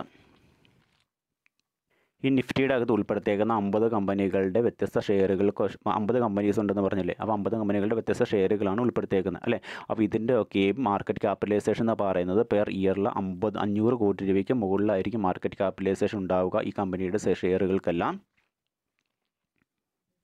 കമ്പനീസ് ഇഷ്യൂ ചെയ്തേക്കുന്ന സെക്യൂരിറ്റീസിൽ 85% പബ്ലിക് സബ്സ്ക്രൈബ് ചെയ്യുന്ന തരത്തിലുള്ള സെക്യൂരിറ്റീസും ഷെയറുകളും ഉൾപ്പെടുത്തിക്കൊണ്ടാണ് ഈ ഒരു നിഫ്റ്റി CNS S&P എന്ന് പറഞ്ഞ ഈ ഒരു ഇൻഡെക്സ് ബോണ്ട് നമ്മൾ കൺസിഡർ ചെയ്തിരിക്കുന്നത്. ഇതിൻ്റെ ഇമ്പാക്റ്റ് കോസ്റ്റ് എന്ന് പറയുന്നത് 1.5% താഴെയാണ്. ഇമ്പാക്റ്റ് കോസ്റ്റ് കൊണ്ട് അർത്ഥമാക്കുന്നത് വെച്ച് കഴിഞ്ഞാൽ ഈ സെക്യൂരിറ്റീസ് നമ്മുടെ സ്റ്റോക്ക് എക്സ്ചേഞ്ചിൽ എക്സിക്യൂട്ട് വിൽക്കുന്നതിന് വേണ്ടിയിട്ട് അല്ലെങ്കിൽ കൈമാറ്റം ചെയ്യുന്നതിന് ഉണ്ടാകുന്ന ട്രാൻസാക്ഷൻ കോസ്റ്റിനെയാണ് നമ്മൾ പ്രധാനമായിട്ടും ഇമ്പാക്റ്റ് കോസ്റ്റ് കൊണ്ട് അർത്ഥമാക്കുന്നത്. ഇവിടെ ഈ ഒരു Nifty CNS S&P index consider ചെയ്യാൻ വേണ്ടി തിരഞ്ഞെടുക്കുന്ന കമ്പനികളുടെ സെക്യൂരിറ്റീസ് പെട്ടെന്ന് മറ്റൊരാൾക്ക് എക്സിക്യൂട്ട് ചെയ്യാൻ അല്ലെങ്കിൽ കൈമാറ്റം ചെയ്ത് കൊടുക്കാൻ ഉണ്ടാകുന്ന കോസ്റ്റ് എന്ന് പറയുന്നത് ആ ഷെയറിൻ്റെ വാല്യൂസിൻ്റെ 1.5% താഴെ മാത്രമാണ് ഉണ്ടാകുന്നത് എന്നാണ് പറഞ്ഞു വരുന്നത്. ആ തരത്തിൽ ഹൈ ക്യാപിറ്റലൈസേഷനും അതുപോലെ തന്നെ ഹൈ ലിക്വിഡിറ്റിയുമുള്ള സെക്യൂരിറ്റീസുകളായിരിക്കും ഈ ഒരു ഇൻഡെക്സ് പോയിൻ്റ് കൺസിഡർ ചെയ്യാൻ വേണ്ടി ഉപയോഗിച്ചിട്ടുള്ളത്.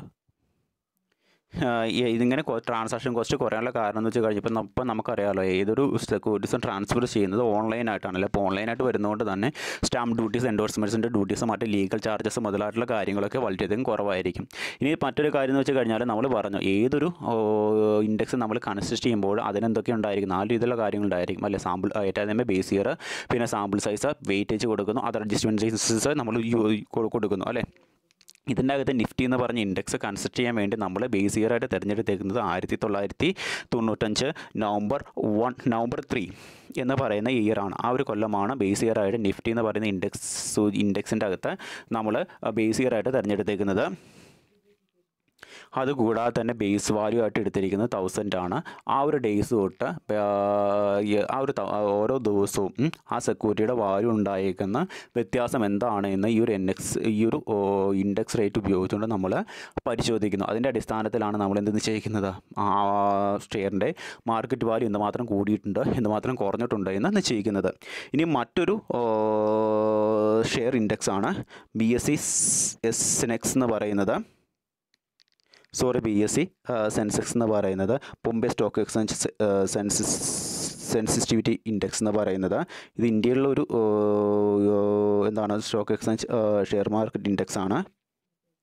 ഈ ഒരു സെൻസെക്സ് ഇൻഡെക്സ് കൺസിഡർ ചെയ്തേക്കുന്നത് അല്ലെങ്കിൽ ഇൻട്രൊഡ്യൂസ് ചെയ്തേക്കുന്നത് 1986 ജനുവരി 1-ാം തീയതിയാണ് ഈ ഒരു BSE Sensex share index introduce ചെയ്തിരിക്കുന്നത്. ഈ ഒരു ഷെയർ ഇൻഡെക്സിൻ്റെ അകത്ത് ബേസ് ഇയർ ആയിട്ട് എടുത്തിരിക്കുന്നത് 1978-79 കാലഘട്ടമാണ്. നമ്മൾ സാധാരണ രീതിയിൽ നമ്മൾ ഇത് കൺസിഡർ ചെയ്ത് 1986 എങ്കിലും അതിന് മുമ്പുള്ള ഒരു ബേസ് ഇയർ ആണ് എടുത്തേക്കുന്നത് 1978-79 കാലഘട്ടമാണ് നോർമൽ ബേസ് ഇയർ ആയിട്ട് എടുത്തേക്കുന്നത്. നമുക്ക് മുമ്പുള്ള കാലഘട്ടമൊക്കെ നമുക്ക് ബേസ് ഇയർ ആയിട്ട് നമ്മൾ ഇൻഡെക്സ് കൺസിഡർ ചെയ്യുന്ന സമയത്ത് നമുക്ക് എടുക്കാനും പറ്റും. ഇനി ഇതിൻ്റെ ബേസ് വാല്യൂ സ്റ്റാർട്ട് ചെയ്യുന്നത് പറയുന്നത് 100-ലാണ്. നിഫ്റ്റിയുടെ ആണെങ്കിലോ 1000-ലായിരുന്നു ബേസ് വാല്യൂ സ്റ്റാർട്ട് ചെയ്യുന്നത്.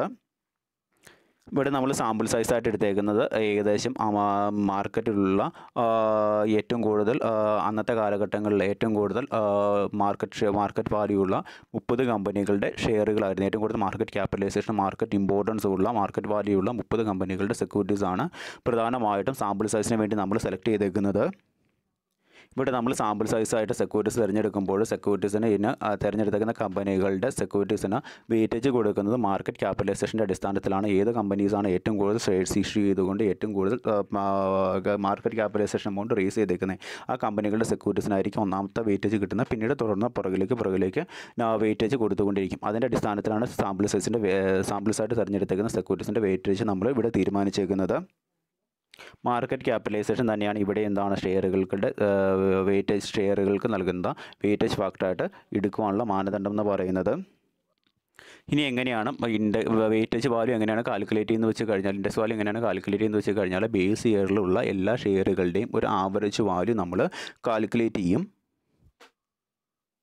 അതായത് നമ്മൾ ബേസ് ഇയർ 1978-79 കാലം എടുത്തപ്പോൾ നമ്മൾ സെലക്ട് ചെയ്തേക്കുന്ന 30 സാമ്പിൾ സൈസായിട്ട് തിരഞ്ഞെടുത്തേക്കുന്ന 30 സെക്യൂരിറ്റീസ് ഉള്ള 30 കമ്പനികൾ, ആ 30 കമ്പനികളുടെയും അന്നത്തെ മാർക്കറ്റ് വാല്യൂസ്, അന്നത്തെ ഷെയറിൻ്റെ മാർക്കറ്റ് വാല്യൂസ് കൺസിഡർ ചെയ്തിട്ട് അതിൻ്റെയൊക്കെ അന്നത്തെ ഷെയറുകളുടെയൊക്കെ അന്നേരം ഉണ്ടായിരുന്ന ഷെയറുകളുടെയൊക്കെ മാർക്കറ്റ് വാല്യൂവിൻ്റെ ആ ഒരു ആവറേജ് ആയിരിക്കും എന്ത് ചെയ്യുന്നത് നമ്മൾ ഷെയർ മാർക്കറ്റ് വാല്യൂ ആയിട്ട് കൺസിഡർ ചെയ്യുന്നത്. അതിനുശേഷം നമ്മൾ എന്ത് ചെയ്യുന്നു വെച്ച് കഴിഞ്ഞാൽ ഇനി ഏത് ദിവസത്തെയാണോ നമുക്ക് ഷെയറിൻ്റെ വാല്യൂ ഡിറ്റർമൈൻ ചെയ്യേണ്ടത്, ആ ഒരു ഷെയർ മാർക്കറ്റ് വാല്യൂ ഡിറ്റർമൈൻ ചെയ്യുന്ന ആ ഒരു ദിവസത്തെ ഇതേ കമ്പനികളുടെ തന്നെ സെക്യൂരിറ്റീസിൻ്റെ അന്നത്തെ മാർക്കറ്റ് വാല്യൂസിൻ്റെ ആവറേജ് എടുത്ത് നോക്കും. അതിനുശേഷം ആ ഒരു ബേസ് ഇയറിലെ സെക്യൂരിറ്റീസിൻ്റെ ഈ കമ്പനികളുടെ തന്നെ സെക്യൂരിറ്റികളുടെ ആവറേജ് മാർക്കറ്റ് വാല്യൂയും അതുപോലെ തന്നെ ഏത് കൊല്ലമാണോ നമ്മൾ കൺസിഡർ നമ്മൾ ഏത് കൊല്ലമാണോ നമ്മൾ ഇൻഡെക്സ് പോയിന്റ് ഉപയോഗിച്ചുകൊണ്ട് നമ്മൾ ആ കമ്പനികളുടെ തന്നെ സെക്യൂരിറ്റീസിൻ്റെ വാല്യൂ അറിയാൻ വേണ്ടി എടുക്കുന്ന ആ സമയത്തെ സെക്യൂരിറ്റീസിൻ്റെ മാർക്കറ്റ് വാല്യൂസിൻ്റെ ആവറേജ് നമ്മൾ എന്ത് ചെയ്യുന്നു, കമ്പയർ ചെയ്ത് നോക്കും. അന്നേരം ഉണ്ടാകുന്ന ഡിഫറൻസ് ആണ് നമ്മൾ സെക്യൂരിറ്റീസിൻ്റെ വാല്യൂ ആയിട്ട് നമ്മൾ കൺസിഡർ ചെയ്യുന്നത്. അത് കൂടുകയാണെങ്കിൽ ആ കമ്പനീസിന് കൂടുതൽ വർധനവുണ്ടായെന്ന് പറയാൻ പറ്റും. പി സി ആറിനെ വെച്ച് കുറയുകയാണെങ്കിൽ ആ കമ്പനിയുടെ ഷെയർ വാല്യൂ കുറവാണെന്ന് നമുക്ക് പറയാൻ പറ്റും. ഈ തരത്തിലാണ് BSE സെൻസെക്സ് സ്റ്റോക്ക് ഇൻഡെക്സ് ഉപയോഗിച്ചുകൊണ്ട് ഷെയർ വാല്യൂ നമ്മൾ ഡിറ്റർമൈൻ ചെയ്യുന്നത്.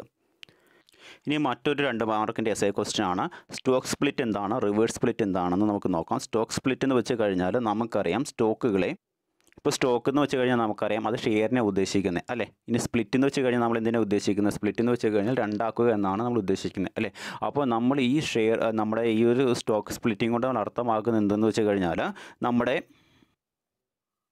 ഇപ്പോൾ ഒരു കമ്പനിക്ക് അതൊരു ഉദാഹരണത്തിലൂടെ പറഞ്ഞുതരാം. ഇപ്പോൾ ഒരു കമ്പനിക്ക് എന്താണ് ഒരു 100 രൂപയുടെ ഷെയർ ക്യാപിറ്റലാണ് ആവശ്യമെങ്കിൽ കമ്പനി എന്ത് ചെയ്യും, വേണമെങ്കിൽ കമ്പനിക്ക് 100 രൂപയുടെ ഒരൊറ്റ ഷെയർ ഇഷ്യൂ ചെയ്തുകൊണ്ട് ഇൻവെസ്റ്റേഴ്സിന് ഒരു ഇൻവെസ്റ്ററുടെ 100 രൂപയുടെ ഒറ്റ ഷെയർ വിറ്റുകൊണ്ട് 100 രൂപ ഷെയർ ക്യാപിറ്റൽ ഏൺ ചെയ്യാം. ഇനി അല്ല എങ്കിൽ കമ്പനിക്ക് എന്ത് ചെയ്യാം, കമ്പനിക്ക് ആ 100 രൂപയുടെ ഷെയറിനെ 100 രൂപ ഷെയർ ക്യാപിറ്റൽ ഏൺ ചെയ്യാനായിട്ട് 10 രൂപ വിലയുള്ള 10 ഷെയറുകൾ 10 ഇൻവെസ്റ്റേഴ്സിനായിട്ട് ഇഷ്യൂ ചെയ്ത് കൊടുത്തുകൊണ്ട് ഷെയർ ക്യാപിറ്റൽ ഏൺ ചെയ്യാൻ പറ്റും. അങ്ങനെ ചെയ്യുന്നതിനെയാണ് ആ 100 രൂപ ഷെയർ ക്യാപിറ്റൽ ഏൺ ചെയ്യാൻ വേണ്ടിയിട്ട് നമ്മൾ എന്ത് ചെയ്യുന്നു, 100 രൂപ 10 ഷെയറുകൾ ആ ഒരൊറ്റ ഷെയറിനെ എന്ത് ചെയ്യുന്നു 10 ഷെയറുകളായിട്ട് വിഭാഗിച്ചിട്ട് 10 ഇൻവെസ്റ്റേഴ്സിനായിട്ട് കൊടുത്തുകൊണ്ട് നമ്മൾ എന്ത് ചെയ്യുന്നു, നമ്മൾ ഉദ്ദേശിച്ച ഷെയർ ആ കമ്പനി ഏൺ ചെയ്യുന്നു. ആ തരത്തിൽ ആ സ്റ്റോക്കിനെ സ്പ്ലിറ്റ് ചെയ്ത് കൊടുക്കുന്ന രീതിയാണ് നമ്മൾ സ്റ്റോക്ക് സ്പ്ലിറ്റ് കൊണ്ട് അർത്ഥമാക്കുന്നത്. ആ തരത്തിലുള്ള ഷെയറിനെ, അതായത് നമ്മൾ ആഗ്രഹിക്കുന്ന വാല്യൂ നേടിയെടുക്കാൻ വേണ്ടി നമ്മൾ ആഗ്രഹിക്കുന്ന ഷെയർ ക്യാപിറ്റൽ ഏൺ ചെയ്യാൻ വേണ്ടി നമ്മൾ എന്ത് ചെയ്യുന്നു, നമ്മൾ ആ ഷെയർ വാല്യൂവിൻ്റെ അടിസ്ഥാനത്തിൽ നമ്മൾ ഏൺ ചെയ്യാൻ ആഗ്രഹിക്കുന്ന ഷെയർ ക്യാപിറ്റലിൻ്റെ അടിസ്ഥാനത്തിൽ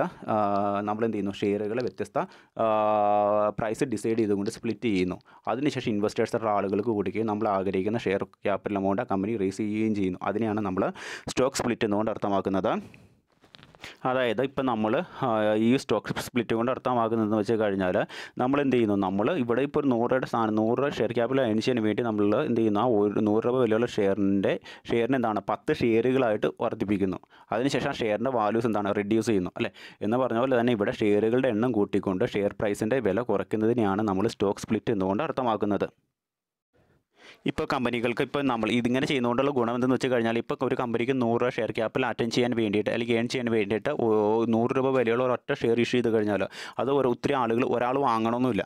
പക്ഷേ അത് 10 രൂപ വിലയുള്ള ഷെയറുകളായിട്ട് ആ ഒരു 100 അറ്റൻഡ് ചെയ്യാൻ വേണ്ടിയിട്ട് എന്ത് ചെയ്യുന്നു, ആ ഷെയറിൻ്റെ എണ്ണം കൂട്ടുകയും ഷെയർ പ്രൈസിൻ്റെ വാല്യൂ ഡിക്രീസ് ചെയ്യുകയാണ്. അപ്പോൾ 100 രൂപ ഷെയർ ക്യാപിറ്റൽ ഏൺ ചെയ്യാൻ വേണ്ടി ഒരു ഷെയർ ഇഷ്യൂ ചെയ്യുന്നതിന് പകരം 10 ഷെയറുകൾ ഇഷ്യൂ ചെയ്യുന്നു.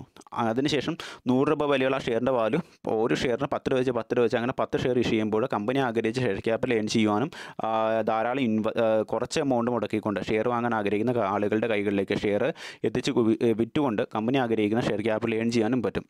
ആ തരത്തിലുള്ള ടെക്നിക്കാണ് സ്റ്റോക്ക് സ്പ്ലിറ്റ് കൊണ്ട് നമ്മൾ അർത്ഥമാക്കുന്നത്.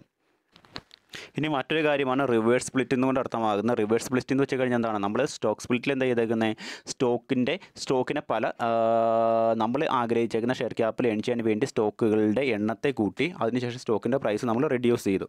എന്നാൽ അതിൻ്റെ നേരെ ഓപ്പോസിറ്റാണ് റിവേഴ്സ് സ്പ്ലിറ്റ് കൊണ്ട് അർത്ഥമാക്കുന്നത്. റിവേഴ്സ് സ്പ്ലിറ്റ് കൊണ്ട് അർത്ഥമാക്കുന്നത് എന്താ, കമ്പനീസിന് ഷെയർ ക്യാപിറ്റൽ അറ്റൈൻ ചെയ്യാൻ വേണ്ടി ഇഷ്യൂ ചെയ്യുന്ന ഷെയർസിൻ്റെ എണ്ണം അല്ലെങ്കിൽ സ്റ്റോക്കുകളുടെ എണ്ണം കുറയ്ക്കുകയും സ്റ്റോക്കിൻ്റെ പാർ വാല്യൂ അല്ലെങ്കിൽ മാർക്കറ്റ് വാല്യൂ എന്നുള്ളത് എന്താണ് കൂട്ടുകയും ചെയ്യുന്നു. ആ രീതിയാണ് റിവേഴ്സ് സ്പ്ലിറ്റ് കൊണ്ട് അർത്ഥമാക്കുന്നത്. ഒരു കമ്പനിയുടെ സാഹചര്യങ്ങൾക്കനുസരിച്ച് സ്റ്റോക്ക് സ്പ്ലിറ്റ് ചെയ്യാൻ റിവേഴ്സ് സ്പ്ലിറ്റ് മെത്തേഡ് ഉപയോഗിക്കുവാനുള്ള അവസരമുണ്ട്. കമ്പനീസിന് ഏത് മെത്തേഡ് വഴിയാണോ ഏറ്റവും കൂടുതൽ ക്യാപിറ്റൽ റേസ് ചെയ്യാൻ പറ്റുന്ന ആ മെത്തേഡ് ഉപയോഗിക്കാൻ പറ്റും. ഇത്രയുമാണ് നമ്മൾ ഈ ഒരു പോർഷനിൽ കൂടി പഠിച്ചത്. ഓക്കെ, ഇനി അടുത്തൊരു കാര്യമാണ് ഇൻസ്റ്റിറ്റ്യൂഷണൽ ഇൻവെസ്റ്റേഴ്സ് എന്ന് പറയുന്നത്. ഇൻസ്റ്റിറ്റ്യൂഷണൽ ഇൻവെസ്റ്റേഴ്സ് എന്ന് പറഞ്ഞു കഴിഞ്ഞാൽ ആ പേര് ഇൻഡിക്കേറ്റ് ചെയ്യുന്ന പോലെ തന്നെ ഇവരൊരു ഇൻഡിവിജ്വൽസ് അല്ല, ഒന്നെങ്കിൽ ഇവർ ഓർഗനൈസേഷൻസോ അല്ലെങ്കിൽ ഇൻസ്റ്റിറ്റ്യൂഷൻസോ ആയിരിക്കും. അവരെന്താണ് ചെയ്യുന്നത് വെച്ച് കഴിഞ്ഞാൽ ഇവരുടെ കൈകളിലുള്ള ഫണ്ടോ അല്ല എങ്കിൽ മറ്റ് ഇൻവെസ്റ്റേഴ്സായിട്ടുള്ള ആളുകളുടെ കൈകളിൽ നിന്നും കളക്ട് ചെയ്തിട്ടുള്ള ഫണ്ടോ സെക്യൂരിറ്റി മാർക്കറ്റിലെ വ്യത്യസ്ത സെക്യൂരിറ്റികളിൽ അല്ലെങ്കിൽ ഫിനാൻഷ്യൽ ഇൻസ്ട്രുമെൻറ്റുകളിൽ ഇൻവെസ്റ്റ് ചെയ്യും. ആ തരത്തിലുള്ള ഓർഗനൈസേഷനുകളെയോ അല്ല എങ്കിൽ ഇൻസ്റ്റിറ്റ്യൂഷനുകളെയോ ആണ് നമ്മൾ ഇൻസ്റ്റിറ്റ്യൂഷണൽ ഇൻവെസ്റ്റേഴ്സ് കൊണ്ട് അർത്ഥമാക്കുന്നത്. പ്രധാനമായിട്ടും ഇൻസ്റ്റിറ്റ്യൂഷണൽ ഇൻവെസ്റ്റേഴ്സിനെ രണ്ടായിട്ടാണ് തരംതിരിച്ചേക്കുന്നത്. ഡൊമസ്റ്റിക് ഇൻസ്റ്റിറ്റ്യൂഷണൽ ഇൻവെസ്റ്റേഴ്സ് എന്നും അതുപോലെ തന്നെ ഫോറിൻ ഇൻസ്റ്റിറ്റ്യൂഷണൽ ഇൻവെസ്റ്റേഴ്സ് എന്നും. ഡൊമസ്റ്റിക് ഇൻസ്റ്റിറ്റ്യൂഷണൽ ഇൻവെസ്റ്റേഴ്സ് എന്ന് വെച്ച് കഴിഞ്ഞാൽ ഇന്ത്യ എന്ന് പറയുന്ന രാജ്യത്തിൻ്റെ അകത്ത് സെക്യൂരിറ്റി മാർക്കറ്റിലെ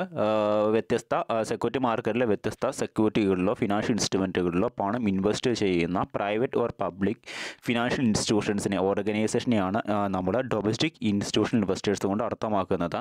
ഇനി ഫോറിൻ ഇൻസ്റ്റിറ്റ്യൂഷണൽ ഇൻവെസ്റ്റേഴ്സ് എന്ന് വെച്ച് കഴിഞ്ഞാൽ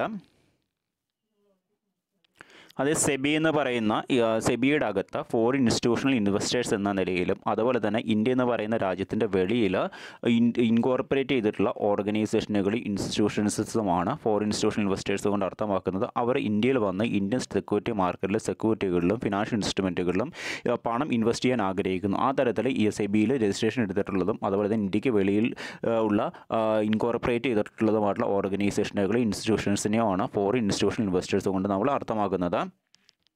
1991 പുതിയ സാമ്പത്തിക നയത്തിൻ്റെ ഭാഗമായിട്ട് ഇന്ത്യയിൽ ധാരാളം ഫോറിൻ ഇൻസ്റ്റിറ്റ്യൂഷണൽ ഇൻവെസ്റ്റേഴ്സിന് വന്ന് ഇന്ത്യൻ സെക്യൂരിറ്റി മാർക്കറ്റിലെ സെക്യൂരിറ്റികളിലും അതുപോലെ തന്നെ ഫിനാൻഷ്യൽ ഇൻസ്ട്രുമെൻറ്റുകളിൽ ഇൻവെസ്റ്റ്മെൻറ്റ് നടത്താൻ വേണ്ടിയിട്ട് നമ്മുടെ ഇന്ത്യൻ എക്കോണമി തുറന്നു കൊടുത്തിട്ടുണ്ട്.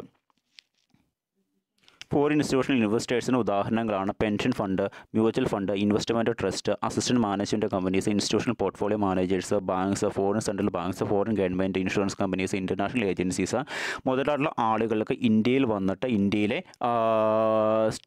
സെക്യൂരിറ്റി മാർക്കറ്റിലെ ഫിനാൻഷ്യൽ ഇൻസ്ട്രുമെൻറ്റ്സിലും സെക്യൂരിറ്റീസിലും അവരുടെ കയ്യിലുള്ള പണം ഇൻവെസ്റ്റ്മെൻറ്റ് ചെയ്യാൻ പറ്റും. ഇതുകൂടാതെ തന്നെ ഇവർക്ക് വന്നിട്ട് ഈ തരത്തിലുള്ള ഫോറിൻ ഇൻസ്റ്റിറ്റ്യൂഷൻ ഇൻവെസ്റ്റേഴ്സിന് വന്നിട്ട് ഇന്ത്യൻ ക്യാപിറ്റൽ മാർക്കറ്റിലെ ഷെയർസ്, ഡിബഞ്ചേഴ്സ്, വാറൻസ് മുതലായിട്ടുള്ള കാര്യങ്ങളിൽ ഇൻവെസ്റ്റ്മെൻറ്റ് നടത്തുവാനും അത് ഇഷ്യൂ ചെയ്യാനുള്ള അധികാരമുണ്ട്. അത് പ്രൈമറി മാർക്കറ്റിലായിക്കോട്ടെ സെക്കൻഡറി മാർക്കറ്റിലായിക്കോട്ടെ. ആ തരത്തിലുള്ള ഇൻസ്റ്റിറ്റ്യൂഷൻസിനെയോ ഓർഗനൈസേഷൻസിനെയോ ആണ് നമ്മൾ ഫോറിൻ ഇൻസ്റ്റിറ്റ്യൂഷൻ ഇൻവെസ്റ്റേഴ്സ് കൊണ്ട് അർത്ഥമാക്കുന്നത്. ഇനി നമ്മൾ നോക്കാൻ പോകുന്നത് ഫോറിൻ ഇൻസ്റ്റിറ്റ്യൂഷൻ ഇൻവെസ്റ്റേഴ്സ് നമ്മുടെ ഇന്ത്യൻ സ്റ്റോക്ക് സെക്യൂരിറ്റി മാർക്കറ്റിലെ ഏതൊക്കെ ഫിനാൻഷ്യൽ ഇൻസ്ട്രുമെൻറ്റ്സിലാണ് പ്രധാനമായിട്ടും ഇൻവെസ്റ്റ്മെൻറ്റ് നടത്തുന്നതാണ് നോക്കാൻ പോകുന്നത്. അതായത് സ്റ്റോക്ക് എക്സ്ചേഞ്ചിൽ പുതിയ സ്റ്റോക്ക് എക്സ്ചേഞ്ചിൽ പുതിയതായിട്ട് സെക്യൂരിറ്റീസ് ഇഷ്യൂ ചെയ്യാനിരിക്കുന്ന companies, listed companies, unlisted companies, പുതിയ കമ്പനികളുടെ ഷെയറുകൾ, പഴയ കമ്പനികളുടെ ഷെയറുകൾ, അതുപോലെ തന്നെ വാറൻസ്, ഡിബഞ്ചേഴ്സ് മുതലായിട്ടുള്ള എല്ലാ കാര്യത്തിലും ഫോറിൻ ഇൻസ്റ്റിറ്റ്യൂഷൻ ഇൻവെസ്റ്റേഴ്സിന് വന്ന് ഇൻവെസ്റ്റ്മെൻറ്റ് ചെയ്യാനുള്ള opportunity Indian security market provide ചെയ്യുന്നുണ്ട്. ഇതുകൂടാതെ തന്നെ മ്യൂച്വൽ ഫണ്ടുകൾ, അതായത് ഡിഫറെൻ്റ് ആയിട്ടുള്ള യൂണിറ്റ് സ്കീം ബേസ് ചെയ്തിട്ടുള്ള ഫ്ലോട്ടിംഗ് ഡൊമസ്റ്റിക് മ്യൂച്വൽ ഫണ്ടുകളിൽ ആർക്ക് രജിസ്ട്രേഷൻ എടുക്കാൻ ഇൻവെസ്റ്റ് ചെയ്യാൻ പറ്റും? ഫോറിൻ ഇൻസ്റ്റിറ്റ്യൂഷൻ ഇൻവെസ്റ്റേഴ്സിന് രജിസ്ട്രേഷൻ എടുക്കാൻ പറ്റും. മ്യൂച്വൽ ഫണ്ടുകളെ കുറിച്ച് നമ്മൾ വളരെയധികം ഡീറ്റെയിൽ ആയിട്ട് അടുത്ത മോഡ്യൂളിൽ പഠിക്കുന്നുണ്ട്. അപ്പോൾ നമുക്ക് അതിൻ്റെ അകത്ത് മ്യൂച്വൽ ഫണ്ട് എന്താണെന്ന് വളരെയധികം ഡീറ്റെയിൽ ആയിട്ട് പറഞ്ഞു പോകാം. ഇപ്പോൾ ഇത്രയും നിങ്ങൾ മനസ്സിലാക്കുക. വിദേശീയരായിട്ടുള്ള അല്ലെങ്കിൽ ഫോറിൻ ഇൻസ്റ്റിറ്റ്യൂഷൻ ഇൻവെസ്റ്റേഴ്സിന് ഇന്ത്യയിൽ വന്നിട്ട് ഡൊമസ്റ്റിക് ആയിട്ടുള്ള മ്യൂച്വൽ ഫണ്ടുകളിൽ യൂണിറ്റ് സ്കീം ബേസ് ചെയ്തിട്ടുള്ള അല്ലെങ്കിൽ യൂണിറ്റ് സ്കീം ഫ്ലോട്ട് ചെയ്തിട്ടുള്ള ഡൊമസ്റ്റിക് മ്യൂച്വൽ ഫണ്ടുകളിൽ എന്ത് ചെയ്യാൻ പറ്റും? ഫോറിൻ ഇൻസ്റ്റിറ്റ്യൂഷൻ ഇൻവെസ്റ്റേഴ്സിന് ഇൻവെസ്റ്റ് ചെയ്യാൻ പറ്റും. പിന്നെ അതുകൂടാതെ തന്നെ unit scheme is floated by collective investment സ്കീമിൽ ഫോറിൻ ഇൻസ്റ്റിറ്റ്യൂഷൻ ഇൻവെസ്റ്റേഴ്സിന് ഇൻവെസ്റ്റ്മെൻറ്റ് നടത്താം. ഇതുകൂടാതെ തന്നെ സ്റ്റോക്ക് എക്സ്ചേഞ്ചിൽ ട്രേഡ് ചെയ്യപ്പെടുന്ന ഡെറിവേറ്റീവ്സിൽ എന്ത് ചെയ്യാൻ പറ്റും? നമ്മുടെ ഫോറിൻ ഇൻസ്റ്റിറ്റ്യൂഷൻ ഇൻവെസ്റ്റേഴ്സിന് ഇൻവെസ്റ്റ്മെൻറ്റ് നടത്താം. അതുകൂടാതെ കൊമേഴ്ഷ്യൽ പേപ്പറിൽ, ഡേറ്റഡ് ഗവൺമെൻറ് സെക്യൂരിറ്റീസിൽ, ഇന്ത്യൻ ഡിപ്പോസിറ്റ് റിസീപ്റ്റ്സിലൊക്കെ ആർക്ക് ഇൻവെസ്റ്റ്മെൻറ്റ് നടത്താം? ഫോറിൻ ഇൻസ്റ്റിറ്റ്യൂഷൻ ഇൻവെസ്റ്റേഴ്സിന് ഇൻവെസ്റ്റ്മെൻറ്റ് നടത്താൻ പറ്റും. ഈ തരത്തിലുള്ള എല്ലാ കാര്യത്തിലും ഫോറിൻ ഇൻസ്റ്റിറ്റ്യൂഷണൽ ഇൻവെസ്റ്റേഴ്സിന് ഇൻവെസ്റ്റ്മെൻറ്റ് നടത്താനായിട്ട് നമ്മുടെ ന്യൂ എക്കണോമിക് പോളിസി വന്നതോടുകൂടി നമ്മുടെ ഇന്ത്യൻ സെക്യൂരിറ്റി മാർക്കറ്റ് തുറന്നു കൊടുത്തിട്ടുണ്ട്. നമ്മുടെ ഇന്ത്യൻ സെക്യൂരിറ്റി മാർക്കറ്റിലെ കമ്പനീസിന് സെക്യൂരിറ്റീസ് ചെയ്തുകൊണ്ട് ഫണ്ട് റേസ് ചെയ്യാൻ ആഗ്രഹിക്കുന്ന കമ്പനീസിന് ഫണ്ട് തികയാതെ വരുമ്പോൾ അവർ ഫോറിൻ ഇൻസ്റ്റിറ്റ്യൂഷൻ ഇൻവെസ്റ്റേഴ്സിനായിട്ട് തങ്ങളുടെ സെക്യൂരിറ്റീസ് ഇഷ്യൂ ചെയ്ത് കൊടുക്കുകയും ഫോറിൻ ഇൻസ്റ്റിറ്റ്യൂഷൻ ഇൻവെസ്റ്റേഴ്സ് ആ സെക്യൂരിറ്റീസ് സബ്സ്ക്രൈബ് ചെയ്തുകൊണ്ട് അവരുടെ കയ്യിലുള്ള പണം ഈ കമ്പനികളിൽ ഇൻവെസ്റ്റ്മെൻറ്റ് ചെയ്യുകയും ചെയ്യുന്നു. ഇപ്പോൾ നമ്മുടെ ഇന്ത്യൻ സ്റ്റോക്ക് മാർക്കറ്റിൽ സെക്യൂരിറ്റി മാർക്കറ്റിലെ മജോറിറ്റീസ് ഓഫ് ഇൻവെസ്റ്റേഴ്സ് എന്ന് പറയുന്നത് ഫോറിൻ ഇൻസ്റ്റിറ്റ്യൂഷൻ ഇൻവെസ്റ്റേഴ്സ് ആണ്. ഇനി അടുത്തൊരു ടോപ്പിക്കാണ് ഫോറിൻ പോർട്ട്ഫോളിയോ ഇൻവെസ്റ്റ്മെൻറ്റ് എന്ന് പറയുന്നത്. അതെന്താ നമുക്ക് നോക്കാം. ഫോറിൻ പോർട്ട്ഫോളിയോ ഇൻവെസ്റ്റ്മെൻറ്റ് നടത്തുന്നതെന്ന് വെച്ച് കഴിഞ്ഞാൽ ഫോറിൻ ഇൻസ്റ്റിറ്റ്യൂഷണൽ ഇൻവെസ്റ്റേഴ്സ് തന്നെയാണ് ഈ ഫോറിൻ പോർട്ട്ഫോളിയോ ഇൻവെസ്റ്റ്മെൻറ്റ് നടത്തുന്നത്. ഈ പോർട്ട്ഫോളിയോ എന്ന് വെച്ച് കഴിഞ്ഞാൽ ഇപ്പോൾ നമുക്കറിയാം നമ്മുടെ രാജ്യത്തെ വ്യത്യസ്ത കമ്പനികളുടെ വ്യത്യസ്ത സെക്യൂരിറ്റികളിൽ എല്ലാം ഡിഫറൻ്റ് ആണ്. അതിൻ്റെ മാർക്കറ്റ് വാല്യൂ ഡിഫറൻ്റ് ആണ്. അതിൽ നിന്ന് കിട്ടുന്ന റിട്ടേൺ എന്നുള്ളത് ഡിഫറൻ്റ് ആണ്. അതുകൂടാതെ തന്നെ ഓരോ കമ്പനിയുടെയും ഗ്രോത്ത് പ്രോസ്പെക്ട്സ് എന്ന് പറയുന്നത് വ്യത്യസ്തമാണ്. ഇൻട്രസ്റ്റ് റേറ്റ് എന്ന് പറയുന്നത് വ്യത്യസ്തമാണ്. ഡിവിഡൻഡ് റേറ്റ് എന്ന് പറയുന്നത് dividend rate of return of capital എന്ന് പറയുന്നത് വ്യത്യസ്തമാണ് അല്ലേ. അതുകൊണ്ട് തന്നെ ഇങ്ങനെ വ്യത്യസ്തമായിട്ടുള്ള കമ്പനികളുടെ വ്യത്യസ്ത മാർക്കറ്റ് വാല്യൂ ഉള്ള, വ്യത്യസ്ത റേറ്റ് ഓഫ് റിട്ടേൺ കിട്ടുന്ന, വ്യത്യസ്ത മാർക്കറ്റ് ഗ്രോത്ത് കിട്ടുന്ന, വ്യത്യസ്ത ഡിവിഡൻഡ് റേറ്റ് കിട്ടുന്ന, വ്യത്യസ്ത ഡിഫറൻറ്റ് സ്വഭാവത്തിലുള്ള സെക്യൂരിറ്റികൾ, ഷെയറുകൾ, ഡിബഞ്ചറുകൾ, ബോണ്ടുകൾ മുതലായിട്ടുള്ള എല്ലാ കാര്യങ്ങളെയും എന്ത് ചെയ്യുന്നു, കൂട്ടിച്ചേർത്തുകൊണ്ട് ഒരു ഗ്രൂപ്പാക്കി മാറ്റുന്നു. അതിനെയാണ് നമ്മൾ പോർട്ട്ഫോളിയോ എന്നുകൊണ്ട് അർത്ഥമാക്കുന്നത്. ഈ പോർട്ട്ഫോളിയോയിൽ അനേകം കമ്പനികളുടെ വ്യത്യസ്ത സ്വഭാവത്തിലുള്ള, വ്യത്യസ്ത മാർക്കറ്റ് വാല്യൂ ഉള്ള വ്യത്യസ്ത ഗ്രൂപ്പ് ഓഫ് സെക്യൂരിറ്റീസ് ഉണ്ടാകും. ഇതുകൊണ്ട് എന്താ ഗുണമെന്ന് വെച്ച് കഴിഞ്ഞാൽ ഫോറിൻ ഇൻവെസ്റ്റേഴ്സുള്ള ആളുകൾക്ക് ഇന്ത്യയിൽ വന്നിട്ട് ഈ പോർട്ട്ഫോളിയോയിൽ ഏതെങ്കിലും ഒരു പോർട്ട്ഫോളിയോ തിരഞ്ഞെടുത്ത് കഴിഞ്ഞാൽ ആ പോർട്ട്ഫോളിയോയിലുള്ള വ്യത്യസ്ത സെക്യൂരിറ്റികളിൽ അവരുടെ കയ്യിലുള്ള പണം ഇൻവെസ്റ്റ്മെൻറ്റ് ചെയ്യാൻ പറ്റും. ഇൻവെസ്റ്റ് ചെയ്തുകൊണ്ട് ഇൻവെസ്റ്റ്മെൻറ്റ് നടത്താൻ പറ്റും. ആ തരത്തിൽ വിദേശീയരായിട്ടുള്ള ഫോറിൻ ഇൻസ്റ്റിറ്റ്യൂഷൻ ഇൻവെസ്റ്റേഴ്സ് ഇന്ത്യയിലെ ഒരു പോർട്ട്ഫോളിയോ ഗ്രൂപ്പിലുള്ള വ്യത്യസ്തമായിട്ടുള്ള സെക്യൂരിറ്റീസിൽ കൊണ്ടുവന്ന് ഇൻവെസ്റ്റ്മെൻറ്റ് ചെയ്യുന്നതിനെയാണ് നമ്മൾ ഫോറിൻ പോർട്ട്ഫോളിയോ ഇൻവെസ്റ്റ്മെൻറ്റ് കൊണ്ട് നമ്മൾ അർത്ഥമാക്കുന്നത്. ഈ തരത്തിൽ ഇൻവെസ്റ്റ്മെൻറ്റ് നടത്തുന്ന ഫോറിൻ ഇൻസ്റ്റിറ്റ്യൂഷൻ ഇൻവെസ്റ്റേഴ്സിൻ്റെ ഫോക്കസ് എന്ന് പറയുന്നത് ഒരു കമ്പനിയുടെ ക്യാപിറ്റലിൽ കമ്പനിയുടെ കമ്പനിയുടെ കൂടുതൽ ഇൻവെസ്റ്റ്മെൻറ്റ് നടത്തി കമ്പനിയെ മാനേജ് ചെയ്യുക എന്നുള്ളതല്ല. പിന്നെയോ അവർ വ്യത്യസ്തമായിട്ടുള്ള പോർട്ട്ഫോളിയോയുള്ള വ്യത്യസ്ത സെക്യൂരിറ്റികൾ കൊണ്ടുപോയിട്ട് ഫണ്ട് ഡിപ്പോസിറ്റ് ചെയ്യുന്നതിൻ്റെ ഉദ്ദേശം എന്ന് വെച്ച് കഴിഞ്ഞാൽ അവർക്ക് ഹൈ റേറ്റ് ഓഫ് റിട്ടേൺ കിട്ടാൻ വേണ്ടിയിട്ടാണ്. ഇനി നമ്മൾ ഫോറിൻ പോർട്ട്ഫോളിയോ ഇൻവെസ്റ്റ്മെൻറ്റിനെ മാനേജ് ചെയ്യാൻ വേണ്ടി SEBI ചില ഗൈഡ് ലൈൻസൊക്കെ കൊണ്ടുവന്നിട്ടുണ്ട്. അതൊക്കെ നമുക്ക് നോക്കാം.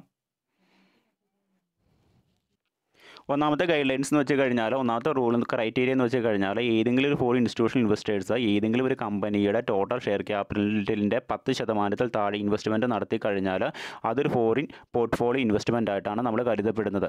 അതായത് ഒരു കമ്പനി, ഇന്ത്യയിലുള്ള ഏതെങ്കിലും ഒരു കമ്പനിയുടെ സെക്യൂരിറ്റീസിൻ്റെ ടോട്ടൽ വാല്യൂ എടുക്കുമ്പോൾ, ഷെയർ ക്യാപിറ്റൽ എടുക്കുമ്പോൾ അതിൽ 10% താഴെയാണ് ഏതെങ്കിലും ഫോറിൻ ഇൻസ്റ്റിറ്റ്യൂഷൻ ഇൻവെസ്റ്റേഴ്സ് ഇൻവെസ്റ്റ്മെൻറ്റ് നടത്തിയിട്ടുള്ളതെങ്കിൽ അതൊരു ഫോറിൻ പോർട്ട്ഫോളിയോ ഇൻവെസ്റ്റ്മെൻ്റ് ആയിട്ട് കരുതപ്പെടും. കാരണം ഈ തരത്തിൽ സാധാരണയായിട്ട് ഫോറിൻ ഇൻസ്റ്റിറ്റ്യൂഷൻ ഇൻവെസ്റ്റേഴ്സ് ഇൻവെസ്റ്റ്മെൻറ്റ് നടത്തുന്നത് പല കമ്പനികളുടെ ഷെയറുകളിലായിട്ട് ഇങ്ങനെ എല്ലാ വ്യത്യസ്ത കമ്പനികളുടെ ടോട്ടൽ ഷെയർ ക്യാപിറ്റലിൻ്റെ 10% താഴെ ഇൻവെസ്റ്റ്മെൻറ്റ് നടത്തുന്നത് വ്യത്യസ്തമായിട്ടുള്ള സെക്യൂരിറ്റികളിലായിരിക്കും.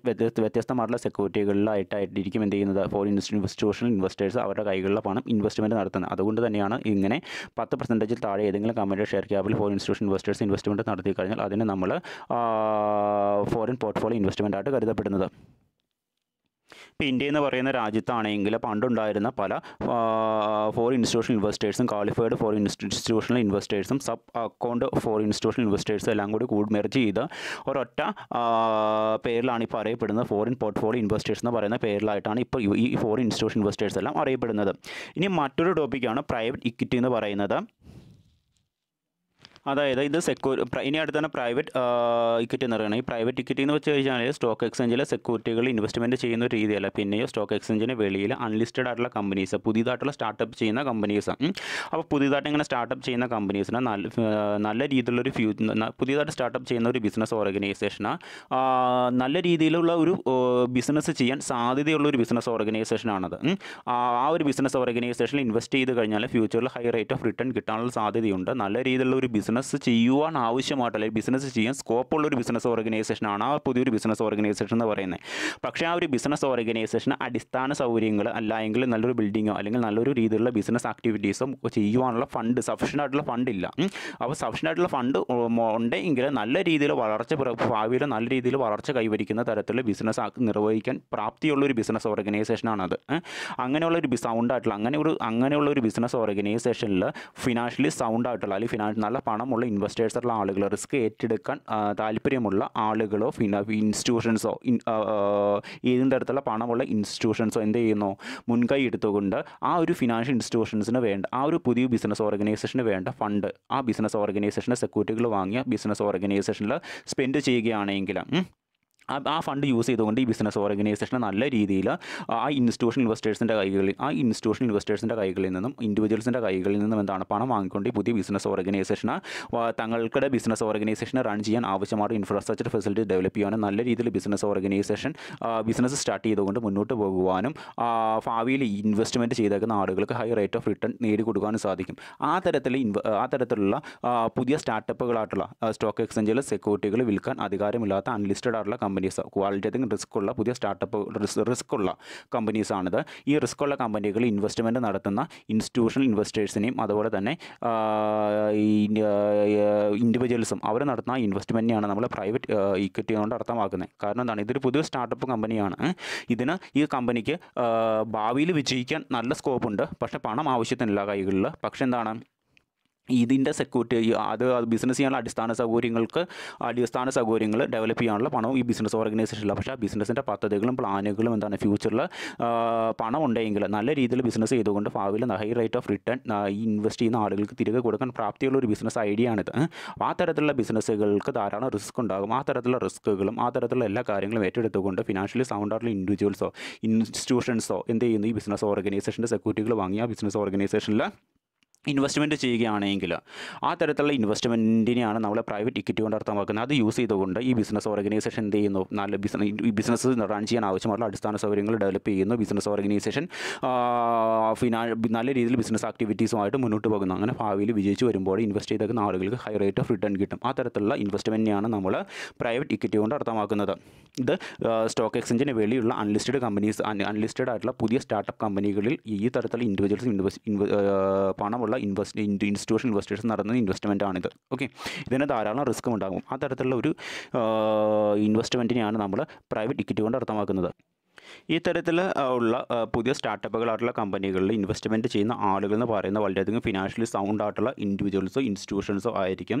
ഇതുകൂടാതെ high rate of return regularly കിട്ടണം, അല്ലെങ്കിൽ ഇൻവെസ്റ്റ്മെൻറ്റ് ചെയ്യുമ്പോൾ തന്നെ ഹൈ റേറ്റ് ഓഫ് റിട്ടേൺ കിട്ടണമെന്ന് പ്രതീക്ഷിക്കുന്ന ഈ ബിസിനസ്സുകാർക്കോ അല്ലെങ്കിൽ ഇൻഡിവിജ്വൽസിനോ ഇൻവെസ്റ്റേഴ്സിനോ ഒരിക്കലും എന്ത് ചെയ്യാൻ പറ്റില്ല, ഈ തരത്തിലുള്ള പ്രൈവറ്റ് ഇക്വിറ്റി ഫേമുകളിൽ ഒരിക്കലും എന്ത് ചെയ്യാൻ പറ്റില്ല, ഇൻവെസ്റ്റ്മെൻറ്റ് ചെയ്യാൻ പറ്റില്ല. കാരണം ഈ ഒരു ഫേം സ്റ്റാർട്ടപ്പ് ചെയ്യാൻ പോകുന്നതേ ഉള്ളൂ, അല്ലെ? സ്റ്റാർട്ടപ്പ് ചെയ്ത് ഈ ബിസിനസ് ഓർഗനൈസേഷൻ റൺ ചെയ്ത് കഴിഞ്ഞാൽ മാത്രമേ ഇൻവെസ്റ്റ് ചെയ്തേക്കുന്ന ഇൻവെസ്റ്റേഴ്സുള്ള ആളുകൾക്ക് ഹൈ റേറ്റ് ഓഫ് റിട്ടേൺ കിട്ടുകയുള്ളൂ. ആ തരത്തിലുള്ള ഒരു ഇൻവെസ്റ്റ്മെൻറ്റ് രീതിയാണ് പ്രൈവറ്റ് ഇക്വിറ്റി എന്ന് പറയുന്നത്. അതുകൂടാതെ തന്നെ ഫിനാൻഷ്യലി ഹൈ സൗണ്ട് ആയിട്ടുള്ള ആളുകൾക്കും ഇൻവെസ്റ്റേഴ്സിനും ഇൻഡിവിജ്വൽസിനും ഫിനാൻഷ്യലി ഹൈ സൗണ്ട് ആയിട്ടുള്ള ഇൻവെസ്റ്റേഴ്സ് ലൈക്ക് ഇൻസ്റ്റിറ്റ്യൂഷൻസ് ഓർ ഇൻഡിവിജ്വൽസിന് മാത്രമേ ഈ ഒരു പ്രൈവറ്റ് ഇക്വിറ്റിയിൽ ഇൻവെസ്റ്റ്മെൻറ്റ് നടത്താൻ പറ്റുകയുള്ളൂ. പിന്നെ ഇവരെപ്പോഴും റിസ്ക് പ്രതീക്ഷിച്ചിട്ടുണ്ടാകണം. കാരണം സ്റ്റാർട്ടപ്പ് ഫേമാണ്, റൺ ചെയ്ത് സക്സസ്ഫുൾ ആയിട്ടുള്ള ഫേമല്ല. പിന്നെ ഹൈ റേറ്റ് ഓഫ് റിട്ടേൺ ഇവരൊരിക്കലും എക്സ്പെക്റ്റ് ചെയ്യരുത്. അതുകൂടാതെ തന്നെ ഈ ഒരു പ്രൈവറ്റ് ഇക്വിറ്റിയുടെ അകത്ത് വളരെയധികം ഇതൊരു അംബ്രല്ല ടൈമാണ്. കാരണം വ്യത്യസ്തരായിട്ടുള്ള ഇൻവെസ്റ്റേഴ്സ് ആയിട്ടുള്ള ആളുകൾ, അതായത് പ്രൈവറ്റ് ഇൻഡിവിജ്വൽ ഇൻവെസ്റ്റേഴ്സ്, വ്യത്യസ്ത ഇൻസ്റ്റിറ്റ്യൂഷണൽ ഇൻവെസ്റ്റേഴ്സ്, അങ്ങനെ അനവധി ആളുകൾ വ്യത്യസ്തമായിട്ടുള്ള സെക്യൂരിറ്റികളിലായിരിക്കും ഈ ഒരു പ്രൈവറ്റ് ഇക്വിറ്റിയുടെ അകത്ത് വന്ന് പുതിയൊരു സ്റ്റാർട്ടപ്പായിട്ട് തുടങ്ങുന്ന ഈ ഒരു ബിസിനസ് ഫേമിൽ ഇൻവെസ്റ്റ്മെൻറ്റ് ചെയ്യുന്നത്. അപ്പോൾ പല കാര്യങ്ങളും ഇതിൻ്റെ അകത്ത് കടന്നു വരുന്നുണ്ട്. അതുകൊണ്ട് തന്നെ ഇതൊരു അംബ്രല്ല ടൈമാണ്. ഇതുകൂടാതെ തന്നെ സത്യം പറഞ്ഞു കഴിഞ്ഞാൽ ഇതൊരു ലിമിറ്റഡ് ലയബിലിറ്റി പാർട്ട്ണർഷിപ്പ് ബിസിനസ് പോലെ തന്നെയാണ്. കാരണം എന്തെന്ന് വെച്ച് കഴിഞ്ഞാൽ ഈ ഒരു ബിസിനസ് സ്റ്റാർട്ടപ്പ് ചെയ്തിരിക്കുന്ന ആളുകൾ ജനറൽ പാർട്ട്ണർമാരായും ഇതിൻ്റെ അകത്ത് ഇൻവെസ്റ്റ്മെൻറ്റ് നടത്തിയിരിക്കുന്ന ആളുകൾ ഒരു ലിമിറ്റഡ് ലയബിലിറ്റി പാർട്ട്നേഴ്സായിട്ടും ആയിരിക്കും വർത്തിക്കുന്നത്. ആ തരത്തിലുള്ള ഒരു പാർട്ട്ണർഷിപ്പ് രീതിയിലായിരിക്കും പ്രൈവറ്റ് ഇക്വിറ്റി ബിസിനസ്സിലെ ഇൻവെസ്റ്റേഴ്സുള്ള ആളുകൾ ഇൻവെസ്റ്റ്മെൻറ്റ് നടത്തുന്നത്. അതായത് ലിമിറ്റഡ് ലയബിലിറ്റി പാർട്ണർഷിപ്പ് കൊണ്ട് അർത്ഥമാക്കുന്നതെന്ന് വെച്ച് കഴിഞ്ഞാൽ ഈ ഒരു ബിസിനസ് ഓർഗനൈസേഷൻ ഇൻവെസ്റ്റ് ചെയ്തേക്കുന്ന ഇൻവെസ്റ്റേഴ്സായിട്ടുള്ള ആളുകൾക്ക് ഈ ബിസിനസ് ഓർഗനൈസേഷൻ പുതിയ സ്റ്റാർട്ടപ്പ് ബിസിനസ് ഓർഗനൈസേഷനല്ലേ, ഈ ബിസിനസ് ഓർഗനൈസേഷൻ എന്തെങ്കിലും നഷ്ടത്തിലായി കഴിഞ്ഞാൽ ഇവർ ഇൻവെസ്റ്റ് ചെയ്തേക്കുന്ന ഈ ഇൻവെസ്റ്റേഴ്സ് ഇൻവെസ്റ്റ് ചെയ്തേക്കുന്ന തുക മാത്രമേ അവർക്ക് നഷ്ടപ്പെട്ടു പോവുകയുള്ളൂ. അവരുടെ ബാധ്യത അത്രയേ ഉണ്ടാകുള്ളൂ. അതുകൊണ്ട് തന്നെയാണ് അതായത് ബിസിനസ്സിന് നഷ്ടം വന്നു കഴിഞ്ഞാൽ ആ നഷ്ടം വീട്ടാനുള്ള ബാധ്യത എന്ന് പറയുന്നത് ഇൻവെസ്റ്റേഴ്സായിട്ടുള്ള ആളുകൾ എത്ര രൂപ ഇൻവെസ്റ്റ് ചെയ്തേക്കുന്ന തുക മാത്രം ഉപയോഗിച്ചാൽ മതി. അതുകൊണ്ട് തന്നെ അത്രയും ബാധ്യത അവർക്കുള്ളൂ. അതുകൊണ്ടാണ് ഇത് ലിമിറ്റഡ് ലയബിലിറ്റി പാർട്ണർഷിപ്പ് എന്നുകൊണ്ട് അർത്ഥമാക്കുന്നത്. ഇനി മറ്റൊരു കാര്യം എന്ന് വെച്ച് കഴിഞ്ഞാൽ എന്നാൽ ഈ ബിസിനസ് സ്റ്റാർട്ടപ്പ് ചെയ്തേക്കുന്ന ബിസിനസ്സുകാർ ആ ബിസിനസ്സിൻ്റെ എന്തെങ്കിലും തരത്തിൽ നഷ്ടം ഉണ്ടായിക്കഴിഞ്ഞാൽ ആ നഷ്ടം വീട്ടാൻ വേണ്ടി ഇവരുടെ പേഴ്സണൽ അസറ്റും ഉപയോഗിക്കേണ്ടതായിട്ട് വരും. അപ്പോൾ ഈ തരത്തിൽ ബിസിനസ് തുടങ്ങിയേക്കുന്നവർ ജനറൽ പാർട്ട്നേഴ്സായിട്ടും അവരുടെ ലയബിലിറ്റി അൺലിമിറ്റഡ് ആയിരിക്കും. പക്ഷേ ഇൻവെസ്റ്റേഴ്സ് ആയിട്ടുള്ള ആളുകളുടെ ലയബിലിറ്റി എന്ന് പറയുന്നത് ലിമിറ്റഡും ആയിരിക്കും. ആ തരത്തിലുള്ള ഒരു ബിസിനസ് ഫേമാണ് എന്തെന്ന് പറയുന്നത് ആ തരത്തിലുള്ള ഒരു ഇൻവെസ്റ്റ്മെൻറ്റ് രീതിയാണ് പ്രൈവറ്റ് ഇക്വിറ്റി കൊണ്ട് അർത്ഥമാക്കുന്നത്. ഇനി നമുക്ക് പ്രൈവറ്റ് ഇക്വിറ്റിയുടെ പ്രധാനപ്പെട്ട ഫീച്ചേഴ്സ് എന്തൊക്കെയാണ്, ക്യാരക്ടറിസ്റ്റിക്സ് എന്തൊക്കെയാണ് നമുക്ക് നോക്കാം. ഒന്നാമത്തെ ഫീച്ചേഴ്സ് എന്ന് പറയുന്നത് എന്താണ്, അതായത് ഇവിടെ private equity mainly consisting of institution investors who commit large sum of money for long period of time. അതായത് ഈ ഒരു പ്രൈവറ്റ് ഇക്വിറ്റി നടത്തുന്ന പ്രൈവറ്റ് ഇക്വിറ്റി ഫേമിൽ ഇൻവെസ്റ്റ്മെൻറ്റ് ചെയ്യുന്ന ഇൻവെസ്റ്റേഴ്സുള്ള ആളുകൾ വലിയൊരു തുകയാണ് ഈ ഒരു ഇൻസ്റ്റിറ്റ്യൂഷൻ ഇൻവെസ്റ്റേഴ്സ് ഈ ഒരു ബിസിനസ്സിലേക്ക് മുടക്കുന്നത് അല്ലേ. അത് ലോങ് പീരീഡിലേക്കാണ്, റിട്ടേൺ ഒന്നും പ്രതീക്ഷിക്കാതെ. അത് ഈ ഒരു പ്രൈവറ്റ് ഇക്വിറ്റിയുടെ ഒന്നാമത്തെ പ്രധാനപ്പെട്ട സവിശേഷതയാണ്. പിന്നെ എന്താ പറഞ്ഞേക്കുന്നത്, private equity firms invest mature or established companies. അതായത് ഈ തരത്തിൽ പ്രൈവറ്റ് ഇക്വിറ്റി എന്ന് പറയുന്ന ഇൻസ്റ്റിറ്റ്യൂഷണൽ ഇൻവെസ്റ്റ്മെൻറ്റ് പ്രൈവറ്റ് ഇക്വിറ്റിയുടെ അകത്ത് ഇൻവെസ്റ്റേഴ്സുള്ള ആളുകൾ ഇൻവെസ്റ്റ്മെൻറ്റ് നടത്തുന്നത് എങ്ങനെയാണ്, പുതിയതായിട്ട് സ്റ്റാർട്ടപ്പ് ചെയ്യുന്ന ഭാവിയിൽ വിജയിക്കുമെന്ന് ഉറപ്പുള്ള ബിസിനസ് ഫേമുകളിലായിരിക്കും ഇൻവെസ്റ്റേഴ്സുള്ള ഇൻഡിവിജ്വൽസോ ഇൻസ്റ്റിറ്റ്യൂഷൻസോ ഇൻവെസ്റ്റ്മെൻറ്റ് നടത്തുന്നത്. Private equity invest large sum of money for a long period of time അല്ലേ. എന്ത് ചെയ്യുന്നു, ഈ പ്രൈവറ്റ് ഇക്വിറ്റി നടത്തുന്ന ആളുകൾ പുതിയൊരു ബിസിനസ് ഫേം ആയതുകൊണ്ട് തന്നെ അല്ലെങ്കിൽ പുതിയ സ്റ്റാർട്ടപ്പ് ആയിട്ടുള്ള ഭാവിയിൽ വിജയിക്കുമെന്ന് പ്രതീക്ഷയുള്ള പുതിയൊരു സ്റ്റാർട്ടപ്പ് ആയിട്ടുള്ള ബിസിനസ് ഫേമിലാണ് ഇൻവെസ്റ്റേഴ്സുള്ള ആളുകൾ ഇൻവെസ്റ്റ്മെൻറ്റ് നടത്തുന്നത്. അതുകൊണ്ട് തന്നെ എന്താണ്, ഇവർക്ക് ഇപ്പോൾ തന്നെ അവർ ഇൻവെസ്റ്റ് ചെയ്യുന്ന തുകയെ ബേസ് ചെയ്തുകൊണ്ട് ഹൈ റേറ്റ് ഓഫ് റിട്ടേൺ ഒന്നും കിട്ടുകയില്ല. അവരെന്ത് ചെയ്യണം, അവരുടെ ഇൻവെസ്റ്റ്മെൻറ്റ് തുക ലോങ് റണ്ണിലേക്ക് ആ ബിസിനസ് സക്സസ്ഫുൾ ആകുന്നതോടും വരെയും ഒരു ഡെഡ് മണി ആയിട്ട് അതിൻ്റെ അകത്ത് ഇൻവെസ്റ്റ്മെൻറ്റ് ചെയ്തിട്ടുണ്ടാകണം. ആ തരത്തിലുള്ള ഒരു ഇൻവെസ്റ്റ്മെൻറ്റ് രീതിയാണ് പ്രൈവറ്റ് ഇക്വിറ്റി കൊണ്ട് അർത്ഥമാക്കുന്നത്. Private equity firms invest in existing business to make it profitable. ഈ പ്രൈവറ്റ് ഇക്വിറ്റി ഫേമുകൾ കൂടുതൽ പ്രോഫിറ്റബിൾ ആകാൻ വേണ്ടി നിലവിലുള്ള ബിസിനസ്സിലാണ് എന്ത് ചെയ്യുന്നത്, നിലവിലുള്ള എക്സിസ്റ്റിംഗ് ബിസിനസ്സിലാണ് അവരുടെ കയ്യിലുള്ള ഫണ്ട് ഇൻവെസ്റ്റ്മെൻറ്റ് ചെയ്യുന്നത്. ഇനി മറ്റൊരു കാര്യമാണ്, private equity largely provide mezzanine or bridge funding. എന്ന് വെച്ച് കഴിഞ്ഞാൽ വേറെ ഒന്നുമില്ല, നമ്മുടെ ഈ ഒരു പ്രൈവറ്റ് ഇക്വിറ്റി ഓണർഷിപ്പിൽ ഇൻവെസ്റ്റ്മെൻറ്റ് ചെയ്യുന്ന ഇൻസ്റ്റിറ്റ്യൂഷൻ ഇൻവെസ്റ്റേഴ്സിന് കമ്പനിയുടെ ഓണർഷിപ്പിലേക്ക് അവരുടെ ഇൻവെസ്റ്റ്മെൻറ്റ് ഈ പ്രൈവറ്റ് ഇക്വിറ്റിയിൽ ഇൻവെസ്റ്റ്മെൻറ്റ് ചെയ്യുന്ന ആളുകൾക്ക് എന്ത് ചെയ്യാൻ പറ്റും, അവർ ഏത് പുതിയൊരു ബിസിനസ് ഓർഗനൈസേഷനിലാണ് ഇൻവെസ്റ്റ്മെൻറ്റ് ചെയ്യുന്നത്, അവർ ആ ഇൻവെസ്റ്റ്മെൻറ്റ് ചെയ്ത തുകയെ ബേസ് ചെയ്തുകൊണ്ട് അവർക്ക് എന്ത് ചെയ്യാൻ പറ്റും, ആ കമ്പനിയുടെ ഓണർഷിപ്പ് സ്വന്തമാക്കാനുള്ള ഒരു ഓപ്പർച്യൂണിറ്റി കൂടി പ്രൊവൈഡ് ചെയ്യപ്പെടുന്നുണ്ട് എന്നാണ് പറഞ്ഞു വരുന്നത്. ഇത്രയുമാണ് പ്രൈവറ്റ് ഇക്വിറ്റിയുടെ പ്രധാനപ്പെട്ട ഫീച്ചേഴ്സ് എന്ന് പറയുന്നത്. ഈ പറഞ്ഞിരിക്കുന്ന ഭാഗങ്ങളിൽ നിങ്ങൾക്ക് എവിടെയെങ്കിലും സംശയം ഉണ്ടെങ്കിൽ ക്ലിയറായിട്ട് ചോദിക്കുക. Okay, thank you.